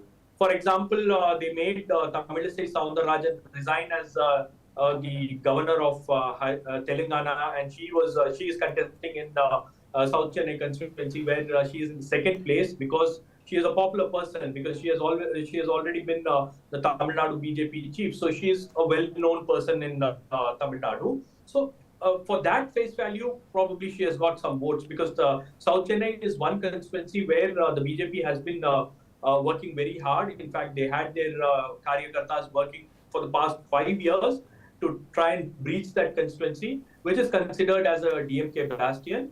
And apart from that, they have Nainar Nagendran, who is the BJP's state legislative party leader, and he is in the 2nd place. And they also made a few, new entrants to contest this election, particularly like Radhika Sarath Kumar, who she is the wife of actor Sarath Kumar.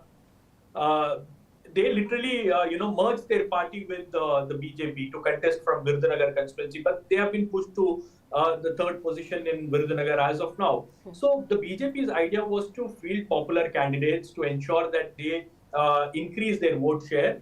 And Annamalai, in fact, he was very vocal about the BJP getting 25% vote share. In fact, he had challenged, on national television that this time around the BJP will get 25% vote share. But as of now, as things goes by, it doesn't look like that they will reach anywhere between that. But 12 to 14% would be an ideal vote share for and BJP. Kerala, it seems like In Kerala, it seems like they're still leading in 2 seats, Bharatiya Janata Party. One is, I'm guessing, Suresh Gopi, and the other one is Rajiv Chandrasekhar's seat, right? In What's happening in Delhi? So Rajiv Chandrasekhar's margin is small, Yeah. but in Thrissur, 30,000. I think the gap is widening. And Danya, in fact, cautioned us from the News Minute Yeah. that typically in Thiruvananthapuram, we don't quite know who's in the lead till the end of the last round of counting, and apparently it's similarly played out for Shashi Tharoor in the 2019 election as well. So I maybe wanted hold to on for go now. to Harish ji, and then we can let you go.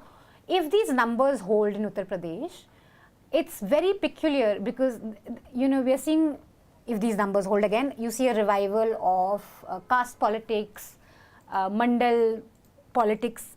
For that to happen without a BSP at 0 is very peculiar.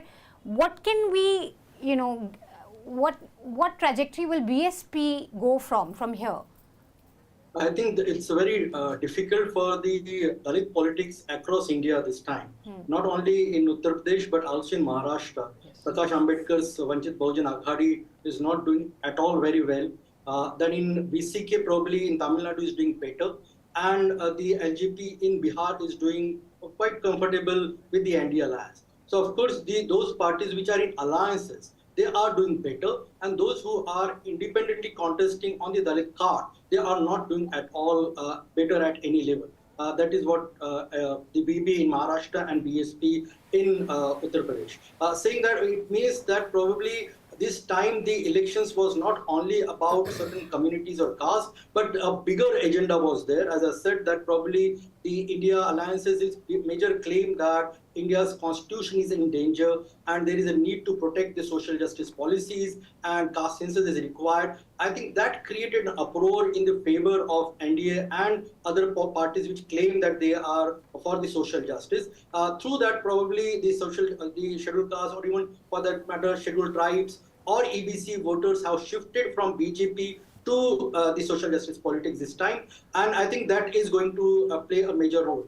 BSP, because of, as I said, that it was inactive, not in action for a very, very long time, and it had that kind of very complex position vis-a-vis BJP and India for a considerable time now. And because of that confusion, I believe that those who vouch for social justice and secularism amongst the Dalits and amongst the EBCs, probably they have comfortably shifted to Congress and the Samajwadi Party. And therefore, probably the politics or the future of parties like BSP in Uttar Pradesh and BB in Maharashtra will be in doldrum, and I don't think there is a much possibilities from that side. Right. Thanks, Professor Wankhede. Since Professor Wankhede referred to Maharashtra and the Vanchit Bahujan Aghadi, which it appears, at least as of now, again, we don't know the data, disaggregated data, has not played spoiler in the seats that one expected it to. Can we pull up the Maharashtra numbers, please?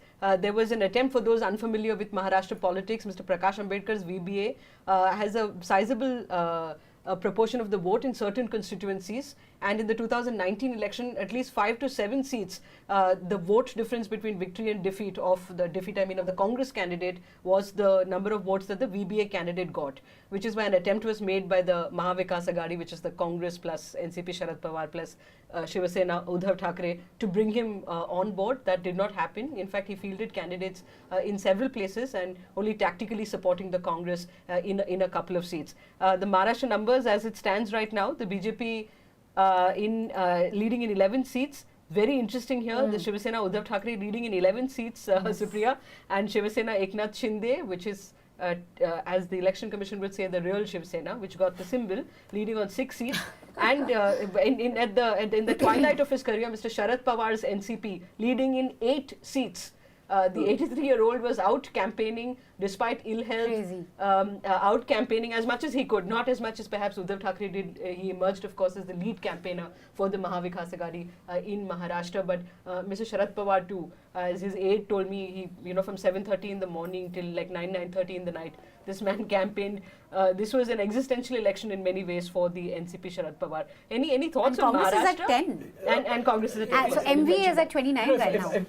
If I use Maharashtra to make a big picture point, which I think it's time to, because the trends seem fairly rock solid.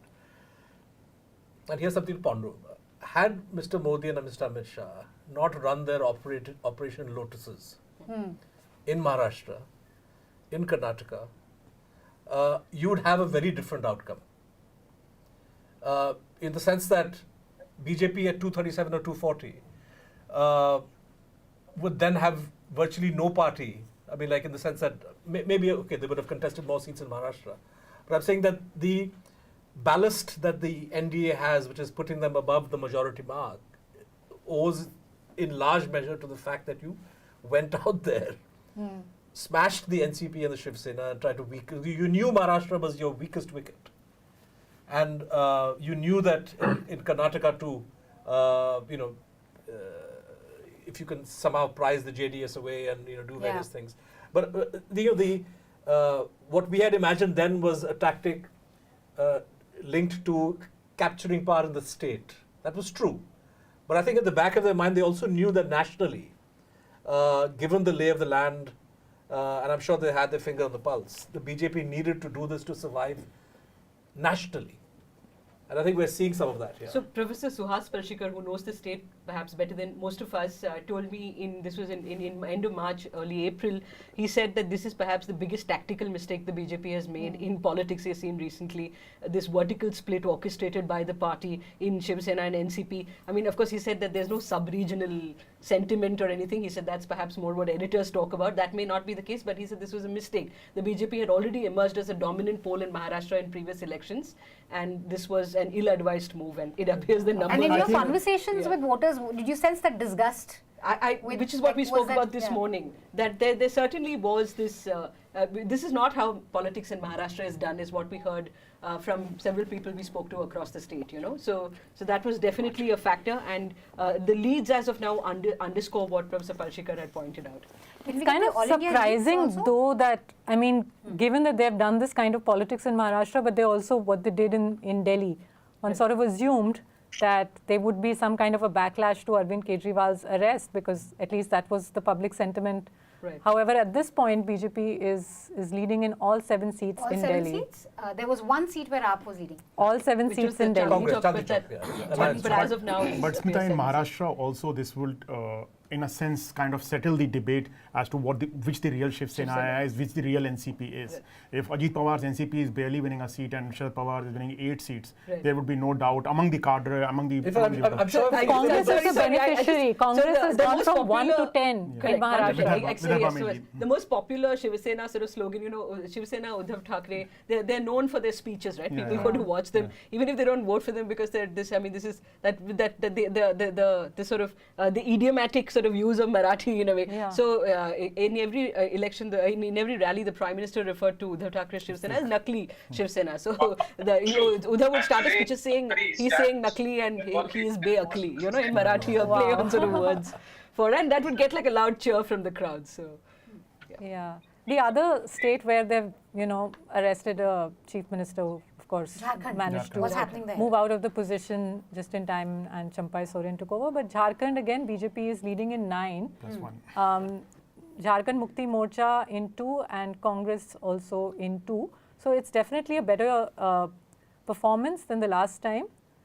And we'll have to see whether this holds. I want to just go to Odisha numbers, because that's another state where the BJP is, betting big that you make up for the losses through this south and these eastern states. Bharatiya Janata Party is leading at 17. Biju Janata Dal is at 3, and Indian National Congress is at 1. So the BJP from 8 is at least going up to 17. That's what the trends are saying. I have a question for the panel. When through this Odisha election, every time the BJP would attack BJD or BJD would attack BJP, it just didn't seem authentic. They're not natural rivals in the way, say, a TMC or a BJP is. And then when wondered that, is there some sort of compromise here happening that, okay, let us take this national, let us take the Lok Sabha and you guys take the states. Because it never really seemed... They almost formed an alliance, no, right? 2 months ago, they were in seat-sharing talks. I don't agree. I think that, yes, there was an attempt to have an alliance, but it became very clear to both parties that this was madness, right? From the BJP's point of view, it would have actually, in a funny sort of way, meant advantage Congress.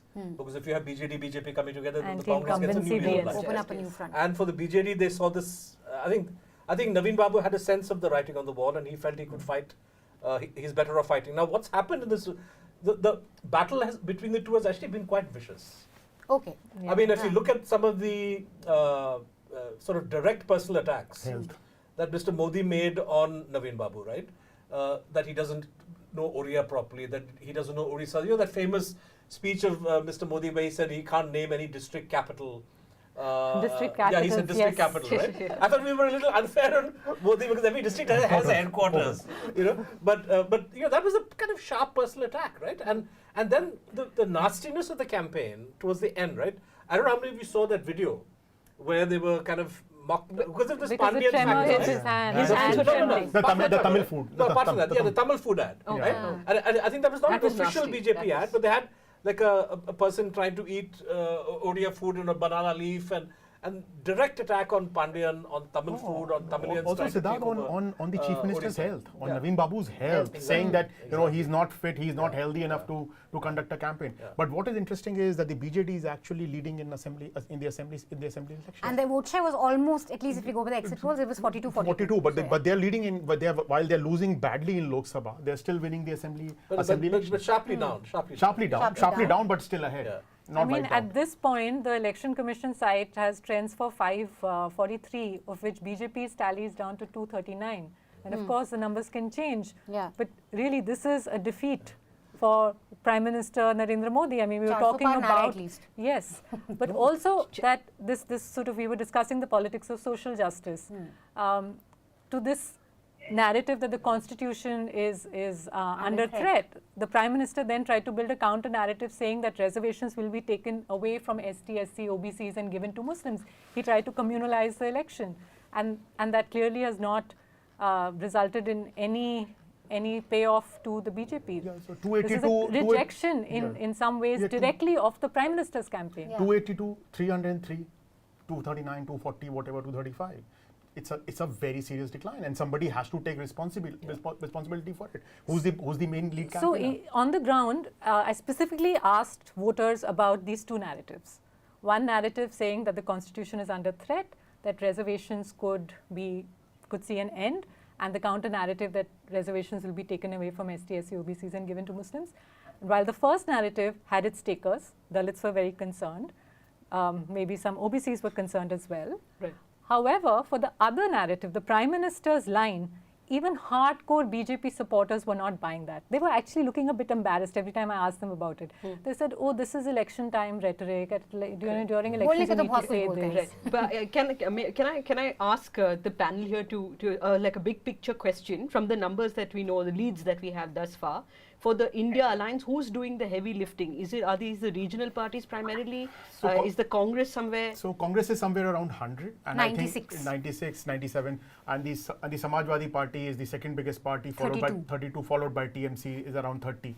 And then of course DMK in the 20s. So I think these are the four major parties which are going to lead. Congress is at 96. After these five parties, BJP, Congress, Samajwadi, Trinamool and DMK. Then comes Telugu Desam and Janata Dal United. These are NDA allies. But of course, given these numbers, you never know where. I would say they have changed. If India were to the India Alliance were to introspect, I think the Congress, which was really looking quite unlikely that they would cross into 3 digits, they might just well do it. And in many ways, this is creditable because most of their fights are directly against the BJP, right, where they're kind of making major headway. Samajwadi has done spectacularly. Yeah. Trinamool has belied expectations of the exit polls. Certainly. And I would say even reporters on the ground, quite frankly, saw a lot of disaffection against Mamta, against Trinamool. But I'm looking at the vote percentages, and the BJP's vote share has come down, Trinamool has gone up, which in a way reflects, and I may be wrong here, but this reflects the fact that the left has bounced back from a miserable performance back in 2019 when a lot of its voters actually went to the BJP camp. They seem to have come back to the left, and this has affected the BJP. So Mamta has done well, Samajwadi has done well, the two DMK of course has done well. RJD. It's RJD and AAP underperformed. That have underperformed, right? AAP has not made much of a dent in its Delhi bastion. And the RJD, despite the fact that it pulled huge numbers, and I think Tejaswi's performance in this election, it was was actually a concert, a performance. Exactly. So I would say that perhaps the voter in Bihar. There's some talk of the BJP being quite keen to move Nitish Babu out of Bihar. But I would say, given that BJP has only is going to end up around 240, I don't think the BJP is going to be in a position to tell its allies anything. You know, so so the BJP perhaps thinks that you can take on the challenge of Tejashwi in Bihar if you get Nitish out and have somebody else. But again in Bihar, I mean, just 2 days ago, Tejashwi Yadav was talking about Chacha being in conversation with Nitish. And the way that Nitish has constantly changed sides, it won't be surprising if we'll see another somersault. Your take on Nitish Kumar though, I mean, when he moved sides, you know, we heard at least Delhi reporters saying that he has lost the trust of the people because of his multiple flip-flops for the last for his multiple paltiya. But this is commendable. Yeah. So yeah, I don't know. I mean, I just did a very short trip to Bihar. I think we'll have to be cautious and we'll have to see. This is, in Bihar, it was a Samikaran Chunav. It was a sort of caste alliances. A caste alliance election, and we'll have to see. It comes down to candidates. Because at no point did I get a sense that Nitish, in fact, this is the first time I sensed that there is an erosion of Nitish's popularity. Having said it, he retains a considerable support base among women. Right. And prohibition is like the big thing that he did, and women seem to still feel some gratitude for that. But he was absent from the campaign, he was barely visible.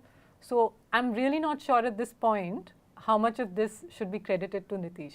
But you know, I'll make a mischievous point. If you take two half-hearted allies of the BJP out of the equation, right? TDP and Paltura. Who was making Modi the chief minister? 4,000 And when he was corrected, he said it in a very sort of idiomatic way. Wait, Pradhan Mantri to hai hi na. Meaning that still didn't mean that he was changing what he was advising Modi to do. But if you remove these guys from the equation, as 30 seats, exactly. then NDA is below halfway mark. That's exactly what I was saying, that you take them out.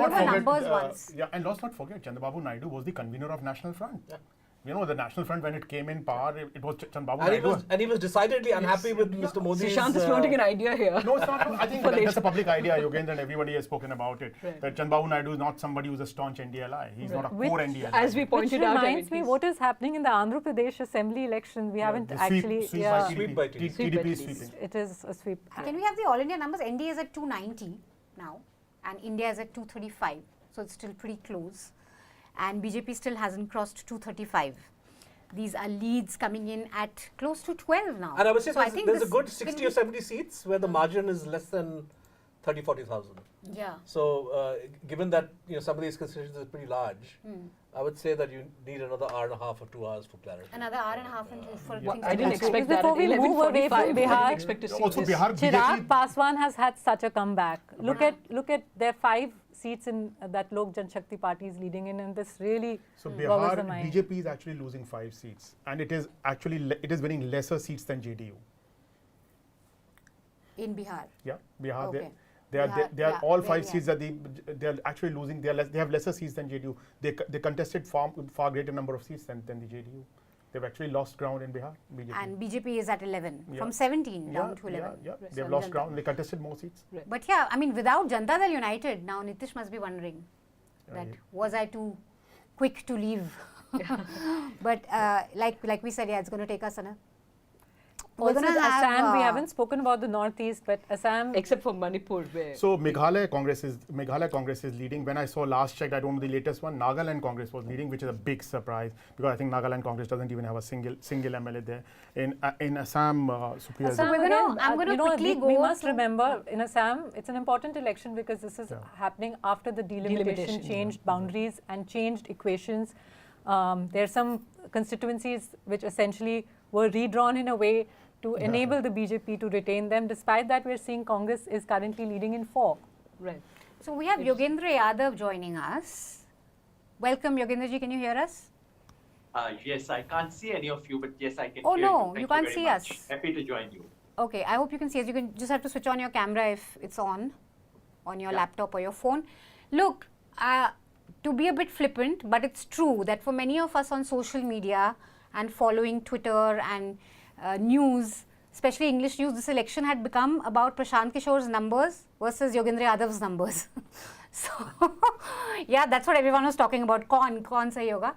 It's, close to 12. BJP is at 235. Is it too early to congratulate you? I mean, it's not relevant to congratulate me. I think the one person we should be congratulating is the people of India. I mean, these silly things of, look, this election was not about someone getting his polling numbers right. That would be one of the most trivial things in this election. What was at stake in this election was nothing short of our constitution, nothing short of our collective heritage, nothing short of our democracy. And these little trivial games of who gets his numbers right. Which is always the fun thing to do. But look, we have to ask you, as somebody who's also been a pollster, exit polls. I think that's also the one big story if these numbers hold true. 401, many polls, at least 3 polls gave the NDA 400 par. Explain to us how did they get it so off? If these numbers hold again. I'm not the right person to say to explain why they got it wrong. And I can only guess and speculate. I was shocked. Last night I spoke with The Wire about what I think went wrong with the exit. What struck me when I saw all the exit polls, I was shocked, surprised, and I realized that. And as I mentioned on The Wire last evening, I said, look, once I saw these polls, and I'm someone who takes opinion polls seriously, I can't just brush them away and say, array, propaganda hai, or whatever. So I looked for alternate evidence, and I found not 1, not 2, but 3 other nationwide polls, which are not in the public domain. I checked with them, and not one of them was in alignment with what the exit polls were saying. So you actually had 2 categories of polls. Those polls that were being shown on television screens, which were all 350 to 400, and those polls which were off screen, which were all saying something like 260, 270, 280, something of that range. Right. And so I was really shocked. So to my mind, what was happening was this. I think in a sense, it's a repeat of 2004, something many of us suspected. I think you people also said that it could be 2004 played out again. That a certain media circle creates a little bubble and sense around itself. Opinion polls, to my mind, were making 4 mistakes, if you want a technical answer. Number 1, they were undersampling the poor. This is a very standard problem of Indian opinion polls. CSDS is fortunately not part of this limitation. Because they don't do proper randomized sample, they tend to undersample the poor. Number 2, in places like Uttar Pradesh, those who were voting for Samajwadi Party and Congress, and if they happen to be Dalits, they were underreporting. In our conversations, the conversation would begin by them saying, BJP ko hi vote denge. It's only after 10 minutes that they would open up and say, inko to kabhi vote nahi denge. But in opinion polls, they would pick the first answer and walk away with it. So there was underreporting. Number 3, when the data was being transmitted and translated into vote shares, many of the don't knows were being adjusted in favor of the BJP because opinion pollsters believed that this was happening. And finally, when votes were being translated into seats, every pollster was going for the upper end of the range. Right. So in opinion polling, you get things right when your errors cancel each other. But in this case, all the errors were stacked one upon another. And finally, allow me to say, well, they must have received some phone calls as well.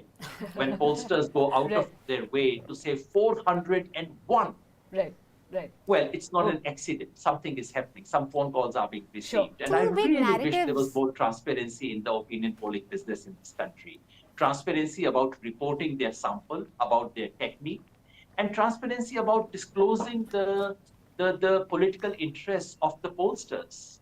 I have been quite candid every time in saying I'm not a apologist, I'm a political worker, I work against the BJP, my organization is working for the defeat of the BJP. Now listen to me if you want to. I really wish pollsters were also to say, I earn 95% of my money from BJP. This is what my bread and butter is. I'm doing this exit poll. Believe me if you want to. The world would be so much better place, isn't it? Yeah. So we have to wrap in 5 minutes, but I just want to quickly come to you and then everyone here. two big narratives, according to you, that haven't given BJP the number that they were expecting, this confidence that they had, that it's going to be a very easy victory, 400 par and all that. What are the two big things that you thought worked against them this election?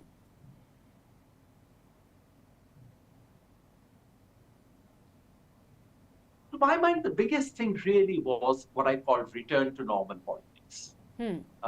People were tired of being kept on that very artificial high. People came back to normal issues, started asking those normal questions that should be asked about unemployment, what about my livelihood issues, price rise, farmers issue, in Uttar Pradesh, once again, cattle menace. And the other thing, sheer arrogance of BJP leaders. BJP was becoming Congress at its worst moment. The sense of people may not be angry. I mean, I did not detect at least so much of spoken anger against Modi. Maybe people were scared. But there was enormous anger against local BJP leadership, BJP representatives, BJP MPs. And both these things came together. And in a normal election, to my mind, I would really say, while the opposition does deserve some credit, they stayed in the game. People like Rahul Gandhi stood by what they said, did not go for soft BJP line, etc. But in the last instance, I think more than parties, it's the people who defeated the BJP.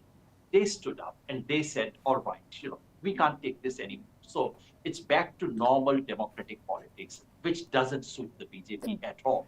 The BJP may very well form the government because NDA is at 288, but of course, it's not the high that was being projected. Supriya, you want to comment? Supriya, I had a question for you. It's a return to normal politics, but we're seeing it play out very differently in the Hindi states. What's your sense of why the Uttar Pradesh outcome is so different from Bihar, and Madhya Pradesh and Rajasthan too are showing very different trends this time?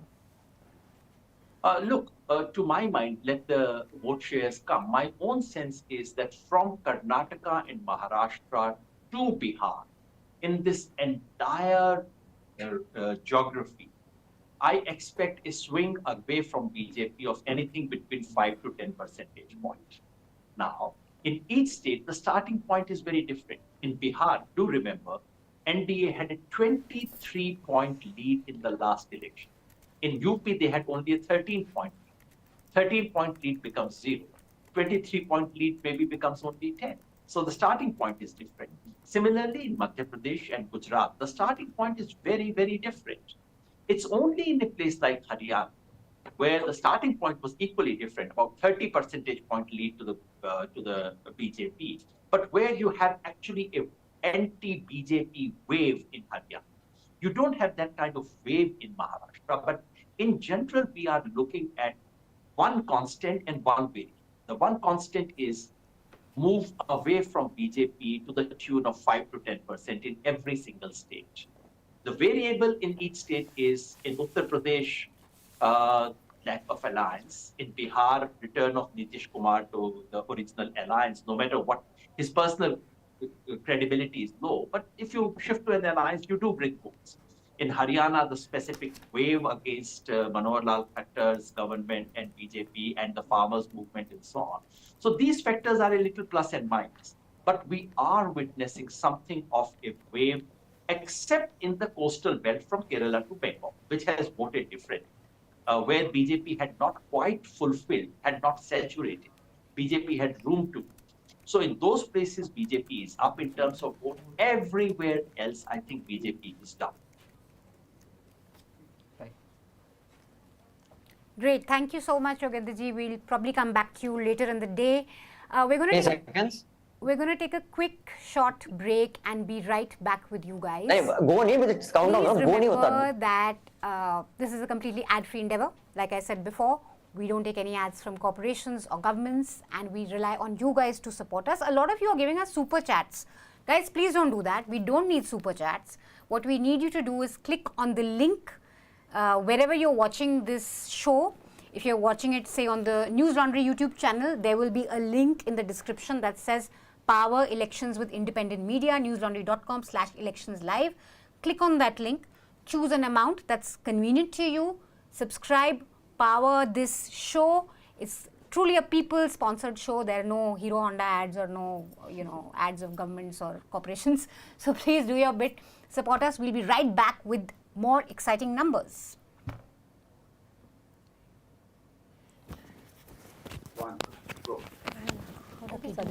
I'm here to interrupt this wonderful on the election results to bring you a very important message. सबसे important message है कि ये ad free है और non-sponsored है. And this only is possible because you contribute. So in the link below this window, the video where you're watching it, there is a link which takes you to a page where you can contribute so that our journalism, our election coverage is sponsored by you, because public interest journalism should be paid for by the public. Now, when I say we, who is we? We is the strongest coalition in the country. I know election mein jo ho raha hai, you think those are the coalitions that matter, but those coalitions form and are deformed very quickly depending on power dynamic. But there are certain coalitions that are in public interest, and public interest is a constant. Doesn't matter who is in power, ting ting ho raha hai kisi ke phone. Doesn't matter who is in power or who is out of power. That public interest coalition stays. It is not like party coalitions. And it is also not like coalitions of broadcast journalists who will say, we are best, others are shit. No. We have young Hartosh Bal from Caravan. Very young. Very young. Excellent public interest journalism, long form. If you aren't reading them, you must. That is one part of our coalition. Dhanya Rajendran, who has come all the way from Bangalore to do Moe Moe, because social media trolls are saying we must do Moe Moe.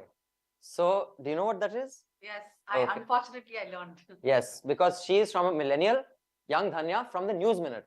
Another excellent public interest journalism who do amazing stuff from the South. On gender, they are unmatched. No one is even close.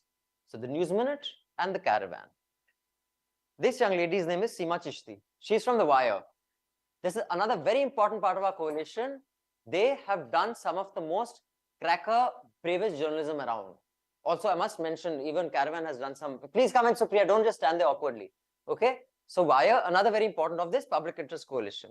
Another important part of the coalition is Supriya from Scroll and Shoaib. They have set amazing standards on, writing, on finding stories from the ground that matter, focus on journalism and not on opinion. So this is also a very important part of our coalition. Smita, you can come in. She is from Scroll. Okay, so we are live, by the way. We are live. Yes, so, and that's Manisha, also from the Newslaundry. You know what she does. So this is the entire coalition of public interest that we will spin around and show you. Now, this coalition will stay, doesn't matter who comes in power or who goes out of power. And it is up to you people to support this coalition by paying. Because only when public interest, sorry, I will rephrase that. Only when the public will pay will public interest journalism be served. And doesn't matter who comes to power and who doesn't. No one here dances and no one here is, starts crying as many people assume. We remain steadfast, and no matter who is in power, it is our job to talk truth to power or speak truth to power. For that, please contribute. Now I will hand you over to real journalists, and I'm only here to make sure that I guilt you into paying something. So make sure you do. Adios. Are we good?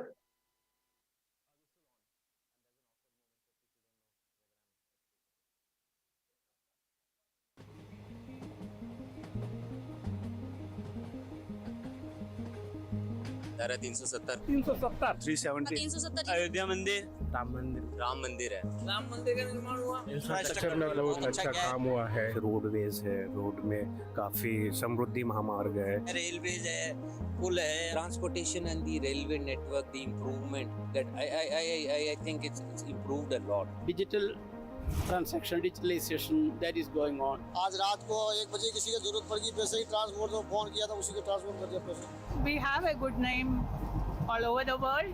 Education में थोड़ा अच्छे से सुधार हो रहा है। Sports से प्रतिष्ठा जो है, स्पोर्ट्स से रिलेटेड जितना भी वर्क हुआ, द रिसर्च इन स्पेस। हम लोग द्रौपदी मुर्मू, हम लोग राष्ट्रपति है, हम लोग आदिवासी के लिए कुछ किया है, वो भी अच्छा बात। हमारे लिए तो बस अग्निवीर खराब किया और सब कुछ अच्छा किया है। बस धर्म की राजनीति हुई है, हिंदू मुस्लिम की, इससे ज्यादा कुछ नहीं हुआ। गंदा काम किया सभी ने सब। I am disgusted with all these politicians. गरीब जनता पहले भी गरीब थी और आज भी है, पहले भी मर रही थी और आज भी मर रही है। 4 रुपए नमक था तो 15 रुपए हो गया नमक, बताइए किसका पैसा है? बोलते हैं देंगे पर मिलता कहाँ है और बढ़ता जाता है।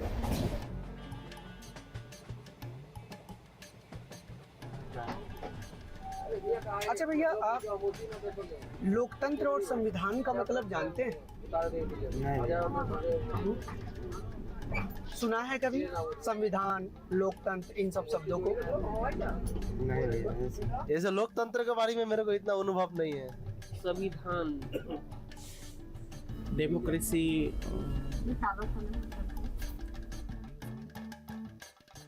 Democracy is the most important in the Indian country. Democracy may have originated in India. Even from our epics also we see, even Sri Ram also elected by democratic system only. Democracy के नाम पर कई विरोधी पार्टियां हो चाहे जो हों, उम्मीद से ज़्यादा विरोध का वो करती हैं, बढ़ाती हैं, चीज़ों करती हैं। मुस्लिम वगैरह इसी का फ़ायदा उठा के मतलब हमारे देश के अंदर रह के और हमारे देश के विरोध में वो लोग काम करते हैं। इन्होंने वक्फ बोर्ड बना रखा है, ये अपनी मर्जी का सारा खेल हो रहा है। आप इलेक्शन लड़ने, आप उसके अगेंस्ट जा नहीं सकते, कोर्ट में नहीं जा सकते, कहीं नहीं जा सकते। उन्होंने आकर यहाँ ट्रेन में रख दिया ना पाँव, ये ट्रेन, ये जगह हमारी होगी हमारी। जैसे लोग बोलते हैं आजकल कि डेमोक्रेसी खत्म हो रही है इंडिया में, मतलब नहीं, उन लोग ऐसे बोलते हैं तो डेमोक्रेटिक हम नागरिक आम आदमी बात ही नहीं कर सकते। आज लोकतंत्र है तभी आप हमसे इस बात को पूछ रहे हैं।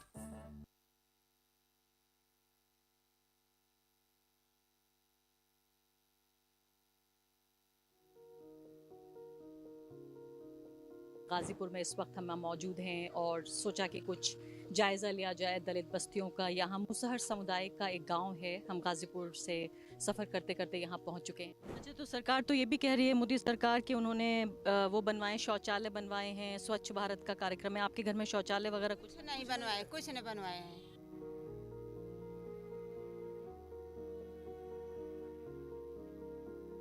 दलित मतदाता चाहे वो जिस भी सब कास्ट का हो, किधर जाता हुआ नजर आ रहा है पूरे उत्तर प्रदेश में। इस 10 साल के अंदर जो कुछ हुआ, जो आर्थिक स्थिति, सामाजिक स्थिति, या ये कह लीजिए तमाम नौकरशाही को बिल्कुल जड़ से खत्म कर दिया गया है। सारे रास्ते लोगों के लगभग खत्म कर दिए गए हैं। शिक्षा इतनी महंगी हो चुकी है, उसके ऊपर कोई चर्चा नहीं करते। रोजगार बिल्कुल रहा नहीं। आज जितना भी हमारा युवा है, आज उस स्थिति में पहुंच चुका है कि वो सुसाइड कर रहा है। तो राशन मिल रहा है? हाँ, मिल रहा था 35 किलो। उससे ज्यादा की जरूरत पड़ती है या हो जाता है इतने में? अरे उतने में कैसे हो, एक 4 लड़का खाए वाला।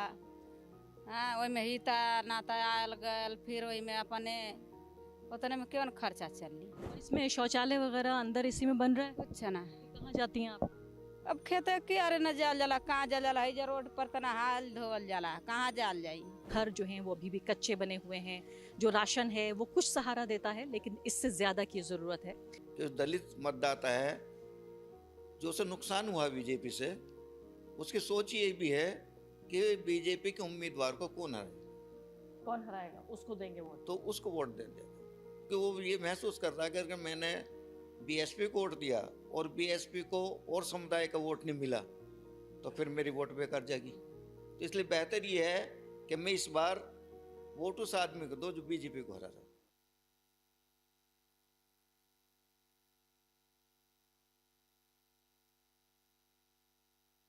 It's been a long and heated election cycle, and we are finally at the end. Over the last 2 months, our teams have brought you authentic ground reports. And now, we are back with Elections Online. We will bring you transparent and credible coverage of the results. With experts in the studio, reporters across the country, we'll put together the facts, figures, and perspectives that you need. With clear, calm, and informed voices. But as always, we need your help, because organizing an event like this is not easy. It requires extensive tech, lights, cameras, and loads of other taam-jham. So head on to newslaundry.com/electionslive and pick an amount of your choice to support us. Because it's your contribution that keeps us independent. You make our journalism possible.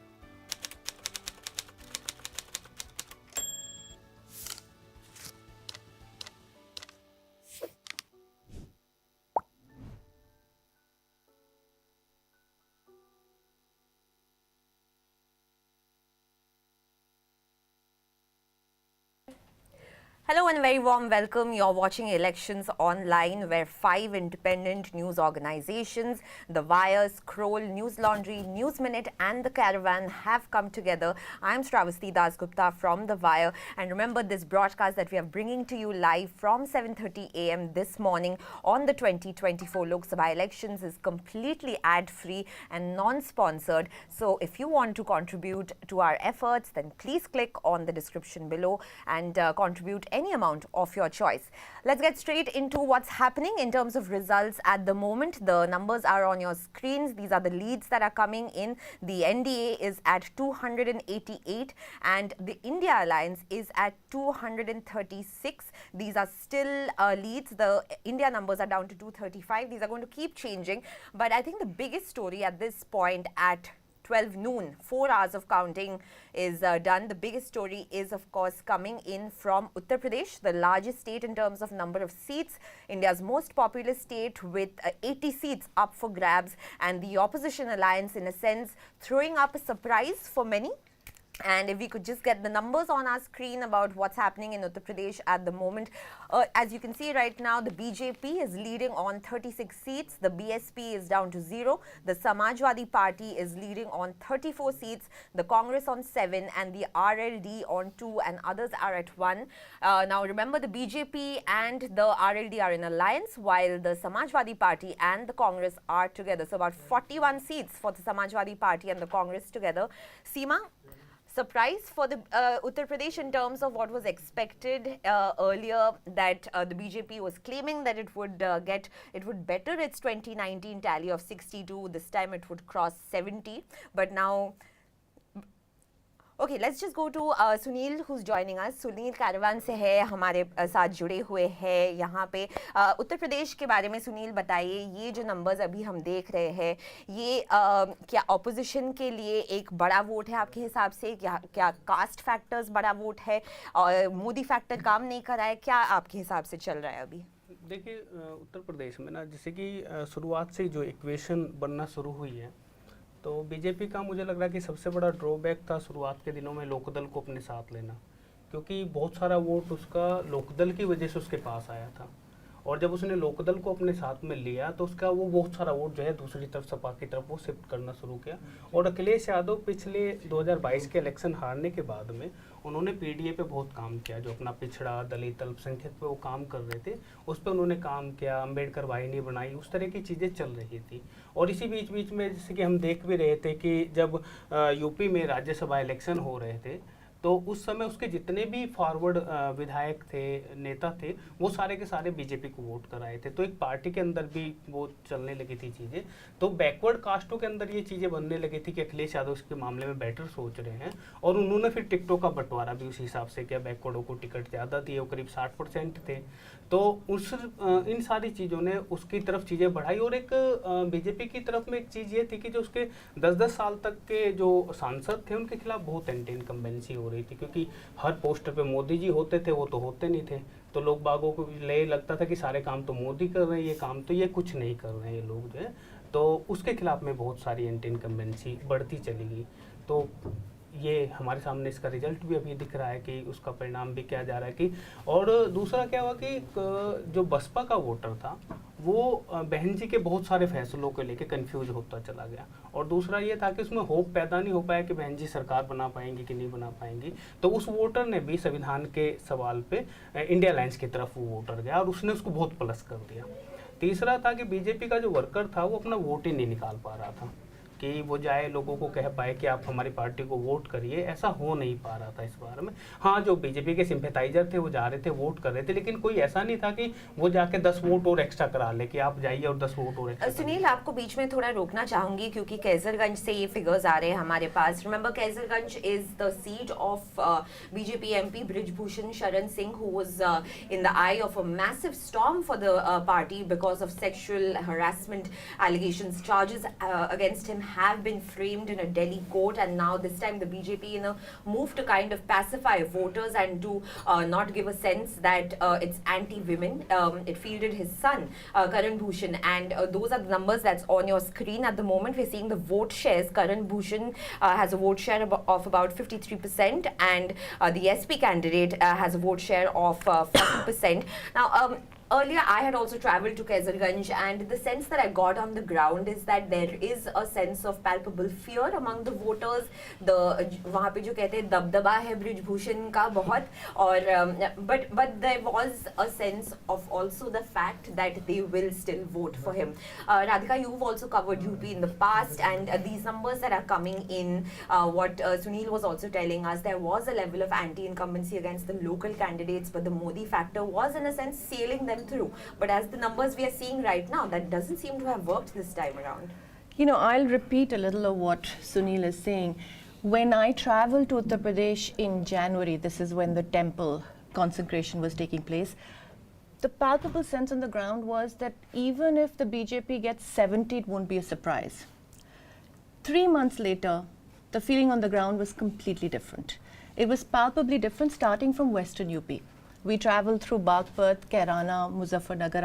I think Ikra, who's fought a fantastic campaign in Kairana, might be trailing with a very small margin at the moment.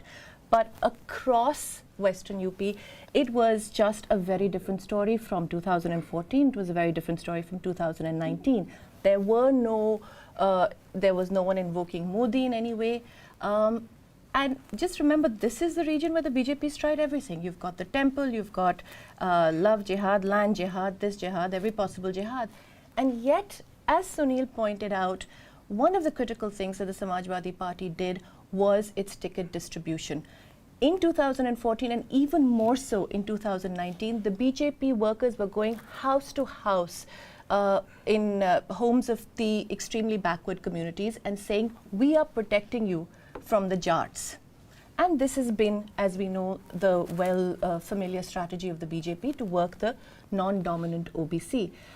I think the BJP felt that, well, now we have the EBC as a captive vote, and now we're going to try and do this char so par, and took the RLD alliance, which really did not work for it, because we were in Bagpat, Muzaffarnagar, Kairana, and irrespective of what the final result will be, communities that were voting 90% en masse to the BJP were now openly saying, you can't take us for granted. And you can't talk about representing us but not give us tickets. And repeatedly pointing out that the Samajwadi Party was giving tickets, and not just tickets, but as the election came closer and closer, they put people in charge. So the person in charge of Kairana was a Kashyap, which has about, Kairana would have about 70,000 to honge Kairana mein 2.5 lakh voters. So, I think that, of course, there's anti-incumbency and there are other issues. But remember that in India, it's not as if the Jats don't face price rise, right, or unemployment. But it does boil down a lot to identity, and I think that in this case, the Samajwadi Party broadening its base has really worked. Seema, I just want to get comments from you, because you've also travelled to UP in the last phase. In the 7th phase, you visited Gorakhpur and other key constituencies, which have, in a sense, been BJP bastions for at least the last decade. But now we are seeing this turn, in a sense. You've travelled extensively over there. You covered Kajal Nishad's campaign as well. And you were one of the few people who did see this coming from your reporting over there. So how do you see these numbers? The Samajwadi Party, just to tell our viewers right now, on 33. And the BJP on 37 and the Congress on 7. So that's 41 seats for the India Alliance, and for the BJP and the RLD, it's 39 at the moment. Yeah, so UP, unfortunately, over the past 10 years, has acquired a reputation of being this stasis, this pool which will not shift. It is this unyielding kind of rock of Gibraltar for the BJP on which it can continue to form governments. But the fact is that UP has been really delivering surprises over the years. Whether it is 1977 when Mrs. Indira Gandhi was wiped out of North India, she got a seat, she managed a seat in Madhya Pradesh and in Rajasthan, Nagaur and Chhindwara. But in UP they registered a cipher, and at that time UP had 85 seats. You had again the switch when Rajiv Gandhi comes in 84, and then again another switch when they're out in 89, and then the Congress never gets back. But you had all kinds of permutations, combinations. UP has been like so proud because it has a prime minister from there. Even Mr. Modi, when he comes in from Gujarat to contest as PM, has to contest from Varanasi to cement the politics. It cemented the politics of the BJP by contributing 52 MPs in 1996, then 56 MPs if I remember correctly in 1998. But since then they were down to 10 in 2009 when it firmly was out of government and the UPA gets re-elected. That magic that UP would do by almost controlling the levers of who's in power was surrendered by UP in this en masse, en bloc support. That has kind of shifted. And I think this is also very significant socially because of what they're recording from West UP, what our other colleagues have recorded from West UP from 2013. The whole atmosphere of North India and UP being colored by the Muzaffarnagar riots and that tainting the politics and controlling the politics. I think that lever is broken and that's critical. So from caste and religion and economics, where people see their economic decline, if you were trying to bottle aspiration in UP, that didn't work. Because UPites were aspirational and they were saying that this is a distinct election because you're using economics to thwart my social mobility and to thwart the people of my community.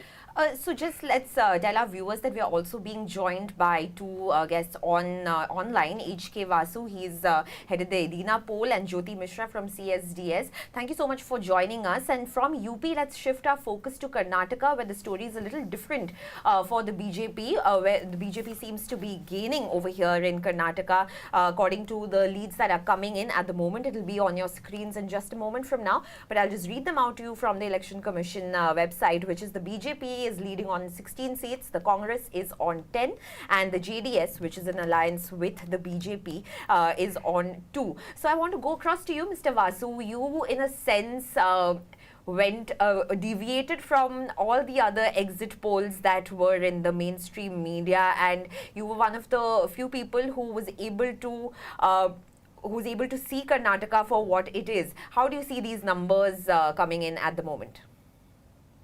Well, in the morning when the early trends were coming, I told the colleague research head Bharat that three people are losing now. One is BJP, second one is exit pollsters, and third one is Edina ourselves. But that time, because first two you are clear, then our research head said, no, we are not losing because Congress is actually leading in 10 seats now, and it may even increase its tally by 2. Probably you know that in the last parliament, 2019, BJP had won 25 out of 28. And JDS won, and an independent who was supported by BJP had won 1. So now, but everybody was giving 3 to 4, 3 to 5, even pre-poll also, not just in the exit poll, pre-poll also. And I also know that some of the congressmen were also thinking that they will not cross 5. So at that time we said, no, scene is not like that, and Congress is leading. But if we see what has happened so far is, maybe Election Commission website is a little slow. BJP is ahead in 16, Congress is ahead in 10. And JDS has won one, and the other one also it will easily win because Kumaraswamy is leading by more than 2 lakh votes. So it looks like 18 and 10 as of now, and in about 5 the contest is still close. So Congress may increase its tally by 1 or 2.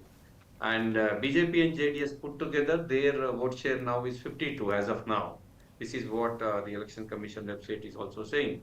So this we had predicted much before that the alliance of JDS and BJP is working. When we had done our survey, even then, we had seen that about 93% of the voters of JDS and BJP are happy with the alliance. Only 7% were unhappy. So that you can see that in South Karnataka, except for Chamarajanagar and Bangalore Central, in all other places, BJP is ahead. So this is the place where JDS has some presence. Mr. Not in North Vasu, Karnataka. sorry to interrupt you. We'll just come back to you in just a moment because we had the graphics for Prajwal Revanna on our screen, and he's right now. Those are the figures. He's trailing in Hassan by over 17,000 votes. Dhanya, I want to get you in on this. Prajwal Revanna has, of course, been a big factor, at least in the national media, especially after all those videos which first surfaced a day before the election, but it became big news after the election was well and truly over. How do you see these numbers that are playing out in Hassan as well as in the rest of Karnataka? So I'm just going to quickly read out the Karnataka numbers. The BJP is leading in all its key seats, which is B.Y. Raghavendra, the son of B.S. Yedurappa, is leading in Shivamoga. Jagdish Shettar and Basavaraj Bommai, both former chief ministers, are leading in Belgaum and Haveri. In Bangalore, there's actually a surprise. The 4 seats were held by the BJP this time. In 1 seat, the Congress is leading, which is Bangalore Central, Mansoor Ali Khan. Coincidentally, my constituency.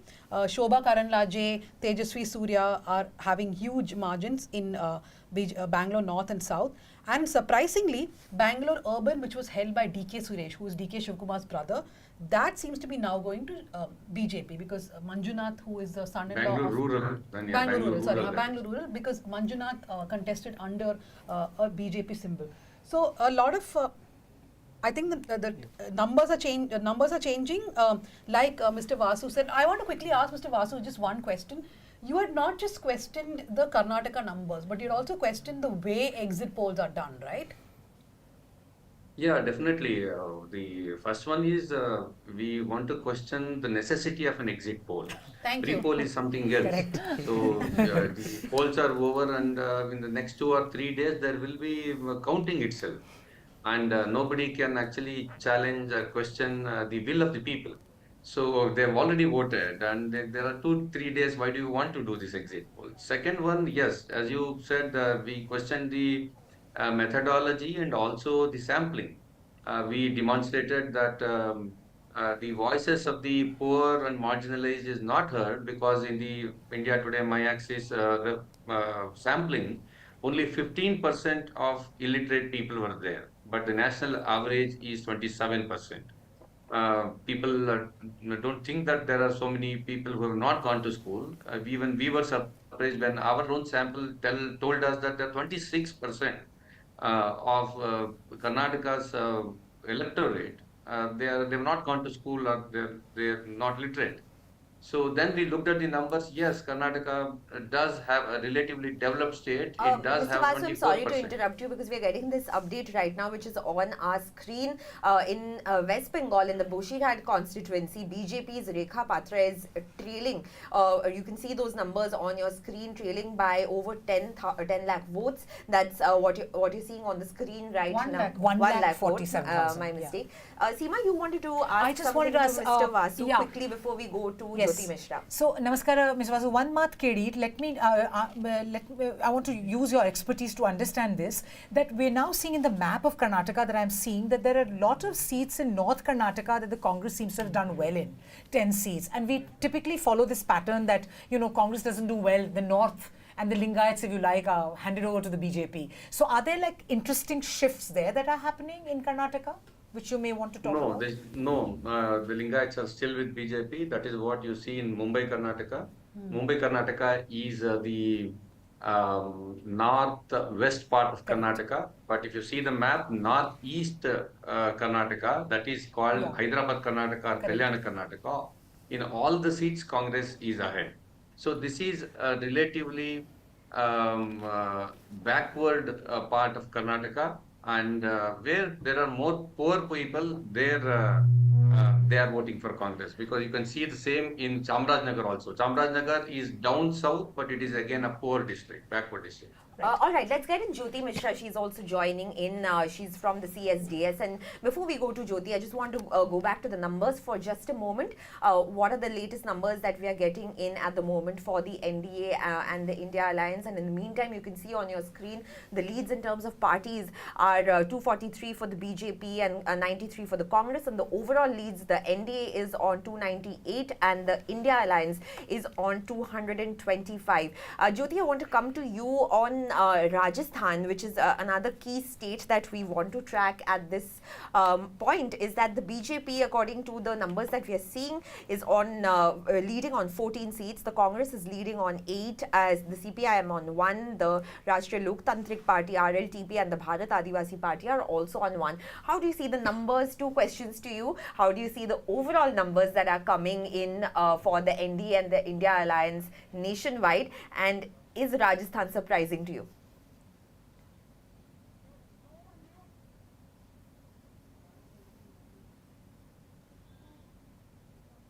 You're on mute. Hi, I think you're on mute. If you could just unmute yourself.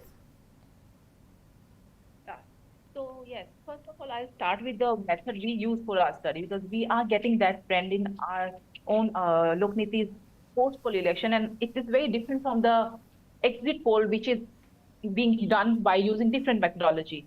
So in fact, in our data, we are getting that there is a decline of vote share in BJP's vote share, and there is a rise of Congress's vote share in our survey, and that discontent is there. Maybe and it's not surprising for us also, because BJP just made that government in that state, and strangely they are not getting that majority, being ruled by the BJP right now. So I think that can be there are different factors. Maybe there is a change of alliance as well. Last time they, if I'm not wrong, this time Congress has allied with RLP, which was part of BJP's NDA alliance in the last election. So, and other than that, there could be other factors, but I cannot be very sure about the state level dynamic. That can be handled later when we look at the state level analysis, and then we'll be able to look at different factors. And right now, because we just collected our data on national level, we need to segregate data at state level and do the analysis. And we will be in that position to comment on the state level data. But what we are getting as national level, because right now I'm able to explain the national verdict as per, because state level analysis is yet to be done. So maybe that is my limitation not to comment on that. At the moment, if we just see the national numbers, the BJP had earlier predicted that it would cross the 400 mark very easily, 350 seats on its own. Right now, it's past 1230 and the BJP on its own has not crossed the 300 mark. So how do you see these numbers? And the India bloc, even though it had predicted for itself 295 seats, it's not reached that. But for either of the two sides, the numbers that we are seeing right now are not according to their predictions. How do you see that happening? So we have not predicted the overall, we don't predict the seat share, but we do, so we collect data and we usually make prediction on the basis of vote share and some of the interesting finding and explanation why this is happening. So in fact, in our data, what we are getting that there is a rise in the popularity of India bloc or Congress, in specifically the Congress, because if you look at the leadership factor, like Modi was quite popular in 2019 election, but there is a decline of 5 percentage point when we asked about that factor. Whom do you want to see as next prime minister? Alongside, there is a good rise in Rahul Gandhi's popularity. So, and there are other factors also which actually explain why there is some kind of discontent among voters against BJP, because there are several factors. Especially that BJP has induced many corrupt leaders. So we had asked question, do you think that there is a dent in BJP's image when they are taking corrupt leaders? And 61% of the voters, and a great proportion of among BJP voters as well, they believe that, yes, around 61%, yeah, they are saying that, yes, it has dented the BJP's image. So there are several factors which can be looked at in detail analysis and can explain this result which we are getting from the Election Commission right now. I want to just come back to Dhanya for a moment. Do you see that the results that are coming in at this time, the North and the South have once again voted differently in a sense, but this time it seems that the disenchantment against the BJP is more from the North than the South? Definitely. And I mean, look at Kerala, where the BJP is now leading in 2 seats, not just one. Rajesh Chandrasekhar from Thiruvananthapuram and Suresh Gopi from Thrissur. Rajesh Chandrasekhar's we don't know because Tharoor's elections are always to the wire. It keeps changing with every every ballot which is counted, but not ballot, EVM that is counted. But this time, it's very surprising if the BJP ends up winning 2 seats from Kerala. Then the other place is Telangana. They're going to win 8 seats from Telangana. In Andhra Pradesh, it's only because BJP is part of the alliance. They do not have any standing otherwise. Karnataka too, they have not done as well as the BJP expected if these trends continue. So yes, the South and the North have voted. For example, looking at BJP in Odisha going up, BJP in Uttar Pradesh coming down. I just want to say there was a Congress leader I asked yesterday. So I sent, out of curiosity, I sent same text to a lot of leaders saying, what is your actual number for state and for all India? So this Congress leader told me 230 for India Alliance. I'm wondering if that is what the number will come to. But of the numbers which a lot of people told me from Bengal, from Karnataka, those numbers are not right. So I think what the parties were expecting also, people have voted in many different ways in different states. I think that's very interesting that's coming across this time is the fact that a lot of us went to the ground and some of us were able to understand what's really going on in the voters' mind. But in a sense, the silent voter who was thinking of many different things, that's kind of getting translated in these results in a sense. Yeah. A lot of people kind of said Modi wave is still alive. Some people said Mandir is not a factor. Some people said unemployment is a big issue. But the fact is that these numbers, as they are right now, with 4.5 hours of counting already done and no clear winner yet, Seema, how do you see? I have a question to ask, other than all this. Is this a YouTube election also? Would you call it so? Because you all been to many different North Indian states. What is, I mean, a lot of people are curious now, right? What has been the impact of so much of, this is the first time that you see influencers sort of also coming into this election in a big way. What is your take? Did you hear people talking about it? To be honest, I mean, I think to some extent, but when you get into really remote areas where you have large number of voters, I don't really think that there is that level of penetration there. I do think that's much more of a phenomenon in urban areas. Is there a greater receptivity to listening to issues that have to do with the BJP and Modi? Yes. So to some sense, to some extent, there is that loosening. But I do think, I mean, if you look at Rajasthan, for example, we were traveling on the ground and pretty much the results bear out what we thought it was. And I don't know if it's really got anything to do with... But so close to the assembly election, how? Rajasthan's known to do that. And it's not in the last 10 years, for example, it's voted in a Congress government and then voted BJP at the parliamentary level.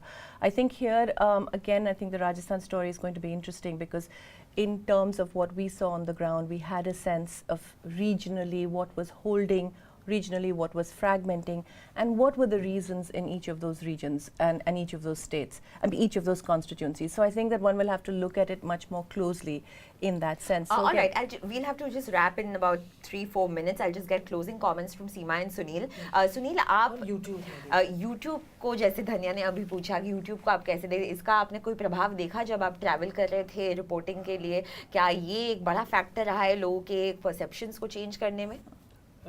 ये तो है कि देखिए social media के माध्यम से बहुत सारी चीज़ें तो जाती है और यूट्यूब से भी लोग देखते हैं, मतलब काफ़ी चीज़ें करते हैं। एक चीज़ तो था कि लोगों तक का जो पॉपुलर मीडिया नहीं बात पहुंचा पा रही थी, वो यूट्यूब से जा रही थी चीज़ें कि मतलब जैसे कि इलेक्ट्रो बॉन्ड का जो मामला था कि वो पॉपुलर मीडिया में उस तरह नहीं चला, लेकिन यूट्यूब से वो गया तो लोगों के बीच में वो मामला था कि नहीं, इनके पास भी बहुत सारा पैसा आया, वो कहाँ से आया, कैसे आया, तो इस तरह के सवाल उनके भी होते थे लोगों के। तो इन सारी चीज़ों को लेकर लोग सोचते तो थे और ये है कि हाँ, लोग गाँव में कि हो सकता है घर में एक एंड्रॉयड फ़ोन हो, लेकिन उससे उस पूरे घर भर में खबर आ जाती थी। हाँ, यूट्यूब को तो ये मैंने भी देखा कि यूट्यूब सब देख रहे हैं, सबकी भाषण सब यूट्यूब पे फॉलो कर रहे हैं। फेसबुक अभी भी बहुत ही बड़ी तरीके से गांव-गांव में तो चलता है। तो सीमा, you've also seen, do you see this social media revolution in this election in a sense? Just closing comments. There's been one like literally horror story about India. The statistics bear it out that the maximum amount of time spent streaming videos globally in the world almost is in India. Massive number of hours spent on that. So I think I mean, I just worry that we should not trivialize what are real issues by terming it a YouTube election. So, you know, Mr. Pichai and all the others That is were a very happy headline for us in to one do of it. the newspapers. I forgot. No, which I one, agree. yeah. It said earlier was a WhatsApp and this is a YouTube election, as if we're all being. But I think here, and you can see that in big upsets. So BJP is one lens to see what's happening in South India. I think there's a large kind of anxiety and maybe it's because of economic discontent, but the large kind of economic turmoil and anxiety in India is also exhibiting in what you see in Odisha, for example. It's an anti. So it's also not so much about the BJP, but about overthrowing the BJD. And maybe you see some of that sentiment in other South Indian states too. The only thing I have to say about economic distress, though, and I think, of course, that is when you're rationalizing how you're voting, that does become an issue. But to me, repeatedly, what I see is economic distress is again felt very differently by different communities. Of course. And you would imagine very poor communities would feel it, or, for example, merchant communities would feel it. But they have remained as staunch BJP voters. And I hate to sort of bring it back to that, but I think we're more comfortable looking at economic distress or threat to the constitution. Were they all reasons? Yes. Is there greater YouTube penetration and are people listening to other opinions a little more? Yes. But I don't really think those become the determining voting factors. And if they were, we would see a very different sort of response or losing big time and across the same communities. Across the same communities. So I think that yes, of course there are issues and I'm not and there is anti-incumbency, but I think we just need to sort of balance it with the fact that in the same constituency, economic distress, where you would imagine it would lead to voting against the BJP, there are communities that don't. All right, I'm being told that we are being joined by Rokibu Zaman. He's from the Scroll and he tracks the Northeast. And if we could just, before we go to him, can we just look at the NDA and the India numbers on our screen at the moment, just to see where the numbers are stacked up. Right now, the NDA is leading on 297 and the India Alliance is on 229 seats. These are leads that are coming in at about 12:40 p.m. Dhanya, you want to come imagine the irony that if these numbers do remain, Chandrababu Naidu, who walked out of NDA, will become very, very important to the BJP and Mr. Narendra Modi. At one point, Amit Shah would not even encourage talks with Naidu. In fact, even did not meet him. In fact, this time, even for the assembly election, they had to wait at his house for hours for the talks to happen. But if these numbers persist, if there's a big if, right, then. All right, so let's just go across to Rokibu. He's joining us. He tracks the Northeast for the Scroll and he's just bringing us some of the updates that we are getting in. We've seen over the years that the Northeast essentially aligns with whoever is in power in the center. If we just talk about, let's get into Manipur for a bit because that's the state that that has been under civil unrest for over a year, neglected by the BJP completely. Amit Shah went and addressed only one rally over there. Modi did not bother visiting at all. So do you see that reflecting in the numbers? And if we could have the numbers for Manipur on the screen if possible.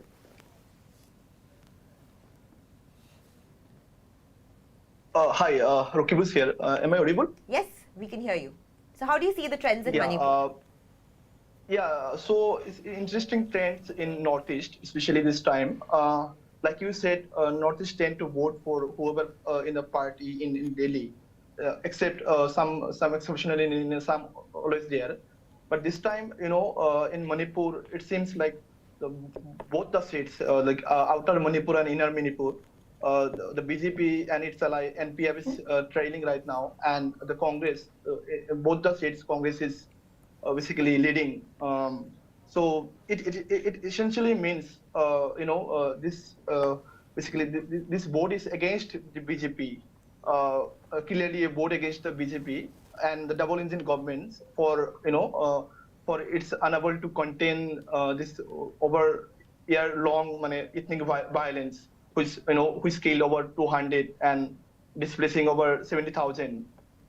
Yeah, so those are kind of reflecting in the seats that are coming in at the moment. But I also want to get your views on what's happening in Assam, which is the largest state in the northeast. And if we see the numbers that we're getting from the ECI at this moment, the BJP is leading on 9 seats. The Congress is on leading on 3 seats at the moment. The BJP obviously has had Chief Minister Hemanta Biswa Sarma. He's gone and he's one of the star campaigners. He's campaigned in other states, but he seems to be retaining his popularity in Assam as well. Rukubis, how do you see this? In a way, he's basically, and BJP is winning 9 seats. But again, one of the seats which is a battle of prestige for the BJP, Jorhat seat, which is home to the ethnic Assamese communities. And currently, the Congress, Gaurav Gogoi is leading. He's the son of former Chief Minister Tarun Gogoi. But it seems like because of the consolidation of Ahom votes and the popularity of Gaurav Gogoi helped him, to basically to get the lead in Jorhat, despite the BJP's the all attack against Gaurav Gogoi. It seems Gaurav Gogoi managed to control by his own charisma or by his own leadership. All right, I just want to pause you over there because we're getting very interesting trends that are coming in from West Bengal once again. Adhir Ranjan Chaudhary, leader of the opposition Congress in the Lok Sabha, he's trailing, and Yusuf Pathan of the TMC is leading over there in the Baharampur constituency. Yusuf Pathan, remember, was facing a lot of questions when he was fielded that he's an outsider, and Adhir Ranjan Chaudhary having won the seat successive times. But now we are seeing that Yusuf Pathan is clearly leading on that seat, and we are going to keep a close eye on all those developments. My colleagues will be joining you in just a few moments for now, and we'll have to wrap up this session of the broadcast. Do we have time for a quick question on Assam, because this is the first election after the delimitation? Yes, so Seema, quickly. If Rokibu Zama, sorry for this, but if you can give us some insights on how delimitation is showing up very quickly. Yeah, so basically delimitation, in Lok Sabha seats, basically it helped BJP or its allies to win at least one seat in Barpeta, which usually a Muslim majority, which is a Muslim majority district. Around 70% of the population is Muslim. But in this election, not a single major party has fielded a Muslim candidate, because the election commission has redrawn this seat in a way that maximum Muslim votes were basically deleted from Barpeta Lok Sabha seat and added to the neighboring Dhubri seats, which is now almost 27 lakh votes, and which is now 27 lakh votes. And so in a way, Barpeta, which traditionally elect a Muslim MP, it will be difficult for any Muslim to win from Barpeta, because in a way they have, the BJP's claim that they will secure the seats for the indigenous, quote unquote, indigenous people. It's a part of this larger Assam politics that BJP is trying to, bank on, that they will protect the Assam identity, and basically delimitation was part of that, the inside-outside politics of Assam, and in a way they have successfully done it, at least in Barpeta. And and not a single Muslim can win in Barpeta in the near future. All right, Rokibos, thank you so much for joining us. Before we close, I just want to mention, just to add to what he was saying, that the All India United Democratic Front from Assam is set to score a 0. It would be the first time since 2009 general elections, when it had first opened its account with 1 seat. In 2019, it had won 2 seats, and AIUDF's Badruddin Ajmal is currently trailing in Dhubri by over 31,000 votes. So, all right, so we are going to wrap up this session at this moment, and before we close, just want to tell our viewers once again that this broadcast, which is coming to you live and is a collaborative effort by 5 independent news organizations, The Wire, Scroll, Newslaundry, News Minute and The Caravan. This is completely non-sponsored, completely ad-free, and this is powered by you, the viewers. So please consider making a contribution, any amount of your choice, and if you wish to contribute, you can use that for the QR code that you just saw on your screens, or you can click on the description box where we have the link. Thank you so much for watching, and my colleagues will be joining you in just a few moments from now. Voter निकल रहा है, लेकिन अब वो उदासीनता से निकल रहा है। ठीक है, मोदी की सरकार है और मोदी ने जो योजना दी है उसका हमको लाभ मिला तो मोदी को वोट देंगे, हमसे साक्षी महाराज से कोई मतलब नहीं। ये वोटर कह रहा है। अब इस बार जो है कि जनता बहुत खफा है जीतते रहे। पहले पड़ता था करीब 80-85%, अब उतना लगाव नहीं रहा लोगों के पास। एक तो ये छोटी ग्राम सभा है तो यहाँ हर समस्या का समाधान भी नहीं हो पाता है, इसीलिए लोग वोट डालने नहीं आ रहे हैं। पिछले 2 पंचवर्षीय में आपने जनता से वादा किया कि इस बार परिवर्तन करा दो, सरकार बनवा दो, अपना विधायक बनवा दो, सांसद बनवा दो, हम लोग काम कराएंगे। काम तो हुआ नहीं। जो हमारी पार्टी के जो मूल कार्यकर्ता है, मूल कार्यकर्ताओं की एक अपेक्षा होती है, पार्टी से भी होती है। जब सरकार बन जाती है पार्टी की, सभी कार्यकर्ताओं की इच्छा होती है। महाराज इस सैटरडे शाम में आते हैं, सुबह अर्ली मॉर्निंग फिर निकल जाते हैं। वो जनता दर्शन 3 घंटे के जनता दर्शन में क्या काम हम लोग अपनी शिकायत तक तो दे नहीं पाते हैं। इसमें मान लो 200-400 आदमी है तो उनको देता है रहने दो, कहीं से अलग काम आ जाएगा तो मिल जाएगा, नहीं तो अपना चलने दो। वही बात है, केवल जो बाबा आए नहीं और उदासीनता है, वो जागरूकता नहीं है। ये 10 साल से सड़क बड़ी है, ये सड़क आज तक नहीं बनी, आज तक नहीं बनी। हम लोगों ने सभी से संपर्क किया तो सभी लोग निराशा भाव से ही मतलब अपनी चीजें बोली, तो कोई खुल के नहीं बोल रहा था। कम्युनिटी महसूस होती है ना कि जो हम कुछ भाई, उन्होंने जैसे मुझसे कहा कि आपके लिए तो मैं कर रहा हूँ, बट हमको कोई काम होता तो आप लोग ध्यान नहीं देते, तो आप अब बताते जिलाध्यक्ष जी से बात कर लीजिए, जिला प्रभारी जी से बात कर लीजिए। तो जब आप लोगों की सुनवाई नहीं तो हम लोग कहाँ से सुनवाई अपने हक करा लेंगे। 2014 में भी उसी योजनाओं के आधार पे वोट मांगे। 2019 का चुनाव, 2017 का उत्तर प्रदेश का जो चुनाव हुआ हमारे स्टेट का, हम उसी योजनाओं के तहत उसमें भी वोट मांग रहे हैं। 2024 में भी हम लोग उसी बेस पे वोट मांग रहे हैं। तो ये बार बार अगर उन्हीं चीजों पे उस पे इम्प्रूवमेंट नहीं हो रहा था, बस यही कारण है।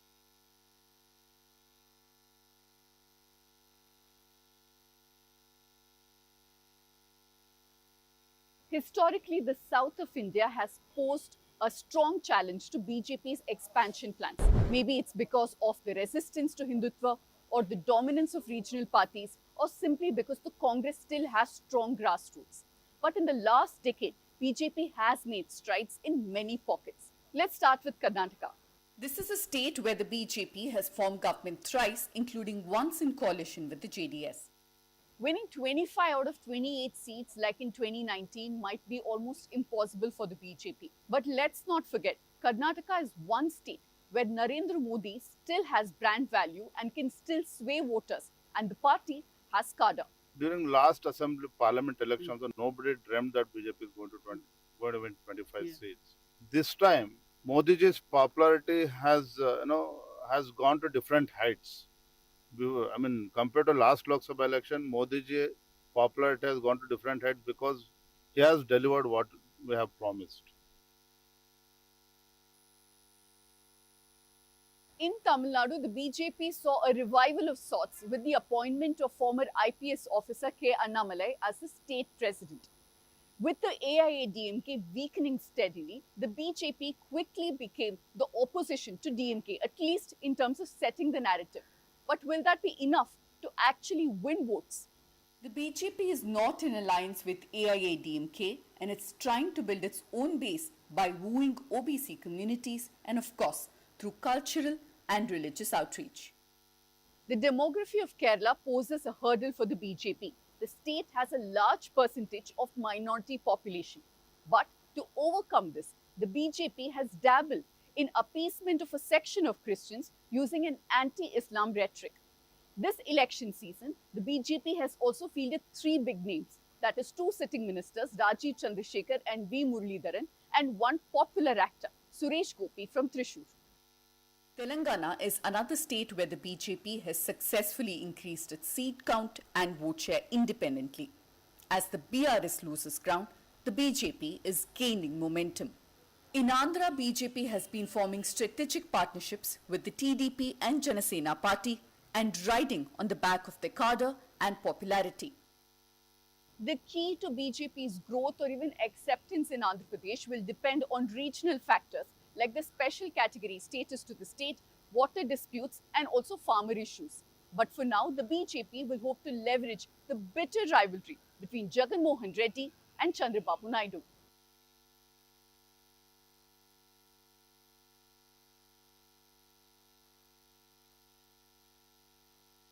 ये हम लोग बैठ के सोच सकते हैं यहाँ कि ये चीज़ सही है या गलत है। तमाम तरह से जो इतना राशन दिया गया कोविड के समय में, फिर अभी डबल किया गया, लेकिन गांव में आप महिलाओं से बात करिए। हम अपने आस पड़ोस में गांव में जाते हैं, महिलाओं सब चाची भाभी लोग बैठती हैं, बात करती हैं, तो उनको लगता है कि कुछ खेत से हुआ जा रहा है और खाने भर का राशन मोदी जी दे देते हैं, और अगर इनकी गवर्नमेंट चली गई तो ये बंद हो जाएगा। ये दो ऐसी योजनाएं हैं जो बहुत व्यापक स्तर पर जिन्होंने महिलाओं को छुआ है। ग्रामीण क्षेत्रों में जैसे स्त्री सुरक्षा का मुद्दा, जब अभी बातचीत शुरू हुई थी तभी मैंने बताया था कि भारत 148वें नंबर पर है। सारी चीज़ें ये सही हैं, लेकिन गांव में महिलाएं, क्योंकि इसलिए उसमें घरेलू हिंसा गांव में ज़्यादा है। बाहर इस तरह इसलिए चीज़ें नहीं क्योंकि उनको बाहर निकलने नहीं दिया जा रहा है, वो एक अलग चीज़ है। लेकिन उनको लगता है कि ये गवर्नमेंट सिलेंडर भराते हैं घर के लोग और वो खाते में कुछ 200-300 रुपये सब्सिडी आ जाती है, तो उनको लगता है कि चलो कुछ बच के आया जा रहा है वापस। अनाज मिला जा रहा है।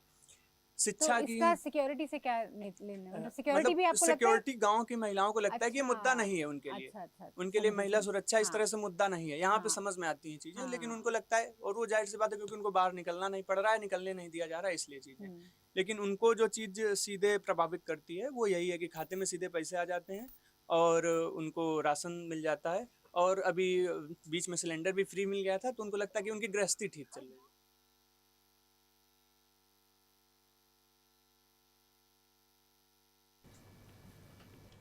Welcome to Elections Online, guys. We were actually going to wrap this show up by 12:30, but it's such an exciting contest, and it's really not what the exit polls at least predicted, so we had to stay on. We're going to be on for another hour or so at least, because we still have leads coming, and it's really a tight contest. Dhanya, what are the numbers that we're seeing right now? 298 for NDA, 228 for India, but importantly, it's 1 o'clock and BJP is still under 250. It's at 241. Yeah, the leads are BJP 241, the Congress in 95 seats, the Samajwadi Party in 36, the Trinamool Congress in 31, the DMK in 21 seats. There are lots of surprises coming in. There are surprises from Odisha, from Bengal, from the southern states. But I just want to quickly take us to Andhra Pradesh, where the assembly elections are also being held. The TDP is all set to form the government, the TDP, Janasena and the BJP.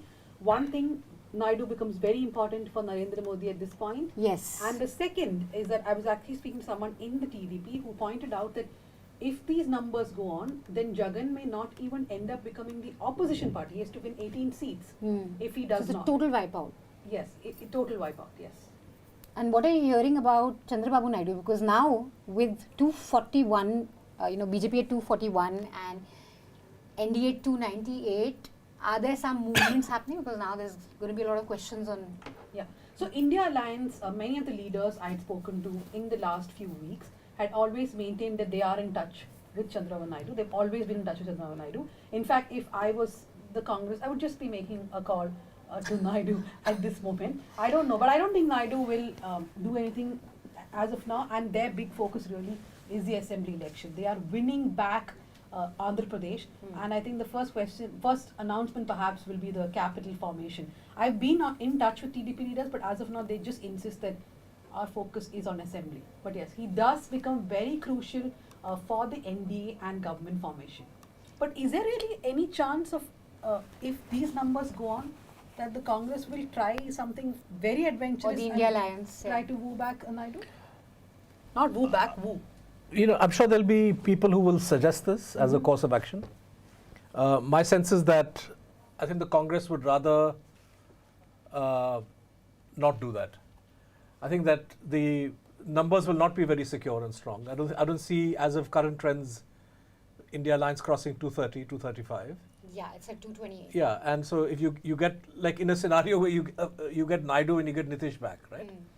That still just barely puts you above 272. Right, so it's a recipe for disaster, quite frankly, and it's the sort of thing that the Congress would calculate would help Modi come back with more numbers later, right?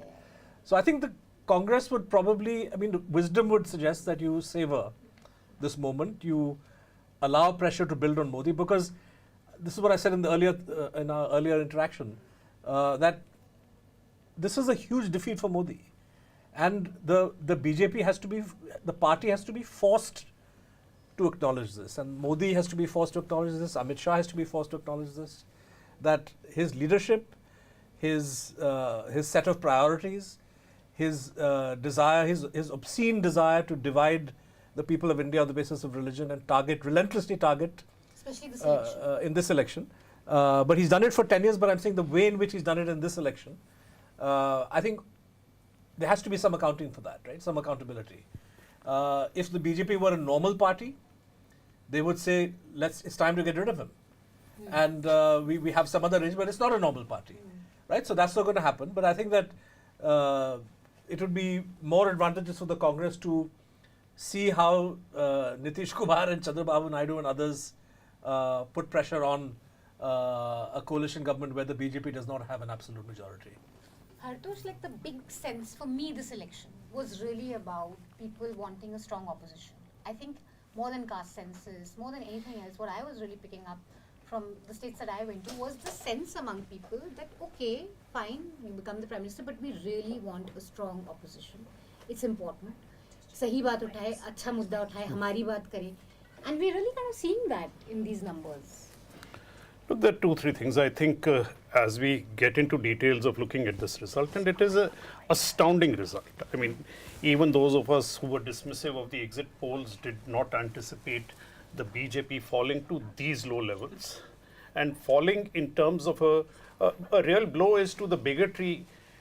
There's Narendra Modi. The blow is as much to Yogi Adityanath. His failure to deliver in UP, the complete decimation of the party in UP is what has pulled the party down to these numbers.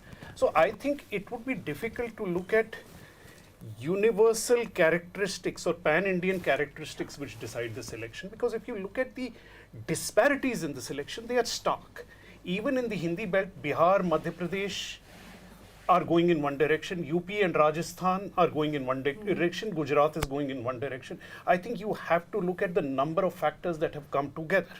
One is, of course, that you can see that the farm movement has yielded political results in the entire Jat belt from Punjab to Haryana to Western Rajasthan.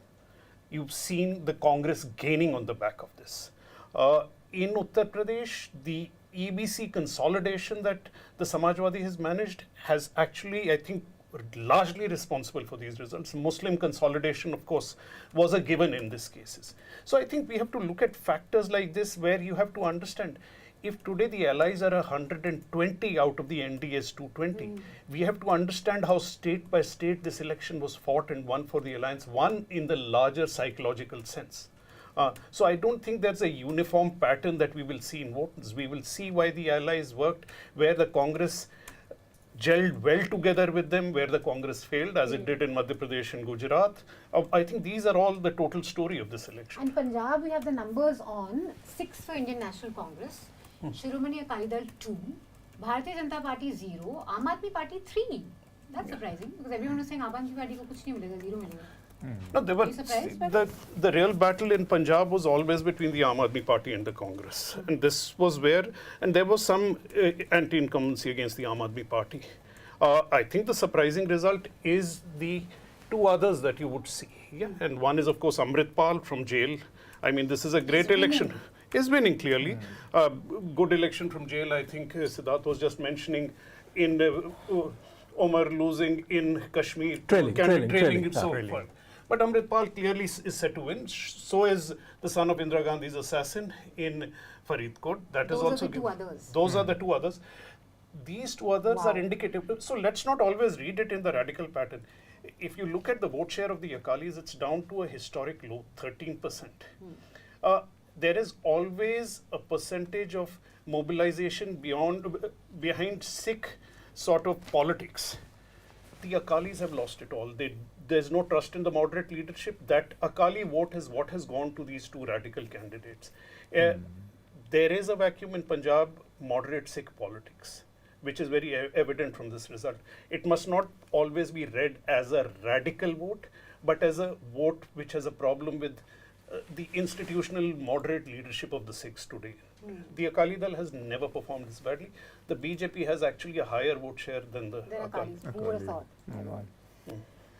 Atul, there was this whole conversation after Kejriwal comes out of jail. He throws open this thing of Yogi versus Modi. He tries to do this thing that, you know, actually, agla number Yogi ka hai. And in the UP results, I mean, it's still too early to speculate, but the Yogi factor, how would you explain that? Complete failure to deliver for BJP, but then Assembly, how do you then explain the Assembly where it was Modi Yogi that got that phenomenal...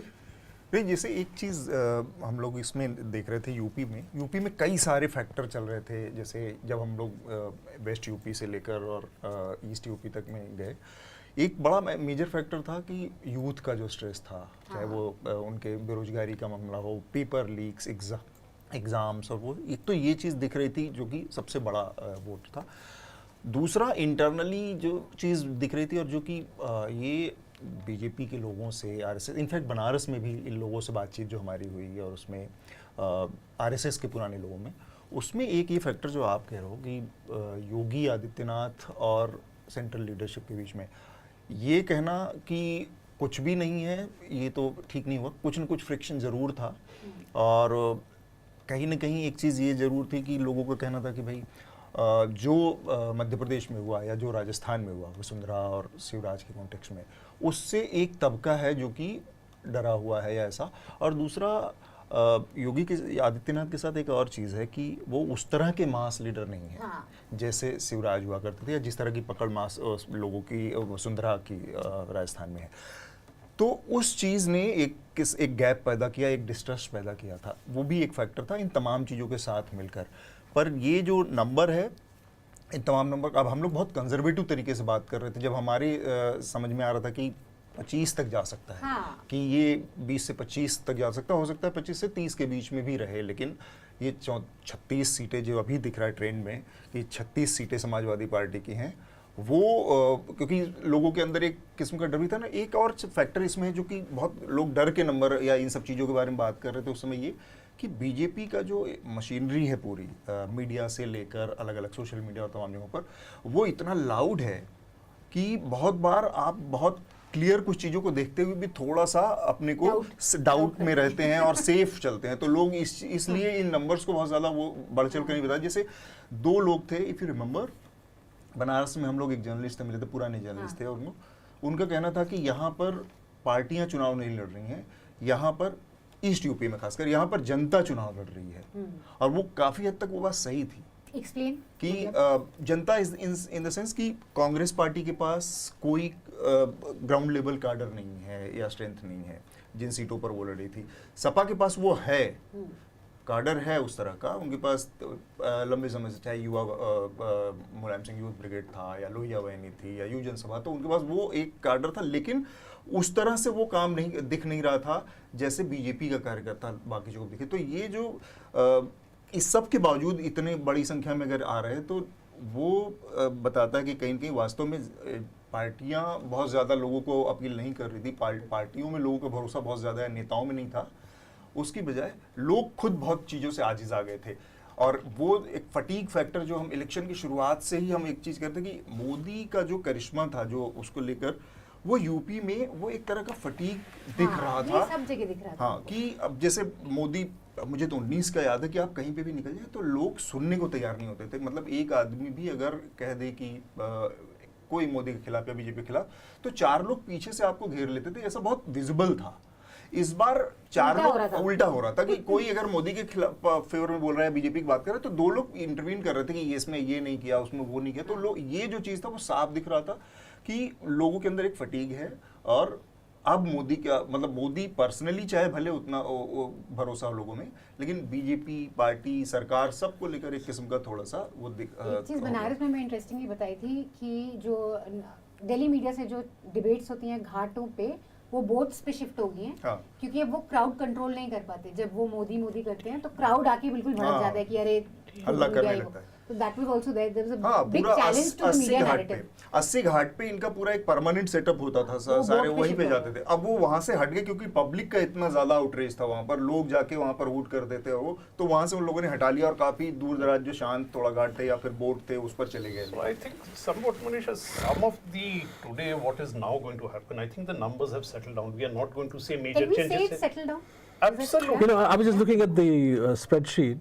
So there are 60 seats where the margins of lead are 15,000 or less. Okay. And considering that we're perhaps around 8 or 9, maybe 10, 11, so shifts are possible. Shifts are possible. Yeah, yeah. So I would say 60 seats are still 21 more or less in play. If I were to break those down, roughly 35 of those are seats where the BJP is leading right now. Around 12 are where the Congress is leading, and I looked at Samajwadi's around 6 or 7, including Kheri, where Samajwadi is leading only by 79. 79? Yeah. Yeah. Okay. So And the so, margins yeah, are yeah. still very... So I would for say... UP it takes time. I would say 60 seats can go either way, but of those 60, the BJP is already leading in 35. So even if you assume a worst case scenario for the opposition, at best, the BJP can go up by another 25, which still puts it shy of a majority. So I think it would be fair to say at this stage in the game that the BJP is not going to touch 272, come what may. I mean, like in the sense that unless you have major shifts in seats. Jairam Ramesh has tweeted now saying that, dear Election Commission, why are the results on the ECI website and various channels not being updated at the pace that they were in the last 2 hours? So basically the Congress is now saying that there's something going wrong with the, I can see a lot of people saying the there's a meeting of DMs called, a lot of things are being alleged, but this is what the Congress is saying. So I think there is a real reason for the opposition.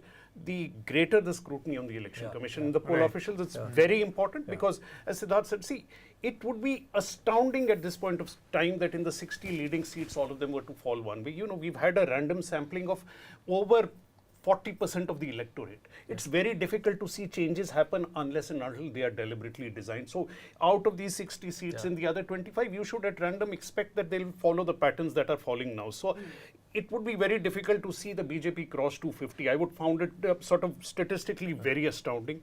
And I think given all the apprehensions, given the misuse of administration, of police that has been resorted to and the Election Commission is allowed, I think it's okay for the opposition to be as alarmist as possible, as vocal as possible, and to be focusing entirely on the counting and the declaration of results process. But I just have one point to ask you, as in you all can weigh in, this election denialism, don't you think it also works against the opposition? Because you've seen there's a difference. So how they handle the MCC complaints is one thing. How they handle the police prasashan, administration ka jo ravaiya towards, especially where they're Muslim majority areas is one thing. The civility to BJP is one thing. But to extrapolate that to then say the election is stolen, wasn't that, or suggest that, is a bit irresponsible of the opposition, because especially that is going to dent you the most, because you're depressing the anti-Modi voter into feeling that your vote doesn't matter. No, not Don't at all. come out next election. My point is, even if, let's say, the Congress and the India Alliance goes ahead to win this election, they get 300. All the criticism that they had made of the Election Commission while the election was going on still stands. Because the Election Commission did not do its job on many counts, and it is for the opposition and for the common public to question. So if we do not, for example, when hate speeches are made, who should question the So opposition? MCC violation for sure, but I'm saying elections are being stolen. No, Manisha, the issue... I'm starting with MCC. The issue is that elections, the guarantee of a free, fair and independent election is that you have a free, fair and independent election commission, right? And I think the opposition has been right to question the attitude and credentials of the ECI.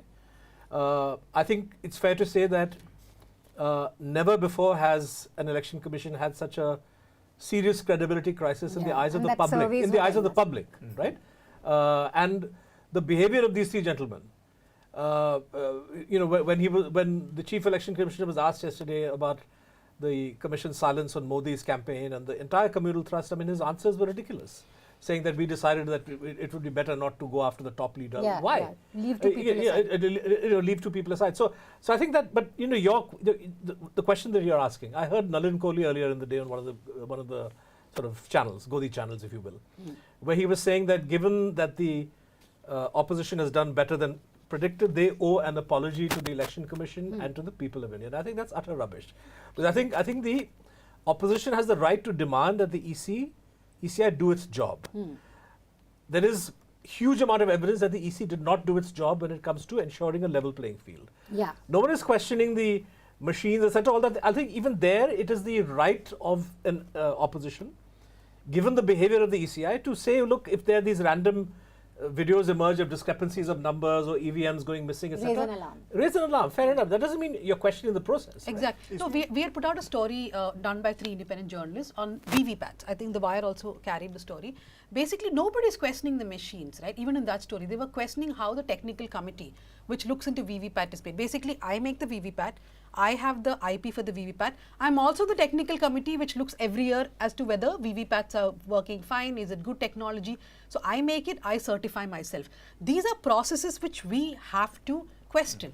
ठीक है। For transparency, एक चीज में मैं और बोलना चाहिए, MCs ये जो पूरा इलेक्शन कमीशन का के ऊपर डिस्ट्रस्ट है, ये पूरा बना है, ये सिर्फ एमसीसी से जुड़ा नहीं है। मॉडल कोड ऑफ कंडक्ट उसका एक हिस्सा है, लेकिन उसके बाद जितनी चीज़ें हुई हैं उन सब ने मिलकर इस डिस्ट्रस्ट को बहुत ज़्यादा बढ़ाया है। जैसे इफ यू रिमेंबर, पहले और दूसरे फेज़ के बाद जो परसेंटेज डाटा जो रिलीज़ करने में देरी हुई 11 से 12-13 दिन तक, अपोजिशन उस पर सवाल उठाएगा ही उठाएगा।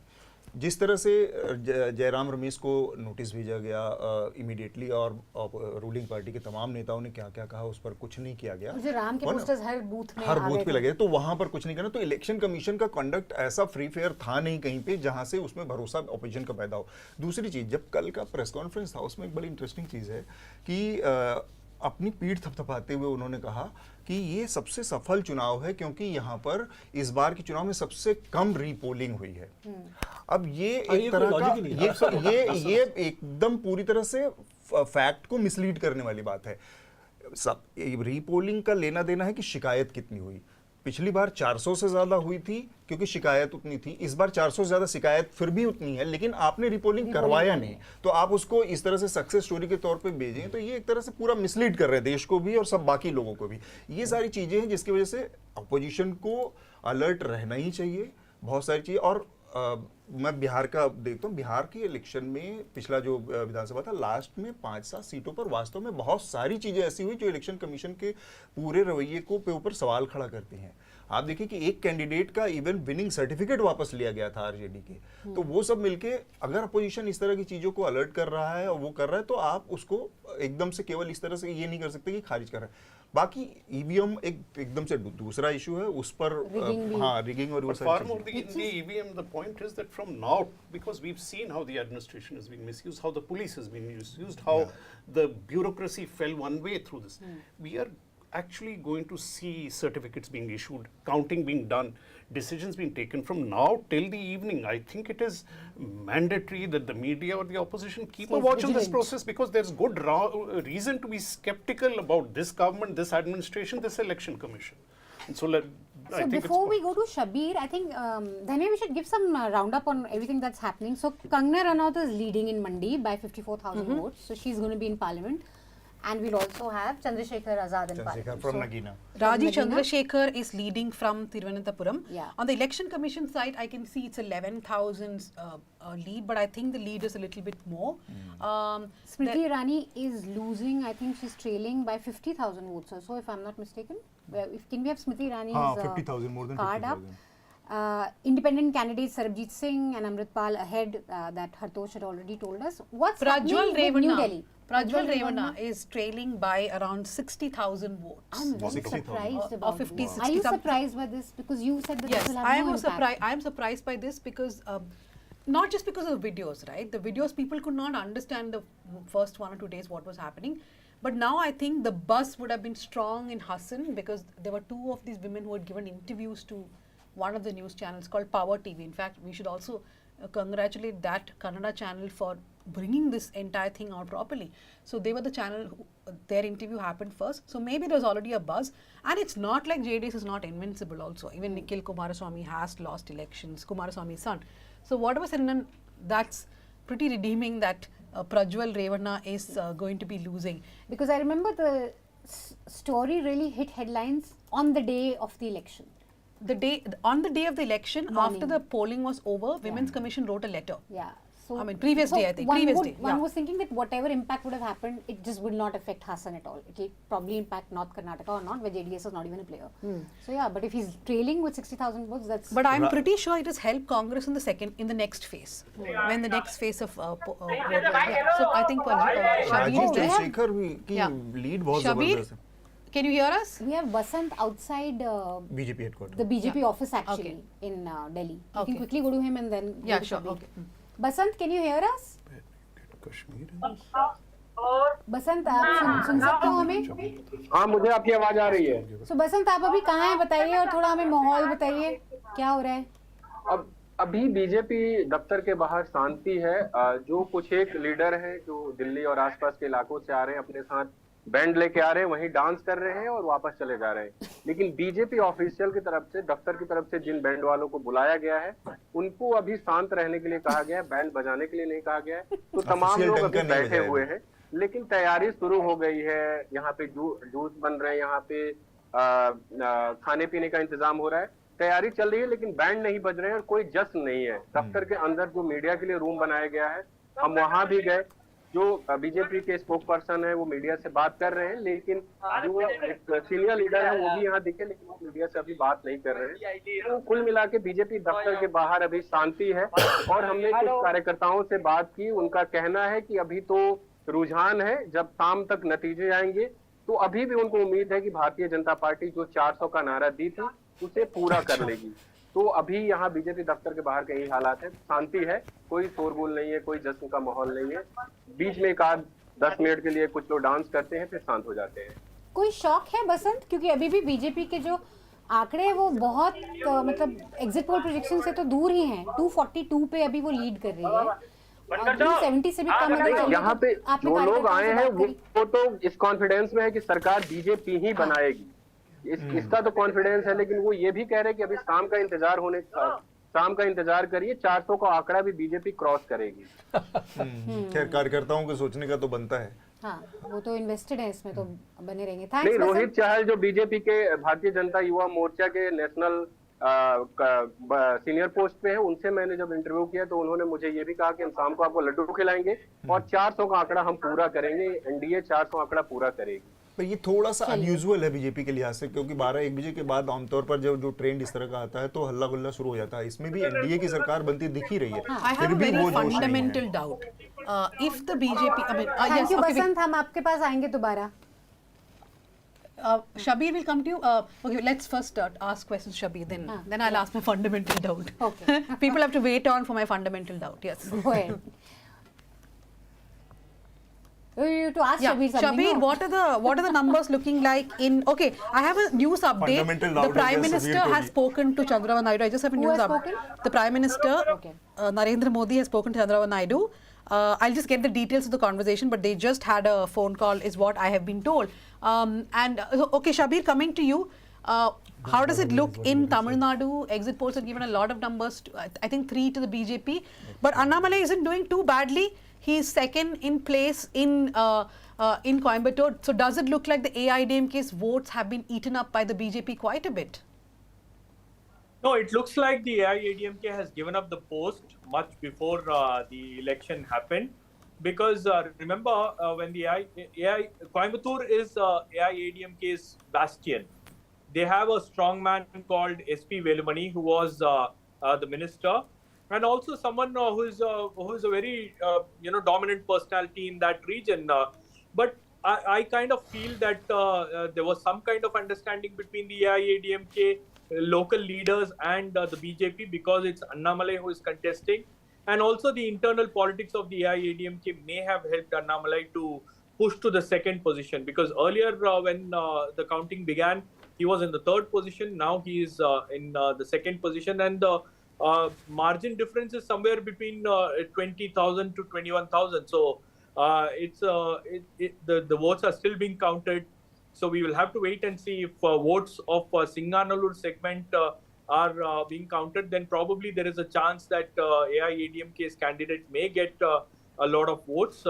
But clearly, there seems to be some kind of understanding between the AIADMK and the BJP. Particularly in this case, for Annamalai, I think SP Velumani may have returned some kind of favors, because that's the buzz that is doing rounds in the AIADMK circles.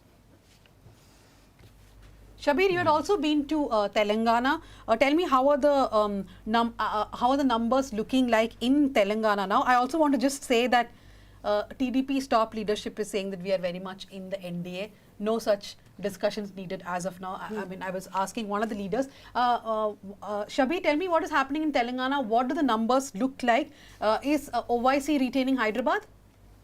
Yes, OIC is retaining Hyderabad, but Telangana, the Congress leadership is shocked because they thought that they will have a good performance in Telangana, but that has not happened. In fact, I've been talking to a couple of people. They say that Congress should have done better.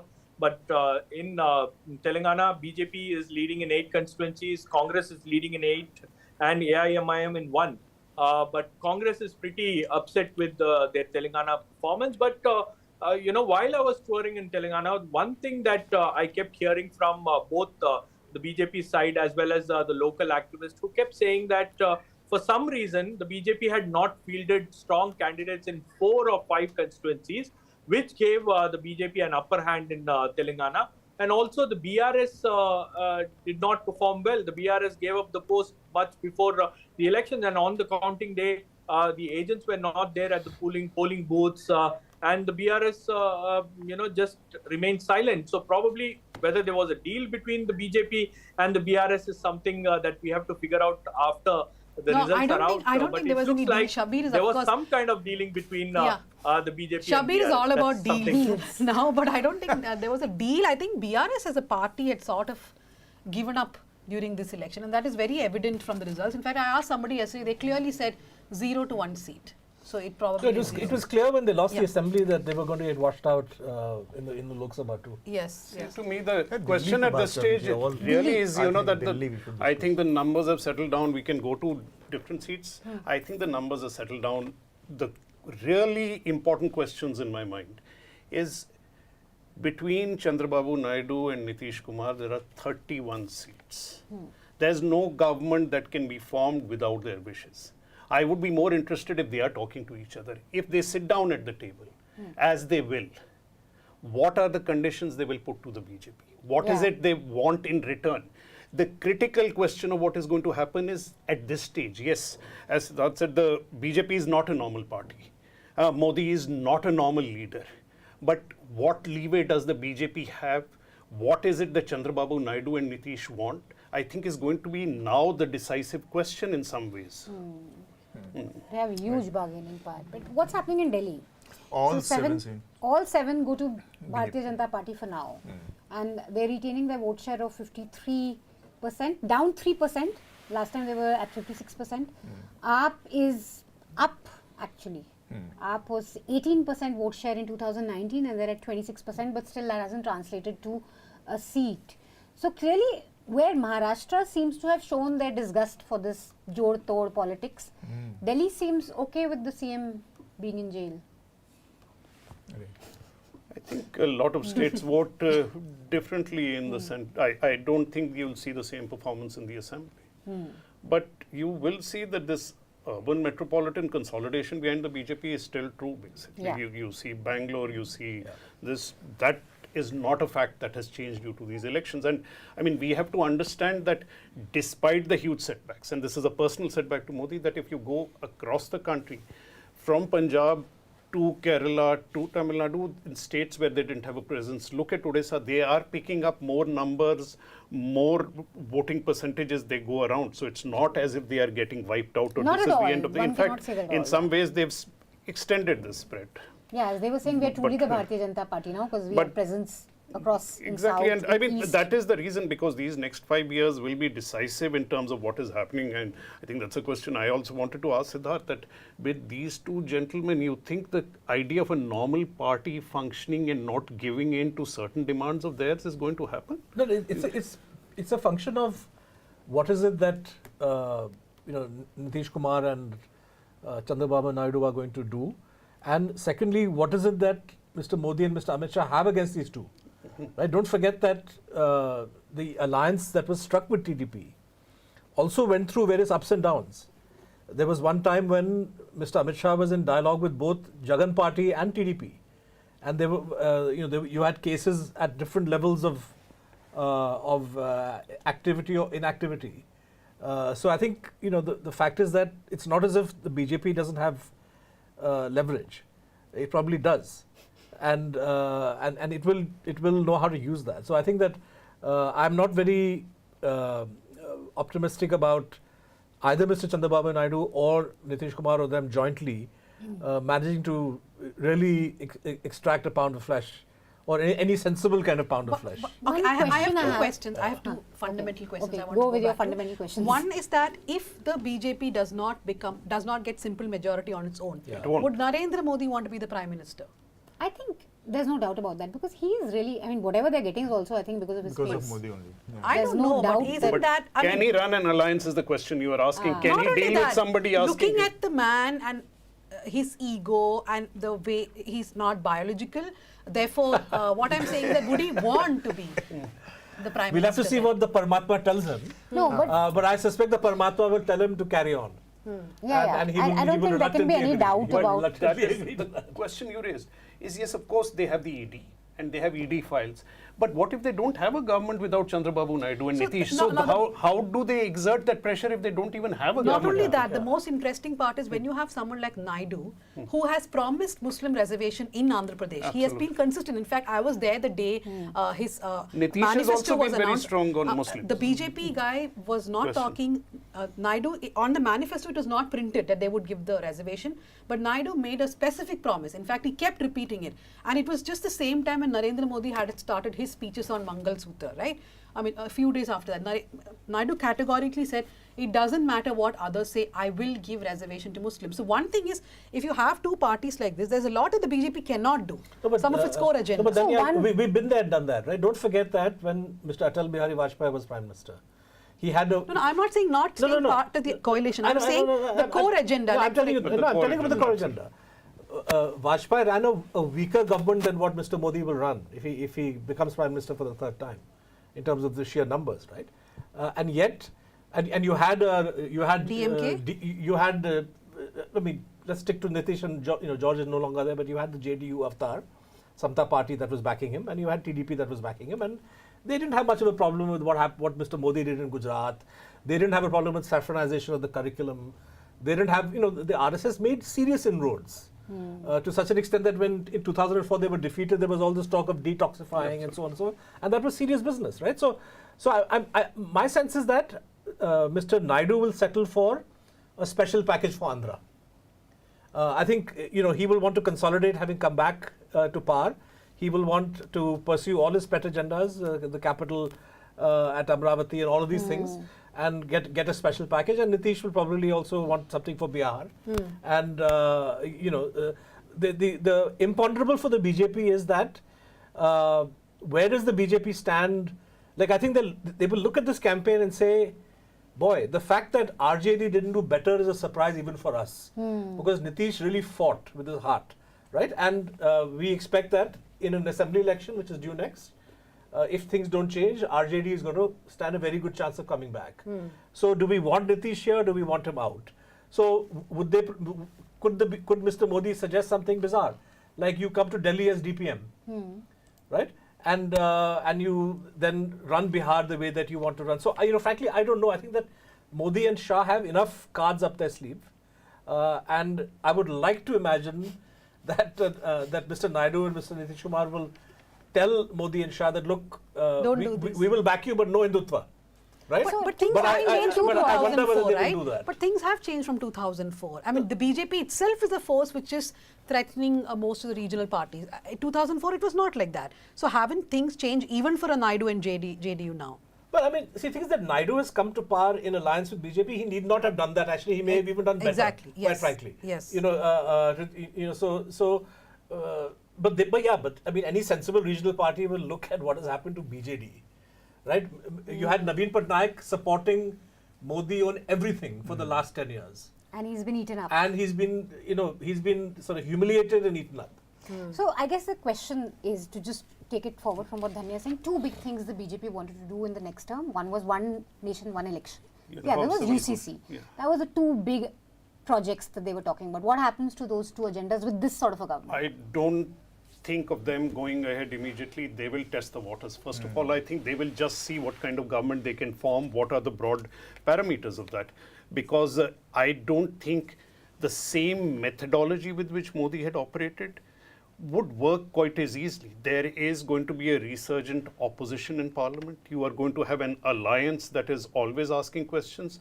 The UCC is not top of the line for Nitish or Chandrababu. Whether they will use it to bargain for more concessions or take a stand somewhere, I am inclined to believe they'll bargain for more concessions in some ways or the other.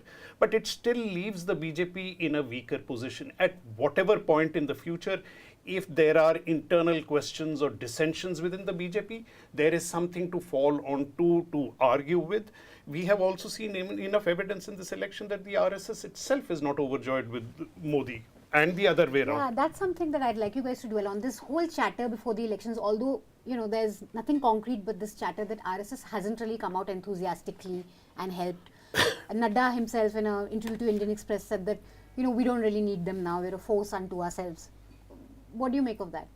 Do you think the RSS could have... We are going into the 100th year of the RSS with a coalition government. It's the last thing the RSS would have wanted. 2025, the big celebration, the big occasion, and this is going to be a damp squib. Whatever this government does, it needs to take along people in a very different way.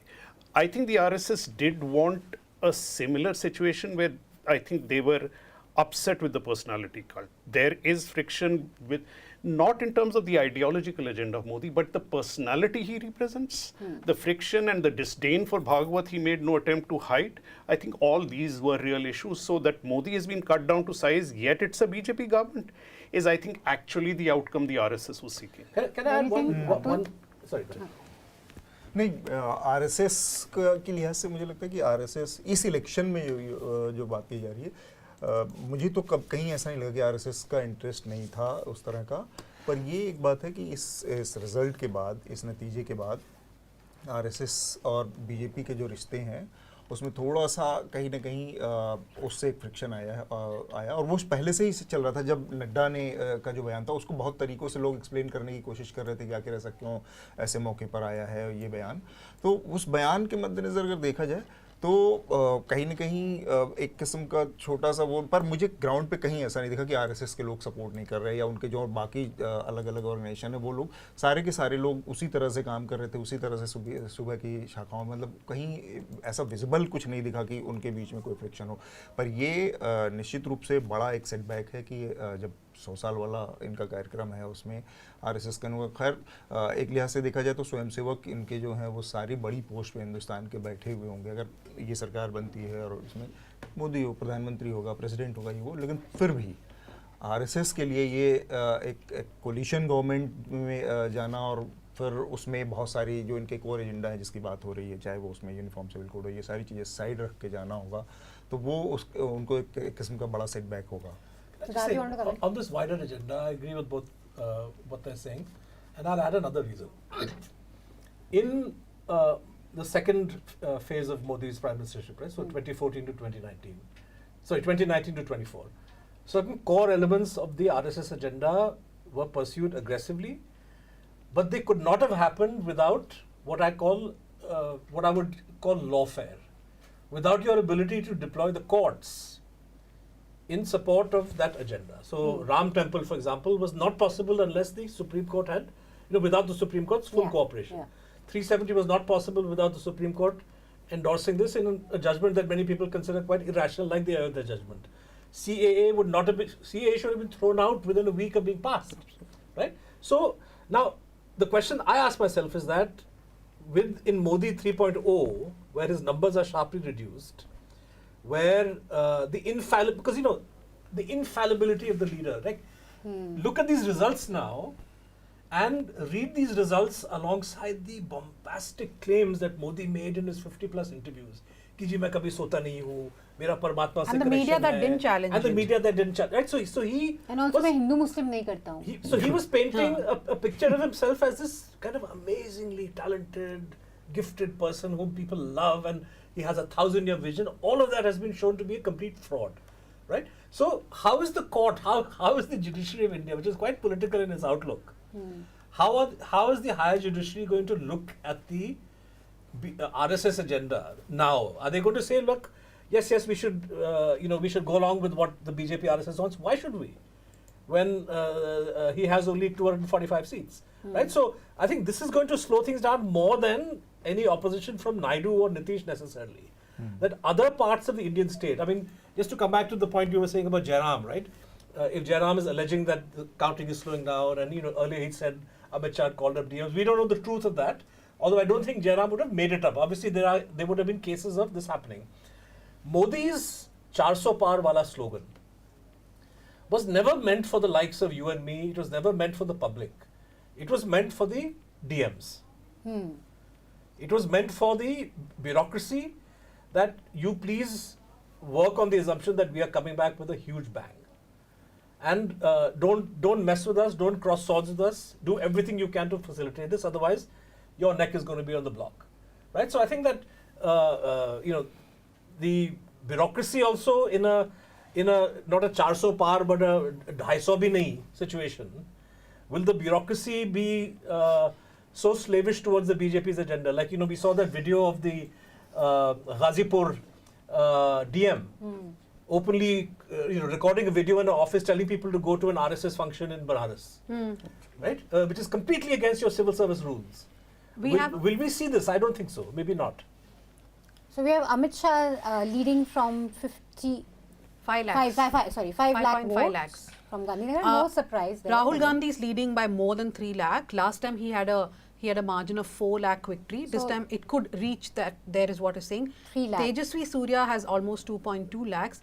Tharoor is again leading. Like I said, that always goes down. Just like last time. Yes, Same thing happened in always goes onto the wire. But 70,000 का margin दिखा रहा था थोड़ी देर पहले Rajiv Chandrashekhar. No, but Tharoor's election is always like this. But it does look like the BJP is opening its account in Kerala with Suresh Gopi winning Thrissur. I want to ask one more political question. That is, okay, we first spoke about how Naidu and JDU will react, right?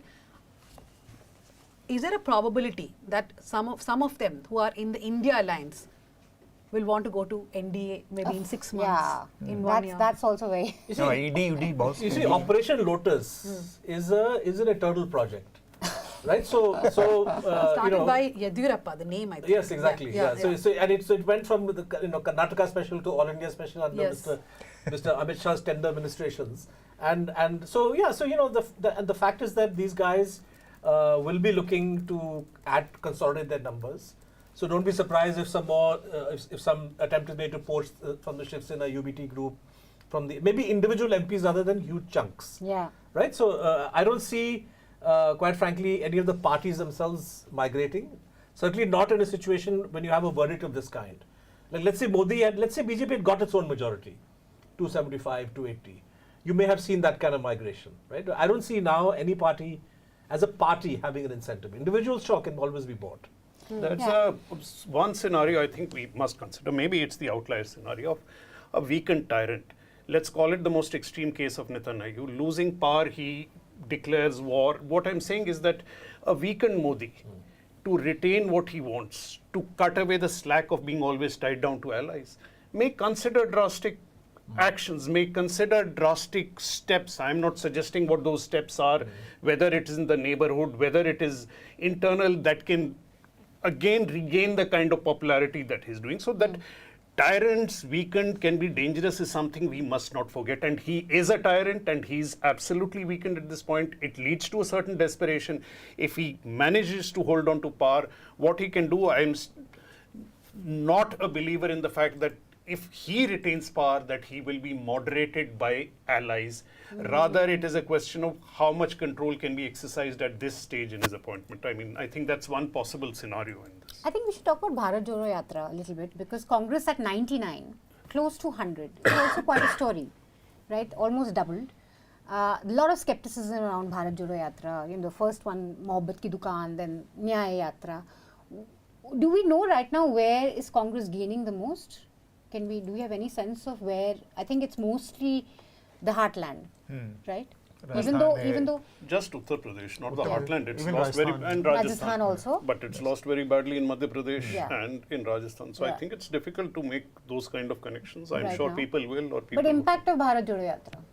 What do you guys? I mean, I don't think. See, the Bharat Jodo Yatra, you can look at it as as a territorial / geographical expression, right? And try to map whether places that he went through had I think you will probably not see that much, because Karnataka is a very good example where in the first flush of the Bharat Jodo, it was all they went and won the state and so on. Karnataka has underperformed from the Congress's point of view. I think if you look at Bharat Jodo Yatra as a kind of catalyst for the Congress recharging itself, Congress cadre getting energized, and I would say Rahul Gandhi also learning a different kind of language, a different kind of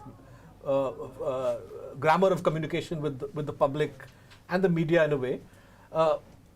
This result is that I think reflects the dividends of that entire process. I think that, plus of course fortuitous things, like as Hartosh was saying during the break, like the Rajasthan, Haryana, particularly the Haryana gain of 5 or 6 seats that Congress is looking at is linked to the farmers issue, Punjab also. So, the mishandling by Narendra Modi, the rural distress. I was seeing somewhere that a lot of the India gains and a lot of the BJP losses are happening in rural areas. So the all of this has kind of, I think, all of this has become ingredients for this Actually, let's talk about Rajasthan for a bit. We can have Rajasthan numbers up. 25 seats. Bharatiya Janata Party at 14, Indian National Congress at 8, Rashtra Loktantrik Party at 1, and India Together is at 11. This is so strange because you just had an assembly election where, despite everything we were hearing about Gehlot, no real anger against him, people vote for Modi's face because there's really no chief minister. So in assembly you're voting for Modi's face, and then you have Lok Sabha. One would think they just sweep. But hasn't it followed the same pattern, Yes. The vote percentage difference was less than a single percent in Rajasthan. So that you would expect in the Lok Sabha, and you combine it with the entire western Rajasthan, Jat distress, the anger, not distress, and then look at parties like the BTP, etc., who've done well, and that combination is what is driving the Congress. I mean, you see, if Congress had tied up with CPM and then tribal assembly party, would have been different. Assembly would have had a very different result. एक चीज़ इसमें और ये जो राहुल गांधी की यात्रा वाला, मतलब वो तो नंबर थोड़ा सा आएगा कि किस किस इलाके से गए और उसके नंबर्स पे थोड़ा सा और हम साफ हो पाएगा, लेकिन एक चीज़ ज़रूर हुई है कि इन यात्रा ने एक काम किया कि एक तो पर्सनल लेवल पर राहुल गांधी को एक सीरियस लीडर के तौर पर, जो बाद में कैंपेन में काम आया कि राहुल गांधी उनका मेजर बड़ा चेहरा था, उसमें काम आया। राहुल गांधी की जो एक छवि थी उसमें बहुत सारा जिस तरह का बीजेपी का उसमें पुश था, उनको एक नॉन सीरियस लीडर बनाने का, वो छवि ख़त्म हुई। वो काफ़ी हद तक उस इमेज को उसने ख़त्म किया यात्रा ने, दोनों यात्राओं ने मिलके। और उसके बाद, और दूसरा ये कि जो अभी सिद्धार्थ कह रहे थे कि काडर के अंदर एक किस्म का, मतलब बहुत टाइमली एक वो कंसोलिडेशन हुआ कि वो यात्रा चल रही है और फिर वहाँ से सीधे पार्टी इलेक्शन में गई थी। तो वो दो चीज़ें हुई जो कि इस यात्रा का हासिल मुझे लग रहा है कांग्रेस के लिए रहा है। To me, I think the most important thing the Congress has managed to do, because I think one of the problems is there was not much of a cadre to galvanize. It doesn't exist in many of the states. Yes, that Rahul's image was changed. But more than that, that the party was able to, because you must remember the numbers that the allies have got, over 120 seats out of the India alliance's 220 seats. So let's not focus on the Congress numbers as much as we need to. That the Congress managed to ensure that in this election, we did not have disunity in the opposition. You managed to make sure that the elections were largely one-on-one against the BJP. And the allies have performed spectacularly well where they have been in the situation of one-on-one with the BJP. So at that level of forging Bharat unity, not necessarily through Yatra, but the alliances and the politics of it, I think this has been one of the great achievements of this election in terms of the alliances. I was just looking through the numbers. The BJP is leading in 237 and Indian National Congress in 99. So I was going through all the numbers.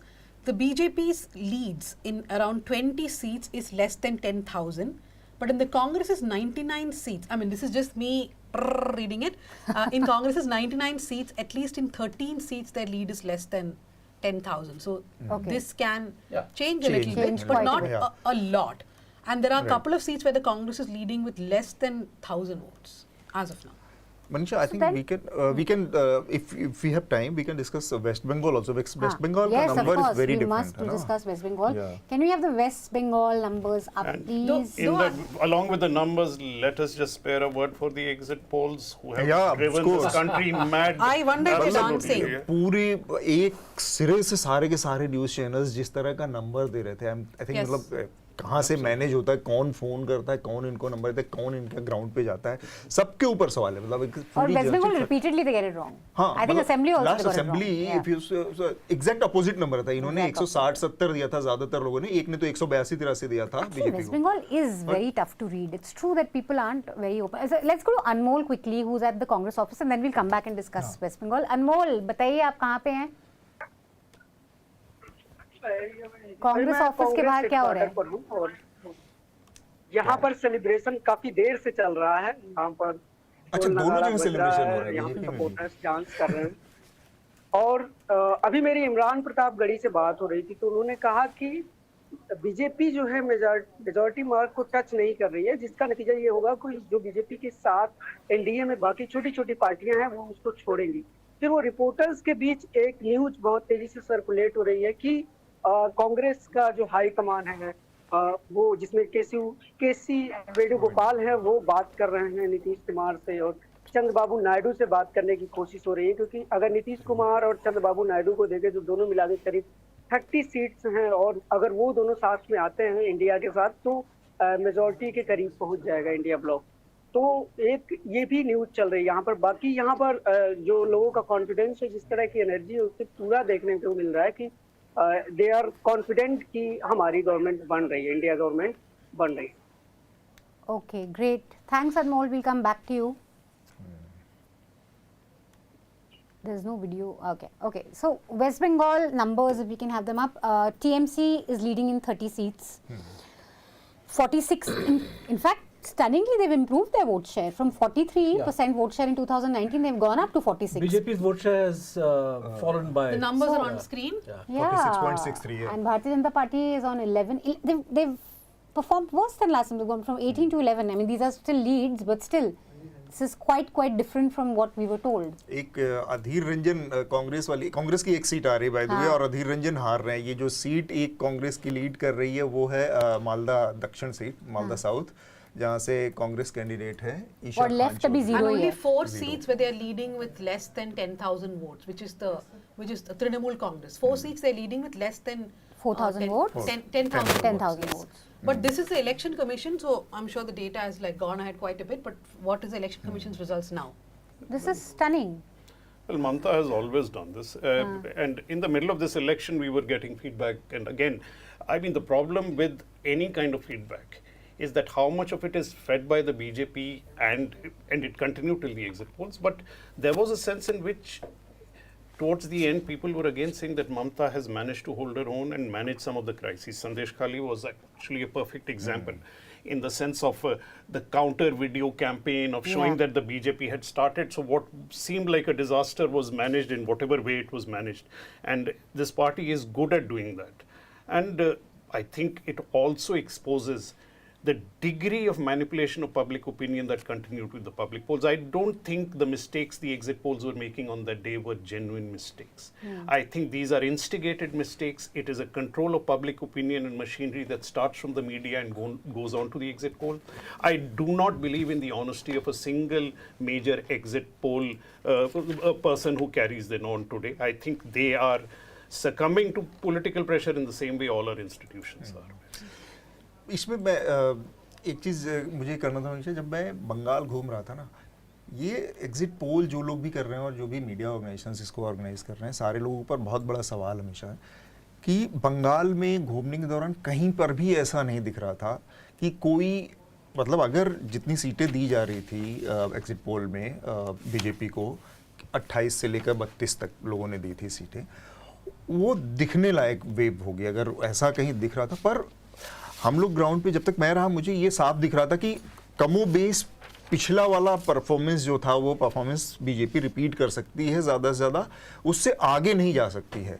मतलब लोग कहते हैं 1-2 seat भी आगे नहीं जा सकती, मुझे लग रहा था कि 18 से 1 सीट आगे नहीं जाएगी। ये तो एक बात हुई कि वो ग्राउंड पर दिख नहीं देता, फिर भी एग्जिट पोल में इतना बढ़ा चढ़ा के नंबर दिखाना, तो ये बहुत सीरियस वो है कि जो लोग भी कर रहे हैं उनकी अपनी अब क्रेडिबिलिटी को दांव पर भी लगाकर अगर इस तरह की चीज़ें कर रहे हैं, और ये एक बार नहीं लगातार हो रहा है। अब बंगाल का पिछला इलेक्शन देखिए, हिमाचल प्रदेश का देखिए, सब बार बार हो रहा है, इसके बावजूद ये सब, तो इस पर एक मतलब सारे मीडिया ऑर्गेनाइजेशंस को भी ये अब नए सिरे से सोचने की जरूरत है कि ये क्या होगा। हमारे यहाँ एक तो एक चीज़ है कि एग्जिट पोल जैसी चीज़ें करना बड़ा मुश्किल काम है, क्योंकि मतलब इतना ज़्यादा लेयर्ड सोसाइटी है, इतनी फॉल्ट लाइन्स है, कास्ट है उसमें, रिलीजन है उसमें, बहुत सारी चीज़ें। वेस्ट की तरह से नहीं है कि बहुत एक मोनोलिथिक उस तरह का है कि आप बहुत सटीक अंदाज़ा दे देते हैं, वैसा नहीं होता है। लेकिन जितना बड़ा अंतर है उसके लिहाज से देखा जाए तो इसमें केवल और केवल साइंटिफिक डाटा की कमी नहीं है, और भी बहुत सारी चीजें मैनिपुलेटिव तरीके से इसको इन नंबर्स में आती हैं, इसलिए ये इतनी बड़ी दिक्कत हमेशा दिख रही है इसमें। I think the basic dishonesty was to convert vote shares into seats. You know, there is no, I mean, CSDS, which is perhaps the most reputed polling agency, never converts vote shares into seats, right? And all of these guys were doing it and not disclosing their methodology and how they were doing that.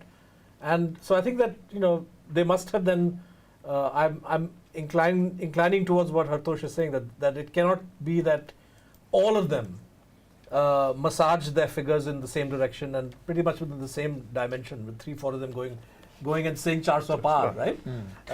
Utterly ridiculous. And so I think that there is a learning lesson in this, and I think that the opposition kept its cool, and I think many people privately would have been a little shell-shocked and demoralized. But the reports that we read in the media on you know, Newslaundry, Scroll, The Wire, Caravan, News Minute, plus other journalists who were in the field, lots of freelancers, there was palpable disenchantment and anger in states like Uttar Pradesh. And it just didn't make sense when they were predicting a, you know, vast improvement for BJP in UP. Rajasthan people were picking up the same thing. Yes, in Madhya Pradesh and in Gujarat, I would say reporters, what they saw is not all that out of whack with what the final result is or what the exit poll suggested. But Bengal is a little confounding, frankly, because I think there was disaffection. There was anger. Yeah, there was anger and disaffection. And I think that, you know, I find the result, Bengal result, quite shocking. Even Trinamool people that I was speaking to. Because an increase in vote share is quite something. In fact, the Trinamool people that I spoke to at various points in the campaign veered from, oh, we will perhaps at worst lose about 3 or 4 seats, to we will perhaps gain 4 or 5. Nobody predicted that we will go from what is it, 22 to 31. I mean, that's a substantial increase in vote share. I was just looking at the BJP's vote share just before we wrap up. Let's give the final numbers actually before we wrap up. Yeah, and then but final comments. BJP is 45.5% in Odisha as of now. And I think the big jumps have also been from southern states. Kerala, the BJP is now at 16% of the vote share. Tamil Nadu is not big. 16%? Up 3%. Yeah, up 3%. Oh, no, up 3%. Yeah. Okay. BJP in Tamil Nadu was around 3, they are now at 11. In Andhra, they've gone to 13%. But in Telangana, from 20%, they've gone to 34% now. Okay. So there has been... That's the collapse of BRS at work. Yes, exactly. BJP की 2 सीटें जीत चुकी है BJP, एक तो सूरत वाली होगी, एक और जीत चुकी है। तो अभी तक वैसे फाइनल हमें सिर्फ इंदौर भी जीता है शायद, तो इंदौर भी जीत लिया। एक सूरत की है कंफर्म, एक अभी और आई है, अभी कौन सी सीट है अभी कंफर्म नहीं है, but they want to leads have come out. सबसे बड़ा मार्जिन इंदौर का, जहाँ पे जयपुर नोटा भी बहुत हुआ है इंदौर में। जयपुर 33,000 3,31,000 वोट से मंजू शर्मा जीती है। So Dhanya, do we want to just give a final wrap of the numbers and then we can final comments and we close the show for today? No, there's one more session I've been. We are not closing the show, Manisha. I got somebody was shouting in my ear. No, one more. There's plenty yet in terms of what is. Yeah, I feel like this is going to go on for a while with the. You know, I actually booked an extra day. I'm staying back in Delhi because I had this. Thought that perhaps I'll have to stay back, but so Bharatiya Janata Party is leading in 236 seats, 2 seats, TDP 16 seats, Janata Dal United 15 seats, Shiva Sena, which is the the Shiv Sena with these guys 6 seats. The Uddhav. Yes. No. The other. Sorry, the. Patali Makkalka, which is PMK, 1 seat that is in Dharmapuri. Soumya Anbumani Ramadas is leading. LJP 5 and Janata Dal Secular 2 seats. There are lots of other 2 seats, 1 seats. In the India Alliance, the Congress is leading in 99 seats. Samajwadi Party in 37 seats. Trinamool Congress in 30, RJD in 3, Dravida Munnetra Kazhagam DMK in 21, Shiv Sena Uddhav Thackeray 11 seats. That also is a bit of a surprise, I guess. NCP Sharad Pawar at 7 8 is seats. also quite something. Stunning. Aam Aadmi Party is 3, but that is all in Punjab. Okay.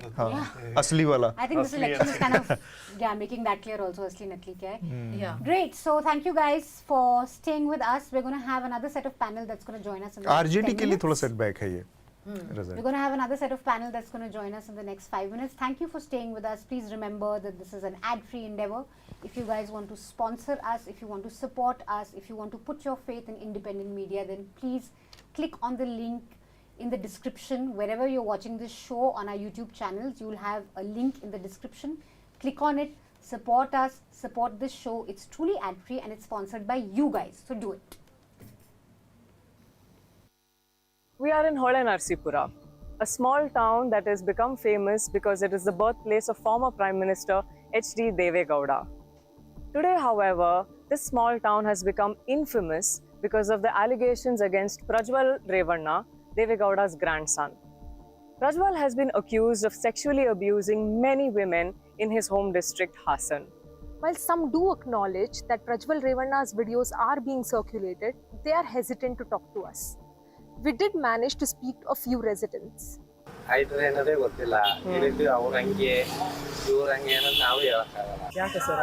ಎಲ್ಲ ಮುಂಚೆಯಿಂದಲೂ 20 ವರ್ಷದಿಂದ ಅವ್ರದೇ ಇರೋದ್ರಿಂದ ಇಲ್ಲಿ ಯಾರು ಮಾತಾಡೋಕ್ಕೆ ಭಯ ಪಡ್ತಾರೆ ಇದು ಮಾಡ್ಲಿಕ್ಕೆ ಇದಾಗ್ತದೆ ನಮಗೂ ಭಯ ನಾವು ಯಾವ ಸುದ್ದಿಗೆ ಹೋಗಲ್ಲ ಅಷ್ಟೇ ಗೊತ್ತಿಲ್ಲ ನಾವು ಹೋಗಲ್ಲ ಗೊತ್ತಿಲ್ಲ. There's a great deal of respect for Deve Gowda, but there's now also a sense of disappointment that his name has been tarnished. But ದೇವೇಗೌಡರ ಫ್ಯಾಮಿಲೀಸು ಗುಡ್, ಬಟ್ ಈ ಥರ ಪ್ರಜ್ವಲ್ ರೇವಣ್ಣ ಮಾಡಿರೋದು ಸ್ವಲ್ಪ ಒಳಗಿಸ್ಬಿಟ್ಟು ಬೇಜಾರಾದ ಆಗಿರೋ ಅಂತಕ್ಕದ್ದು ಅನಿಸುತ್ತೆ. Why do people fear speaking about Revanna and his family so much? ನಮ್ಮ ಸಮಾಜದವ್ರು ಯಾರಾದರೂ ಬೆಳಿಗ್ಗೆ ಅವ್ರನ್ನ ನೋಡಬೇಕು, ಅವ್ರ ಸಂದರ್ಶನ ಮಾಡಬೇಕು ಅನ್ನೋ ವಿಚಾರ ಇಟ್ಕೊಂಡು ಏನಾದ್ರು ಅವ್ರ ಮನೆ ಬಾಗಿಲಿಗೆ ಹೋಗಿದ್ರೆ, ಅವ್ರ ಸ್ನಾನಕ್ಕಿಂತ ಮುಂಚೆ ಹೋಗಿದ್ರೆ ಅಥವಾ ಸ್ನಾನ ಆದಮೇಲೆ ಏನಾರು ಹೋಗಿದ್ರೆ ಅವರು ಮುಖ ನೋಡಿ ಇವನು ಯಾಕೆ ಇಷ್ಟೊತ್ತಿಗೆ ಬಂದವನಂತ ಮತ್ತೆ ಅವ್ರನ್ನ ತಿರಸ್ಕಾರ ಮಾಡಿ ಅವರ ಹಿಂಬಾಲಕರಿಗೆ ಹೇಳ್ಬಿಟ್ಟು ಅವ್ನು ಕಳಿಸ್ಬಿಡು ಅಂತೇಳಿ ಒಳಗಡೆ ಹೋಗಿ ಸ್ನಾನ ಮಾಡ್ಕೊ ಬರೋಂಥ ಪ್ರವೃತ್ತಿ ಇದೆ ಅಂತ ನಮಗೆ ವಿಚಾರ ಹೇಳಿದೆ. ಬಟ್ ಒಂದೇನು ಇಷ್ಟು ವರ್ಷ ಅವ್ರು ಹೇಗೆ ಪವರ್ ಇದಾದ್ರು ಅಂತಂದ್ರೆ ಬಿಕಾಸ್ ಆಫ್ ಕಾಸ್ಟ್. ಬಟ್ ಇಡೀ ಫ್ಯಾಮಿಲಿನೇ ಒಂಥರ ಫ್ಯೂಡಲ್ ಮೆಂಟಾಲಿಟಿ, ಚಳುವಳಿಗಳಿಗೆ ಅವಕಾಶ ಕೊಡದೇ ಇರುವಂಥದ್ದು, ಮತ್ತೆ ಕಂಪ್ಲೀಟ್ ಅವ್ರ ಹೋಲ್ಡಲ್ಲೇ ಇರಬೇಕು. There appears to be more focus on the videos than the women themselves. Many are now blaming the women, which the activists say is missing the point. ಏನ್ ನಡೀತು, ನಿಜನ ಸುಳ್ಳ, ಯಾಕಾಯ್ತು, ಏನು ಕೇಳೋದ್ ಬೇಡ. ಒಂದೇ ನಾವು ಹೇಳ್ಬೇಕಾಗಿದ್ದು ಅಂದ್ರೆ ನಿಮ್ ತಪ್ಪೇನು ಇಲ್ಲ ಇದ್ರೊಳಗಡೆ. ನೀವು ಬಲಿಪಶುಗಳಾಗಿದ್ದೀರಾ. ಇದನ್ನ ನಿಮ್ಗೆ ಗೊತ್ತಿದ್ದೋ ಗೊತ್ತಿಲ್ದೇನೋ ನೀವು ಬಲಿಪಶುಗಳಾಗಿದ್ದೀರಾ. ಒಂದು ರಾಜಕೀಯ ಪ್ರಭಾವಕ್ಕೆ ಮತ್ತೆ ಅಧಿಕಾರದ ಪ್ರಭಾವಕ್ಕೆ ಆ ಪ್ರಭಾವವನ್ನ ಬಳಸ್ಕೊಂಡು ಆ ವ್ಯಕ್ತಿ ನಿಮ್ಮನ್ನ ಈ ರೀತಿ ದುರುಪಯೋಗ ಪಡಿಸ್ಕೊಂಡಿದ್ದಾನೆ.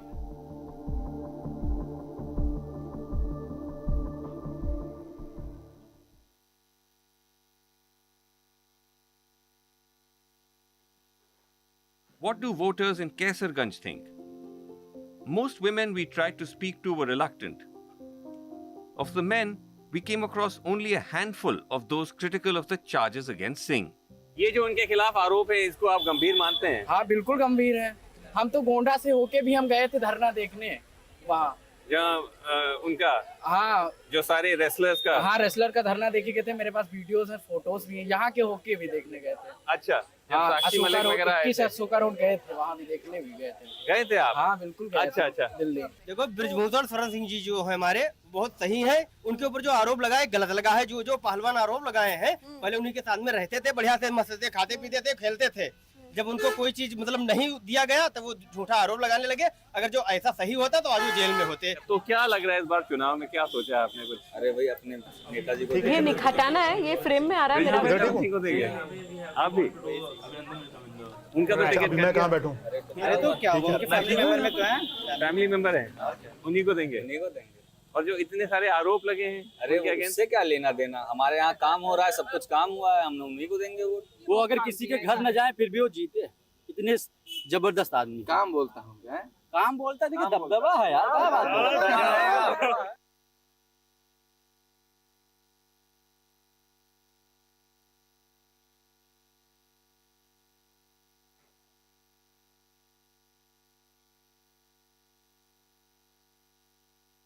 देश की आर्थिक राजधानी मुंबई में स्थित एशिया के सबसे बड़े स्लम धारावी का अडानी ग्रुप पुनर्विकास करेगा। इस स्लम एरिया को संवारने के प्रोजेक्ट को महाराष्ट्र सरकार ने मंजूरी दे दी है।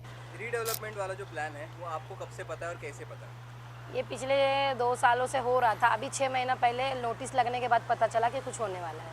ये नोटिस में दिया गया है कि मीठी नदी बनने वाली है, तो इसकी वजह से इनको तोड़ेंगे, तो कहीं भी बाहर साइड में देंगे, ऐसी जगह पे देंगे जहाँ पे मतलब जैसे फैक्ट्रियाँ हैं, वहाँ पे जहाँ पे प्रदूषण है, जहाँ लोग नहीं रह सकते, वैसी जगह पे देने की बात हो रही है। यहाँ पे हर टाइप के लोग रहते हैं, रोज़ के 100 रुपये कमाने वाले लोग भी यहाँ रहते हैं।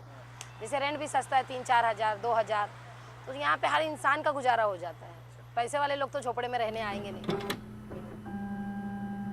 धारावी, पहले स्लमडॉग मिलियनेयर और फिर गली बॉय ने इस जगह के बारे में आम आदमी को एक तस्वीर तो दिखा दी, लेकिन पिछले 1 साल से जब धारावी रीडेवलपमेंट प्रोजेक्ट को अडानी को सौंपा गया, उसके बाद से किसी ने भी धारावी करों के असली मुद्दों की बात तक नहीं की। धारावी, बांद्रा और सायन, इन 2 पॉश इलाकों के बीच एक गरीब इलाका है, और शायद यही वजह है कि शहर के पूंजीपतियों को ये प्राइम लोकेशन चाहिए होगा। लेकिन धारावी क्या हमेशा से मुंबई का एक प्राइम लोकेशन था? आइए समझते हैं। सब बर्बाद, चमड़े से लेके गोडाउन, कांच की बाटलियाँ और फैक्ट्रियाँ और छोटे छोटे कारखाने, यहाँ बहुत सारे अलग अलग धंधे होते हैं, काम होता है, वो सब बर्बाद हो जाएंगे, उन बिखर जाएंगे। और जो यूपी बिहार के हमारे आदमी और भाई लोग हैं, उनको तो एकदम मतलब बेघर हो जाएंगे, उनको रोजी रोटी उनकी बंद हो जाएगी। वो पढ़े लिखे तो रहते नहीं कि चलो कोई ऑफिस में या कोई और अच्छा बिजनेस करे या कॉन्टेक्ट ले, वो एकदम अनपढ़ रहते हैं। तो उनको जहाँ से माल लाए, गिनती करके दिए, उतना पैसा लिए, वो 2-4 कारीगर रखे, वो अपने छोटे छोटे काम बिजनेस चला रहे थे। और अगर ये टूटेगा तो ये तो बहुत बुरा उन लोग के ऊपर असर जाएगा।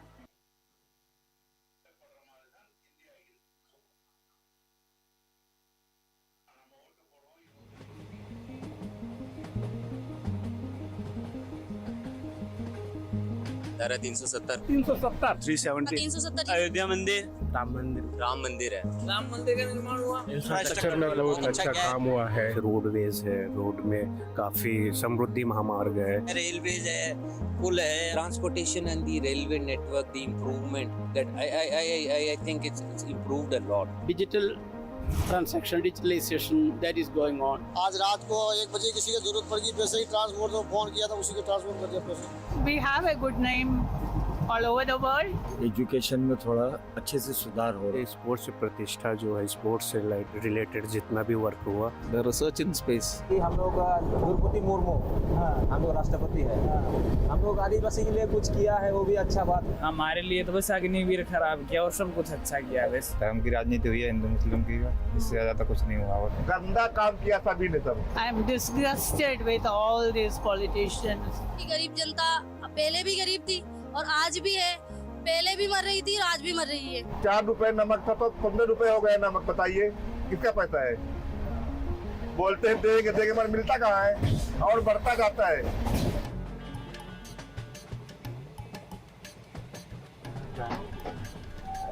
अच्छा भैया, आप लोकतंत्र और संविधान का मतलब जानते हैं? सुना है कभी संविधान, लोकतंत्र, इन सब शब्दों को? नहीं, ऐसे लोकतंत्र के बारे में मेरे को इतना अनुभव नहीं है। संविधान, democracy,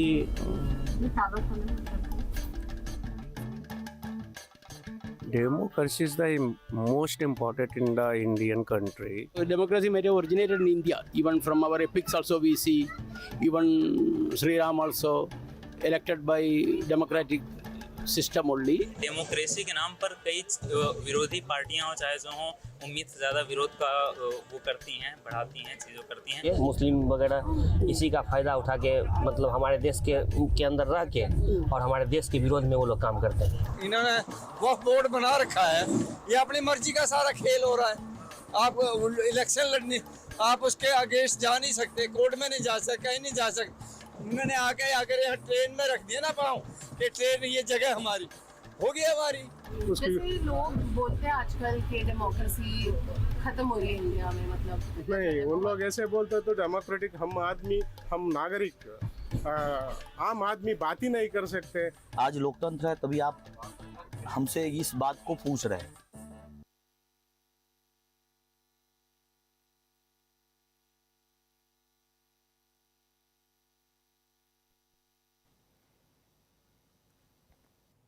Good afternoon. It's 2 p.m. If you're just tuning in, this is Elections Online. This is a coalition between, compact between 5 organizations invested in public interest journalism. I'm Smita Nair from Scroll. We also have The Wire, Newslaundry, The News Minute, and The Caravan that are part of this endeavor. Like I said, if you haven't been tracking the numbers and thought perhaps the exit poll had sort of directionally put you, given you a sense of what the results would be, it's not entirely turned out to be the case. In fact, the 3 states of Uttar Pradesh, Maharashtra and West Bengal, cumulatively 160 seats where the exit polls have got it dramatically wrong. I'm going to introduce my panelists and we're going to try and decipher the results. Here in the studio with me is of course Sushant Singh and Shoaib Danial. I'll be joined by reporters a little later. Shabir Ahmed will be joining me from Tamil Nadu, and some of our other colleagues from these news organizations to give us a sense state-wise of what these results mean. But because we haven't focused very much over the last 2 to 3 hours on the various states in India's northeast and what these results could mean, I want to bring in Sushant here because we've been chatting about this, Sushant, in the breaks, and you tell me that there are quite a few surprises. Can you begin with Manipur and then lead us through the others? Yeah, so Manipur is definitely a surprise, Smita, because in Manipur inner, which is where Congress is actually leading against the BJP. Manipur inner, as you know, is a Meitei stronghold. The polarization of the Meiteis against the Cookies has been led by the BJP, the government led by Biren Singh, the promotion of the Aram Gai Tengol, etc. We have been told that, you know, this is complete Meitei majoritarianism which is acting against Cookie community. But what we see in this election result is the Congress leading in Manipur inner, which clearly means that people are disgusted or very disappointed or angry with the way BJP has run the administration, that despite such heavy polarization, it is losing that seat.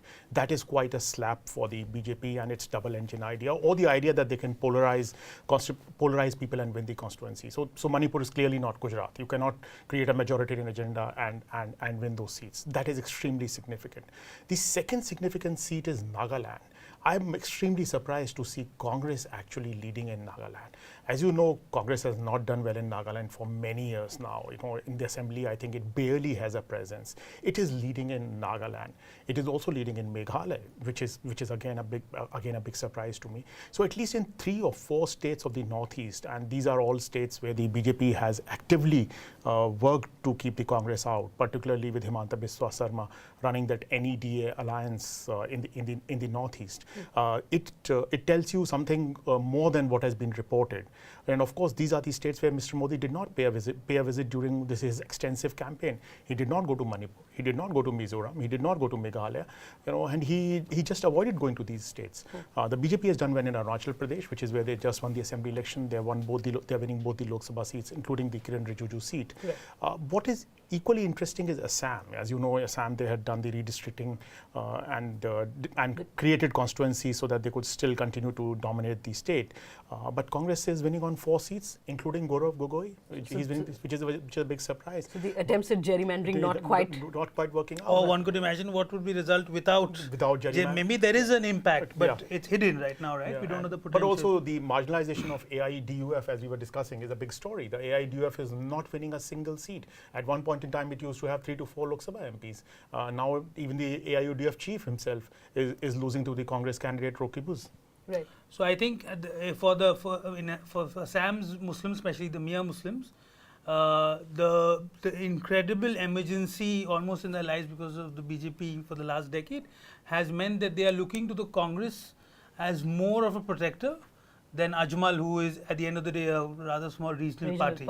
You know, so that's the reason that I think a lot of Miyas are voting for Congress, and you can see this in this result during this time. So it's an interesting result. The Congress should, I think, be happy with Assam. They haven't done very well on an absolute, but relative to where they stood, the organization was decimated. You know, Himanto, whether you like him or not, is a very competent politician. So in spite of all these things, the Congress has managed to hold its ground, even done a little bit better.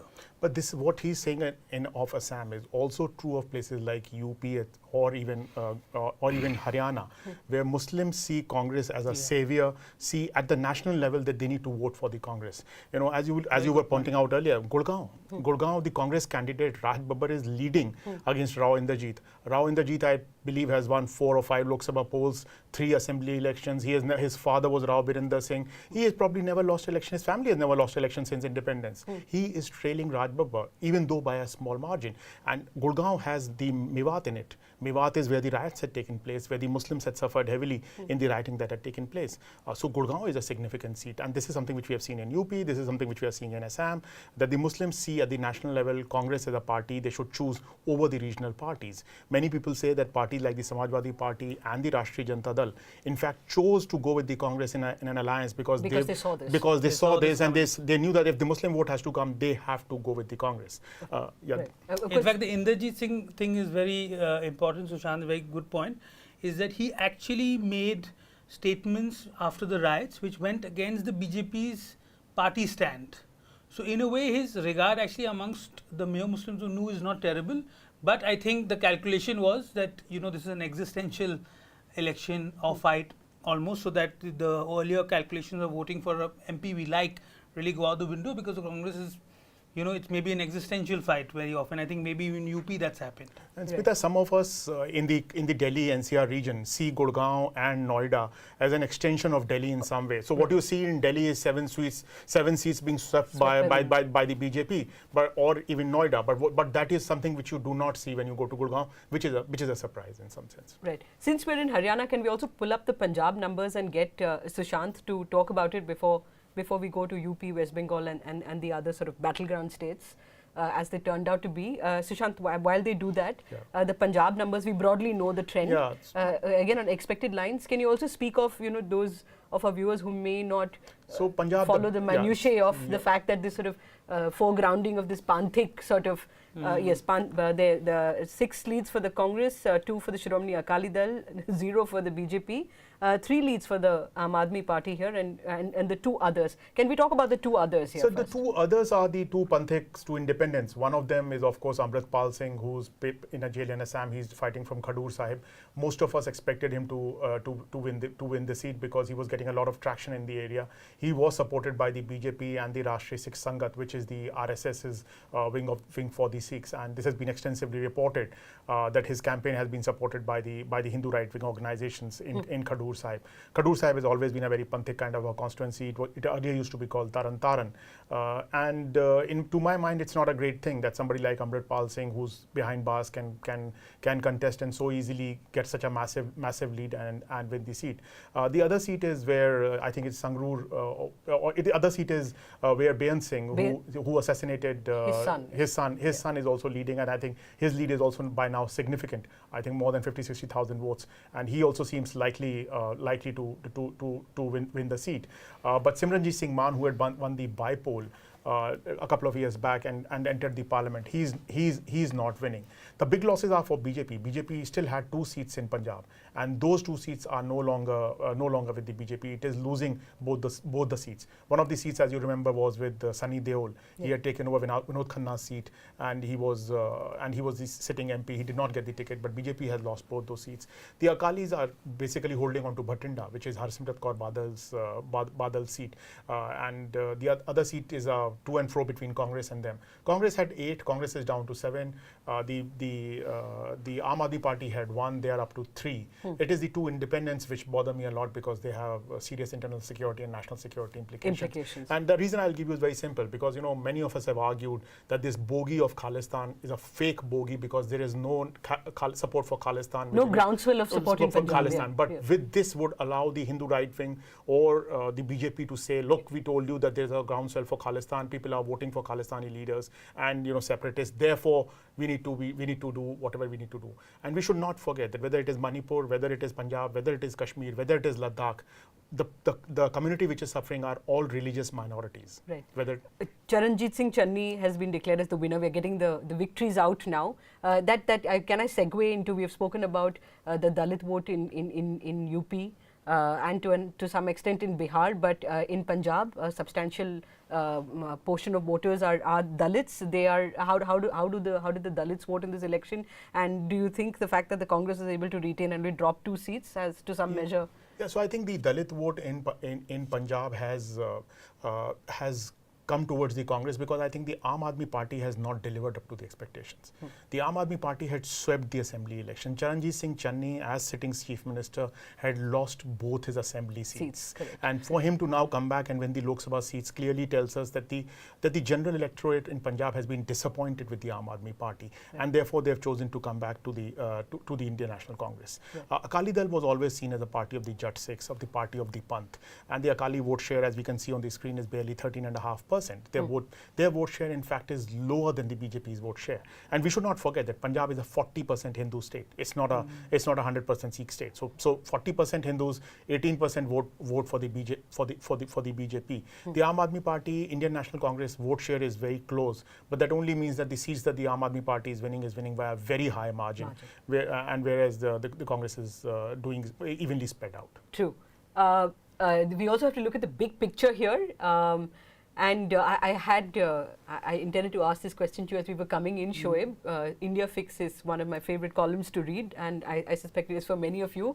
When are you due to write it, and what's going to be the subject? I'm sure it's about the big takeaway from this election. So what are the ideas? Can you tell us? Right. So, I mean, I still haven't fixed because I think it was going to be a long day. But one of the things that was going through my mind, and I think is something interesting to discuss, is where we stand right now. It looks like we're going to get an NDA government. That's possibly one strong possibility. Of course, it's not over till the fat lady sings, etc. But and that's, I mean, as just a future thing, it's going to be really interesting. Many of your viewers will not remember the golden era of coalition politics, and there was a lot of back and forth. The politics was very, very interesting, was very, very complex. And remember, India has also seen its best years under coalition governments, right? So it's well known statistically that India has grown under coalition governments, because maybe that sort of politics, that give and constant take, is what really powers India. Because remember, we're a very, very large country, right? So one man sort of pronouncing from top, no matter how good or bad that man we might think he is, that's not very efficient maybe. So these constant feedback loops are good. So that's something that we could maybe see, but I'll have to wait till, I think, late at that, because this is, interestingly, this is going to be a late call, because very often elections, it is what? It's quarter past 2, right? Yes, 2:20. So we might already have got a result by now, but we haven't. So it's going to be interesting. So, but 2 more things, Smita, before if I may intervene here. One is we must also pay attention to the Baramulla constituency, where Engineer Rashid, a separatist leader, 3-time MLA, has defeated Omar Abdullah and Sajjad Lone. Now, this, along with these 2 chaps winning in Punjab, the victory for Engineer Rashid, while he's imprisoned in Tihar jail by a big margin, I think 1.5 lakh votes is his lead, clearly points to the kind of dissatisfaction states with major religious minorities dominating them have against the BJP. A vote for Engineer Rashid is not a vote against Omar Abdullah or Sajjad Lone. A vote for Engineer Rashid is the vote for the kind of India that the BJP is trying to build, or the kind of policies BJP is trying to project. the massive increase in Kashmiri vote is not a vote for better roads or better this thing. It is a vote against BJP's policies, and that means that extremist elements in these constituencies, or what people like me would consider extreme elements, are getting empowered because of the Hindu majoritarian policies that are being followed, and that's not a very very healthy thing. One more constituency, if you would allow me, is Ladakh, where I think is significant that an independent former NC member from Kargil has won, and the BJP, which had won the seat twice earlier in 2014 and 2019, is running third. The Congress candidate, who's also a Buddhist Ladakhi, is at the second position right now. One thing I just wanted to guys, ask. I have to go to our guest. Right, I'll come back. Sorry. I'll come back to you. Sushant, you're relentless. No, Sushant's like encyclopedia. I wanted to know more. Me too. And then I got up in the PC. I was like, come on, go on, get on with it. Yeah. Right. Shabir, I'm sorry you've been waiting patiently as also Ajoy. Shabir, I'll come to you first. You're there on the split screen now. Anything different from what you were speaking about in the last hour of broadcast? Anything interesting, Shabir, that's come to mind and I may have missed because we got lost in the conversation here. Anything interesting from any of the southern states, not just Tamil Nadu, that you're picking up? This is Kerala, where Suresh Gopi has won from Thrissur constituency. Another close contest in Thiruvananthapuram against Sashi Tharoor. And apart from that, in Tamil Nadu, the NDA is leading in one constituency, that is Dharmapuri. The BJP's alliance partner, PMK, which is leading by 7,000 votes. So it's still a close contest. So back and forth, the numbers are changing by every minute. But the point here is that somehow the DMK has managed to retain almost all the seats. Like at least 38 seats, the DMK is comfortably leading, and in some seats, the results have been announced. So clearly, the DMK has ensured that they get all the numbers from Tamil Nadu, barring one or two, because they in fact had doubts because those are the swing seats. And also the DMK alliance has managed to somehow ensure that the BJP does not cross 10% of vote. That is something which was very important, and the AIADMK is also retaining its vote bank. AIADMK has crossed 20% of its vote share. So clearly, this was something that was very interesting. The revival of AIADMK as far as Tamil Nadu is concerned. At least even if they don't win seats, they have to retain their vote share. They have to ensure that they are the second largest party in Tamil Nadu, because the BJP's plan after Jayalalitha's demise is to weaken AIADMK from within and to take over the AIADMK, or to take over the space of the AIADMK, like what they did in West Bengal. And that has not happened in this election in Tamil Nadu. Maybe they'll try to do it in 2026. So that's the plan that the BJP was having. If the BJP was in full majority at the center, probably the next stop would have been Tamil Nadu. But clearly, one thing that the DMK alliance has conveyed to the national parties is that as long as you stay together, you can fight BJP, and this is how a fight against BJP can be done. And one thing I want to recall, there were several attempts in the past to form a third front, like what they did in 2019.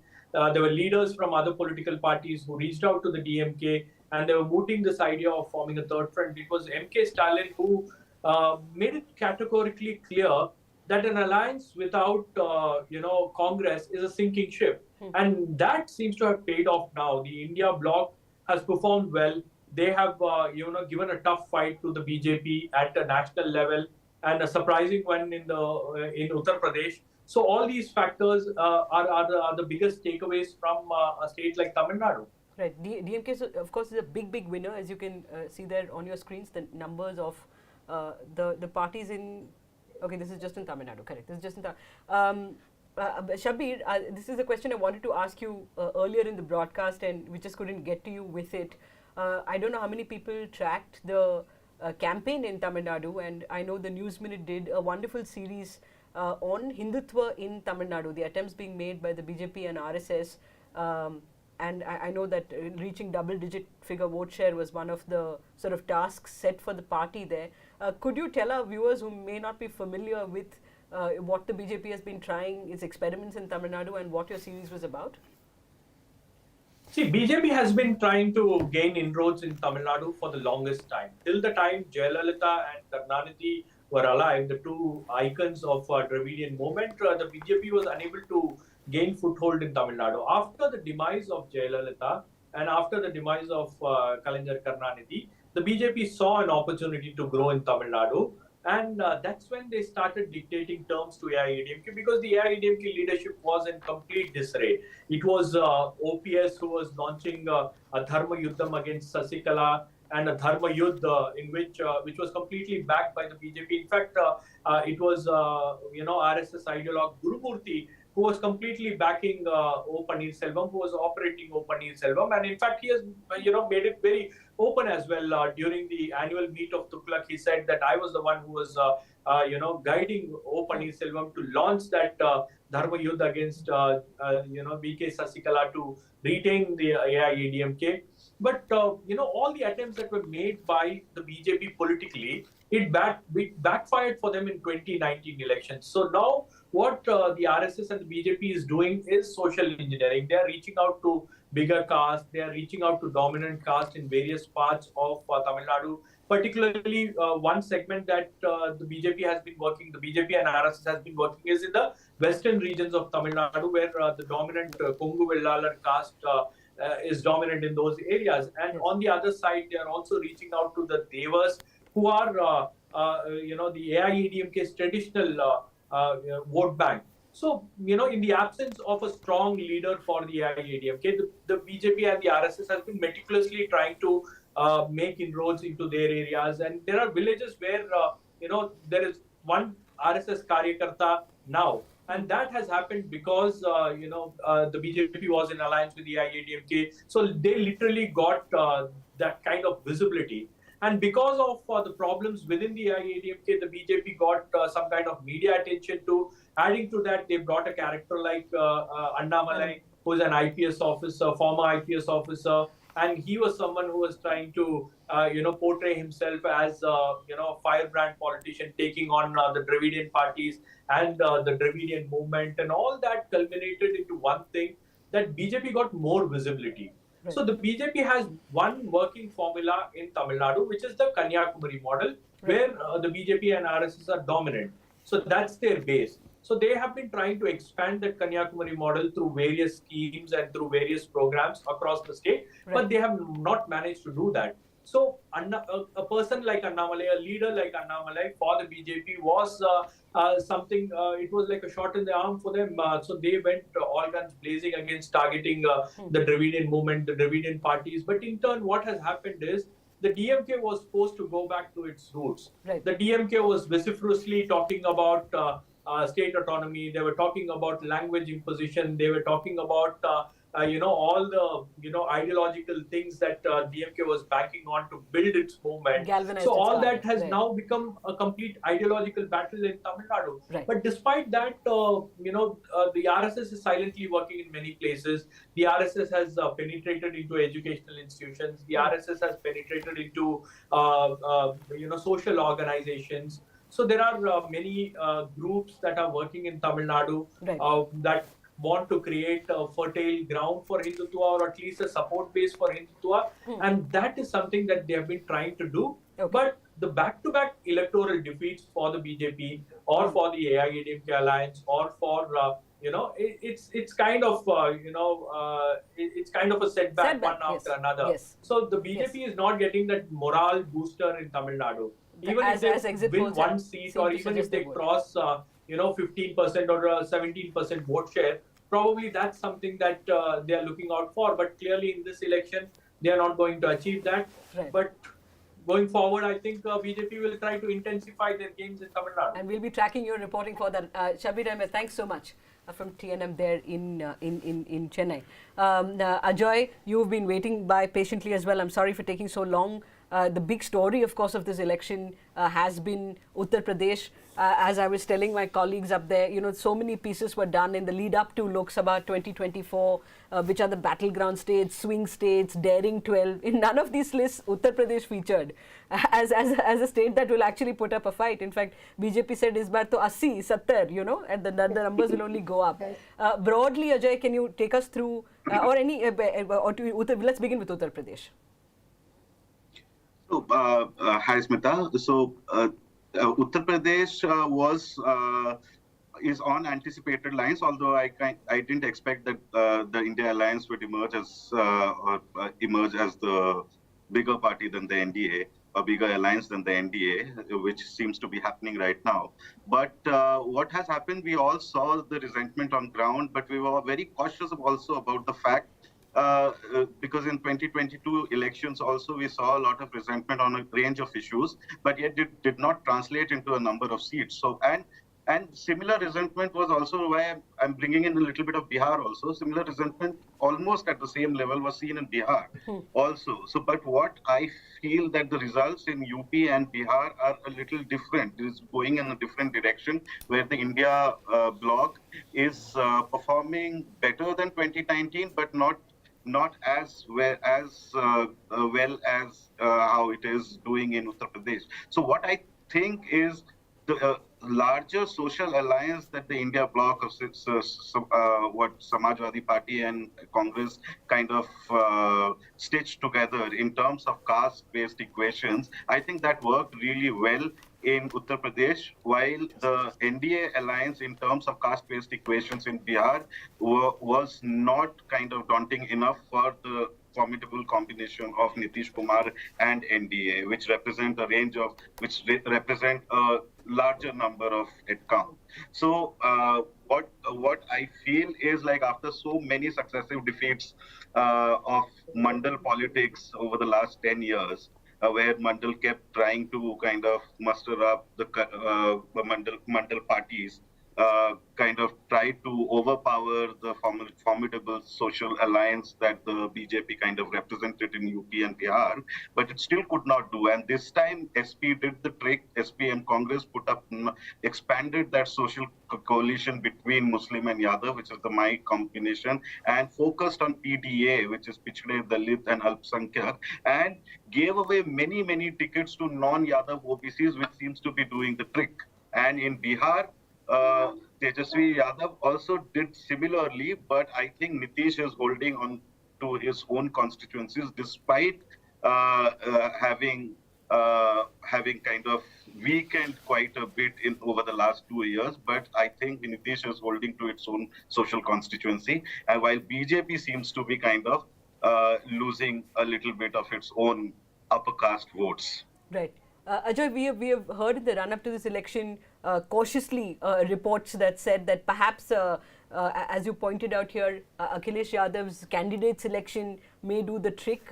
One particular candidate, can you reflect on Faizabad, on Ayodhya? And I don't know what the latest numbers are. I think Akhilesh Yadav experimented a lot. He gave two Dalit candidates. One is Avdesh Prasad in Faizabad, which is Ayodhya, and Meerut, where Sunita Verma, also the Dalit candidate, they both are kind of leading, or at least even if they eventually don't win, they are giving stiff fight to the both of these were seen as over the last 10 years BJP bastions, and they're giving very stiff fight, and that seems to have sent across a message to the Dalit community that yes, no, Samajwadi Party is genuinely looking to expand its social coalition, which is Muslims and Yadavs, and is looking to represent overall. And the larger political narrative that they ran around unemployment, there was a 10-year anti-incumbency against the BJP, a lot of anger against the incumbent BJP MPs. And there was this frustration, of course, in both Bihar and UP. But when it came to kind of looking for an alternative, credible platform to vote against the BJP, I think Samajwadi Party could do that trick much better than what RJD. But there also, if you look at what RJD has increased its vote share massively from 2019, and their alliance was also it has benefited a lot from say, an allying with the left, which holds great kind of sway over a large section of Dalits in many pockets of Bihar. So what I'm trying to kind of indicate is that in India, unless and until you get these social alliances right, Correct. it's very, very difficult to win or kind of perform well in elections despite widespread anger against an incumbent government. Which is So why the I two think it's a differing message stories for the in UP opposition and to in kind Bihar. of bring in as many communities and do not look like representing only a few communities. And that is what the BJP did in 2014 and reaped its benefits. And after 10 years, the opposition, especially in the North Indian states, they seem to be doing the same. And I think they are on the right course. And had it not been, say, Odisha or Andhra Pradesh, we could have easily seen a non-BJP government at the center. True. Ajay, I look forward to reading your column in the days ahead. Thanks so much for the sport analysis for the moment. Can I cross over to Nandini in Karnataka now? Nandini, directionally, I think the exit polls got Karnataka largely right. What are the latest numbers, if you can tell us, and really can you reflect on what's happening in the state, and do we have the latest numbers from Hassan? Is Prajwal Revanna seem to be trailing some time ago? Yeah, we do have Hassan numbers. Prajwal is trailing as of the moment. Last we could get from the ECI site was he was trailing by about 43,000 votes, and which is itself, we expected the margin to be close than this. So we still don't know the latest because in the last hour, we are not getting as many updates from the ECI website. It's kind of, it's a bit static right now. The latest figures we have is 16 for BJP, 10 for Congress, and the 2 JDS seats. Kumaraswamy has definitely won, although it's not been confirmed officially. He has a huge margin, more than 2.5 lakhs, and one of the earliest to kind of be certain that he's won. Now, there is a seat in Bangalore Central where the only Muslim candidate, Mansoor Ali Khan, is contesting against BJP's PC Mohan. He's the incumbent MP. Yes. Mansoor Ali Khan was leading by 50,000, but we are already seeing PC Mohan's people celebrating, bursting crackers, and I think even PC Mohan has thanked people for electing him. So we're still not sure about what has happened. Maybe the site has been very slow, so we don't know. But we think there is a victory for BJP. If that happens, that will come to 17 for BJP out of 28 seats. All right. We'll have to leave it there for the moment, Nandini. Thanks so much. We're running out of time. A quick final word from the two of you. We haven't spoken about West Bengal. I wanted to begin with West Bengal. Mamata Banerjee is one of the big sort of standout figures of this election. Completely, again, exit polls got that completely wrong, West Bengal. So see, this has happened now for the last, I think, 3 elections, where the media goes to town saying the Tribunal is going to get wiped out, the BJP is going to come, and it doesn't happen, right? So why is this happening? So the BJP depends a lot of its politics on West Bengal on 2 pillars. One is the media. Media is quite anti-Trinamool, even the local Bengali media, ironically enough. And the other is, in this election, the BJP has depended a lot on the actions of the law, by which I mean the High Court as well as ED and CBI. So Sandesh Khali was there. Then there was the SSC scam, which is a jobs recruitment scam. The High Court cancelled all jobs, the Supreme Court stayed, and then of course there was the Sandesh Khali thing, which was land grab. Then later on it became allegations of rape and sexual harassment. So the BJP depended a lot on this. Unfortunately, what the BJP did not have, and really that is the key for Bengal politics, is ground organization. So till now, it's very important in Bengal to have your ground organization to do something very mundane like take voters to the booth and so on and so forth, and which then escalates, of course, into what we see, unfortunately, into political violence. So that is the whole spectrum, what I mean by ground support, ground strength. So on that, Trinamool is unbeatable. Like, I mean, if you go around Calcutta city, most booths do not have BJP representatives, just to give a small example, right? So that thing is very important. In many parts of Calcutta, the BJP is little strong, but yet they do not have people to just sit at a booth and give out voter slips and so on and so forth. So that is really key, and that is one thing. Second thing is, a lot of people are comparing this to 2019 and thinking that the BJP got a big setback. Of course, that's technically true, but really the real benchmark, the real baseline that we need to be doing an analysis on is 2021, in which the BJP suffered a setback, yet it remained by far the major opposition party, and compared to that, the BJP has kind of held its own. And overall, the BJP should actually be pleased with the result, because Bengal is a state that does not change quickly, and in spite of having no ground organizing, the BJP has held its own. So if you look at the exit polls, it will seem like, oh, the BJP's got a big setback, but the exit polls are not worth the paper they're written on. I know you want to talk about Himachal, but I want to ask you the big picture stories. Yeah, quick word, minor point. Himachal by-polls, because all four Congress is losing all 4 Lok Sabha seats there, but it is winning 4 out of 6 assembly by-polls, which means that it will continue to stay in power. The big picture is that this is the first time since 2001 that Mr. Modi has led a campaign and not gotten majority. Right. And on that note, we have Abhinandan here in the studio. I entered, you're going to wind up, Yes. but I'll just do the wind up because I have no other role in this. I was feeling left out.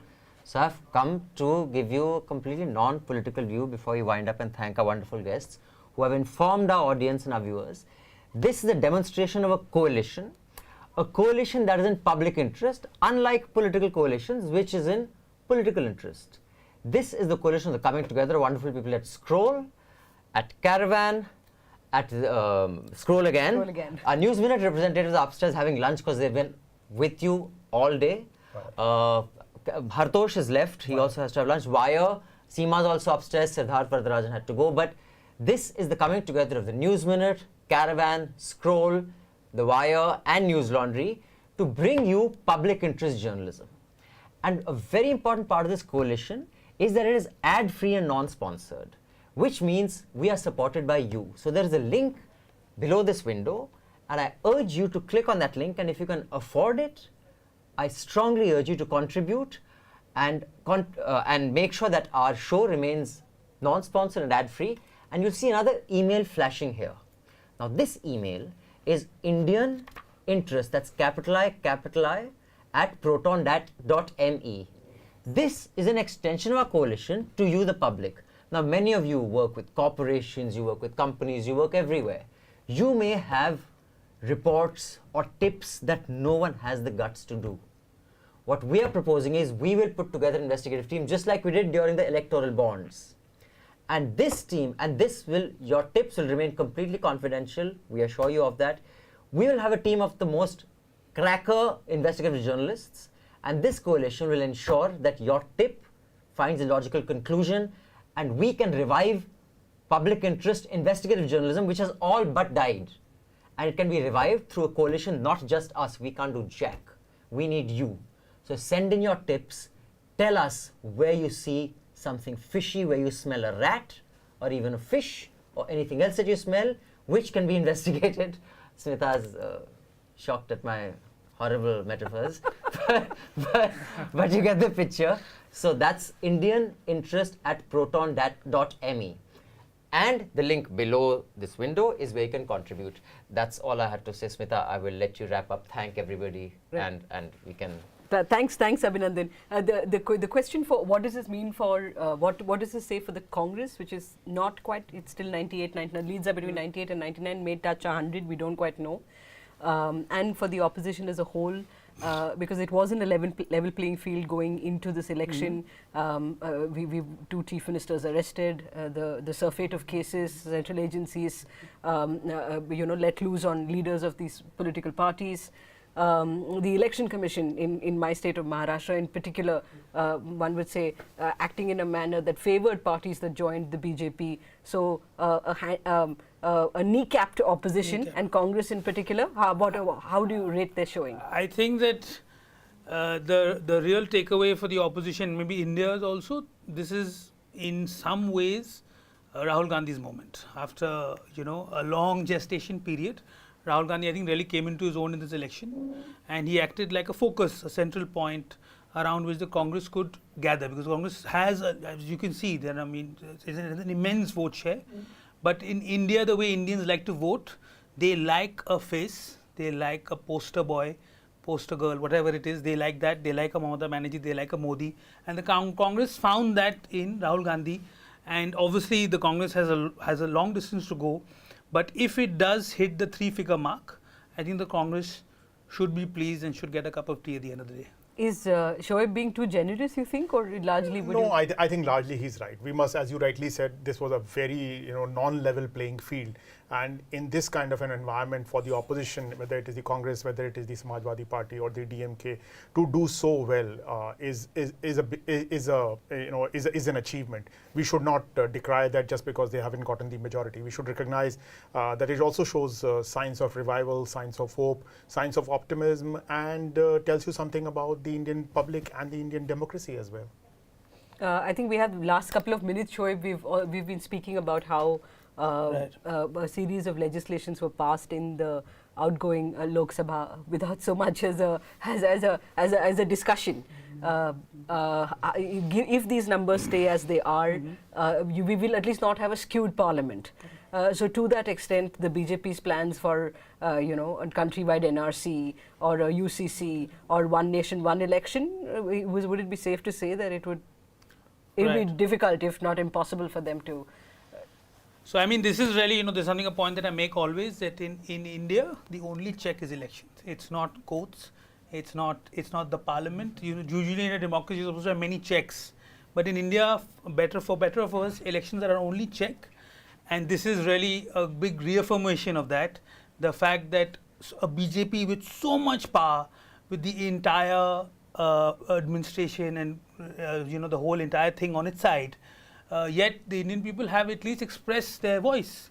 And like you said, now when the next government comes into power, whoever it is, there will be a check on it because of the voting results. Of course, once they are in power, then we'll have to see how it goes. Right. But at least the Indian peoples have raised their voice and said, we're going to say this, and then let's hope it could. I mean, and like Sushant said, this is a reaffirmation of democracy. This is why I am a journalist, right? It's such an exciting and such a beautiful thing to watch almost. And suddenly, with these votes, suddenly you might find court might regain their voice. Some of the media houses may regain their voice. Some of the other institutions may suddenly find their voice back again, and that may improve the quality of our governance, our democracy, and all these draconian laws that you mentioned that were being passed. Right. We're going to wrap up here, but I want to go back to the campaign and that there's always a turning point in how a campaign, and Baswada, the Prime Minister's speech in Rajasthan, where he referred to the Muslim community as infiltrators and made all those remarks, that set the tone for the rest of the BJP's campaign, which I mean, hit rock bottom. Would it be correct to read these numbers as a repudiation of at least that kind of campaigning? I mean, that it's not that the politics they played in the last 5 years was any different. Clearly, if you go by Banswara itself, BJP is losing very badly. So it didn't. The campaign did not work out in Banswara itself. Forget about the rest of the country.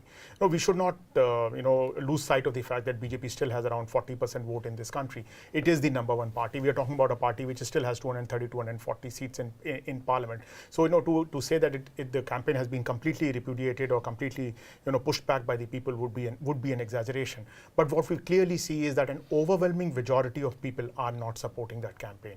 There is a significant point of opposition to that campaign, especially when it comes in the terms of the narrative around the constitution, around reservations, around political empowerment of lower caste, scheduled tribes. That is where we have seen a significant switch. Smita, most of us do not recognize that the India Alliance has done far better in reserved seats than the NDA this time. The last 2 times, the NDA had done much better nationally when it came to these reserved seats. So clearly, there's a pushback, but there's a pushback in a different narrative, in a different term, maybe not directly against the kind of communal or hyper-communal campaign that was run. Although I'm sure there was a section of people who were extremely uncomfortable with the kind of language, even amongst BJP supporters, that Mr. Modi had used against Indian Muslims. It was Islamophobic. It was slurred. It was full of slurs. It demonized them. It dehumanized them. It created an environment in which violence could be inflicted upon them. It was a very, very dangerous move. The Prime Minister leading from the front and doing what he did. And I'm happy. I'm glad that the BJP has not got an outright majority on its own. Mr. Modi's votes have fallen because that is, in some sense, a partial repudiation of his campaign, if not a complete rejection of what he stood for. On that note, Sushant Singh, Sir Daniel, thanks so much. Thank you for our viewers as well for having stayed with us. Some of you hopefully all through this election broadcast from 7:30 this morning. We're signing off here on Elections Online, but do look out for all the pieces that we'll be writing and the videos that we'll be posting soon. Shoaib, I know his India fix is due. I'm sure Sushant has something up his sleeve as well. For the moment though, thanks so much for watching. Excellent.